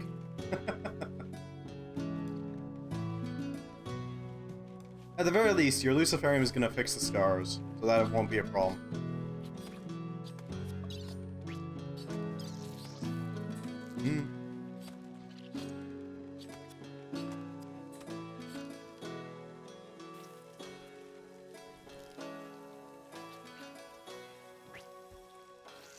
You can now exist in any temperature, apparently.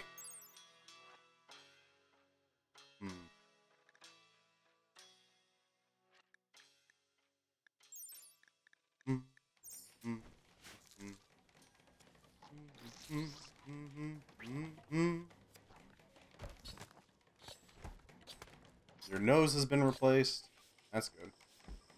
Huh?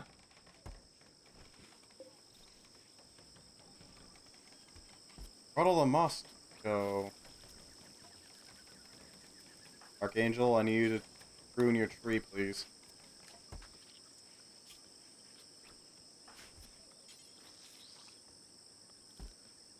Just trying to give a backup person in case something happens. I'll stop. Alright. You got a lot of backups, to be fair. So don't worry about that.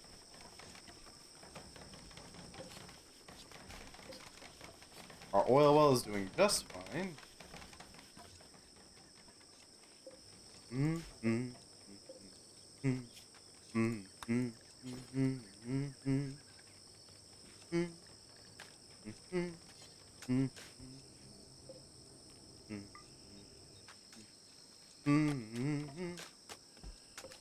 Alright, we're not going to take prisoners because we don't have any prisoners to take here.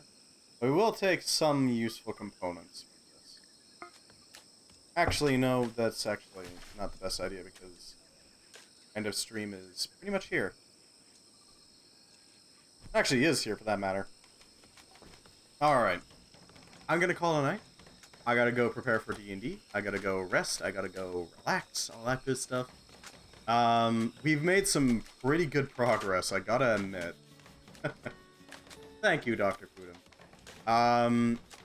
I'll be back online tomorrow from 3 to 9. If you want to join me, by all means, I would be happy to have you. We could continue our little attempt at maintaining this colony. In the meantime, I'm going to set up a raid. But for those of you watching on the archive channel, if you are watching on the archive channel, thank you very much for watching. I hope you have a good morning, noon, evening, day, night. Goodbye, my friends.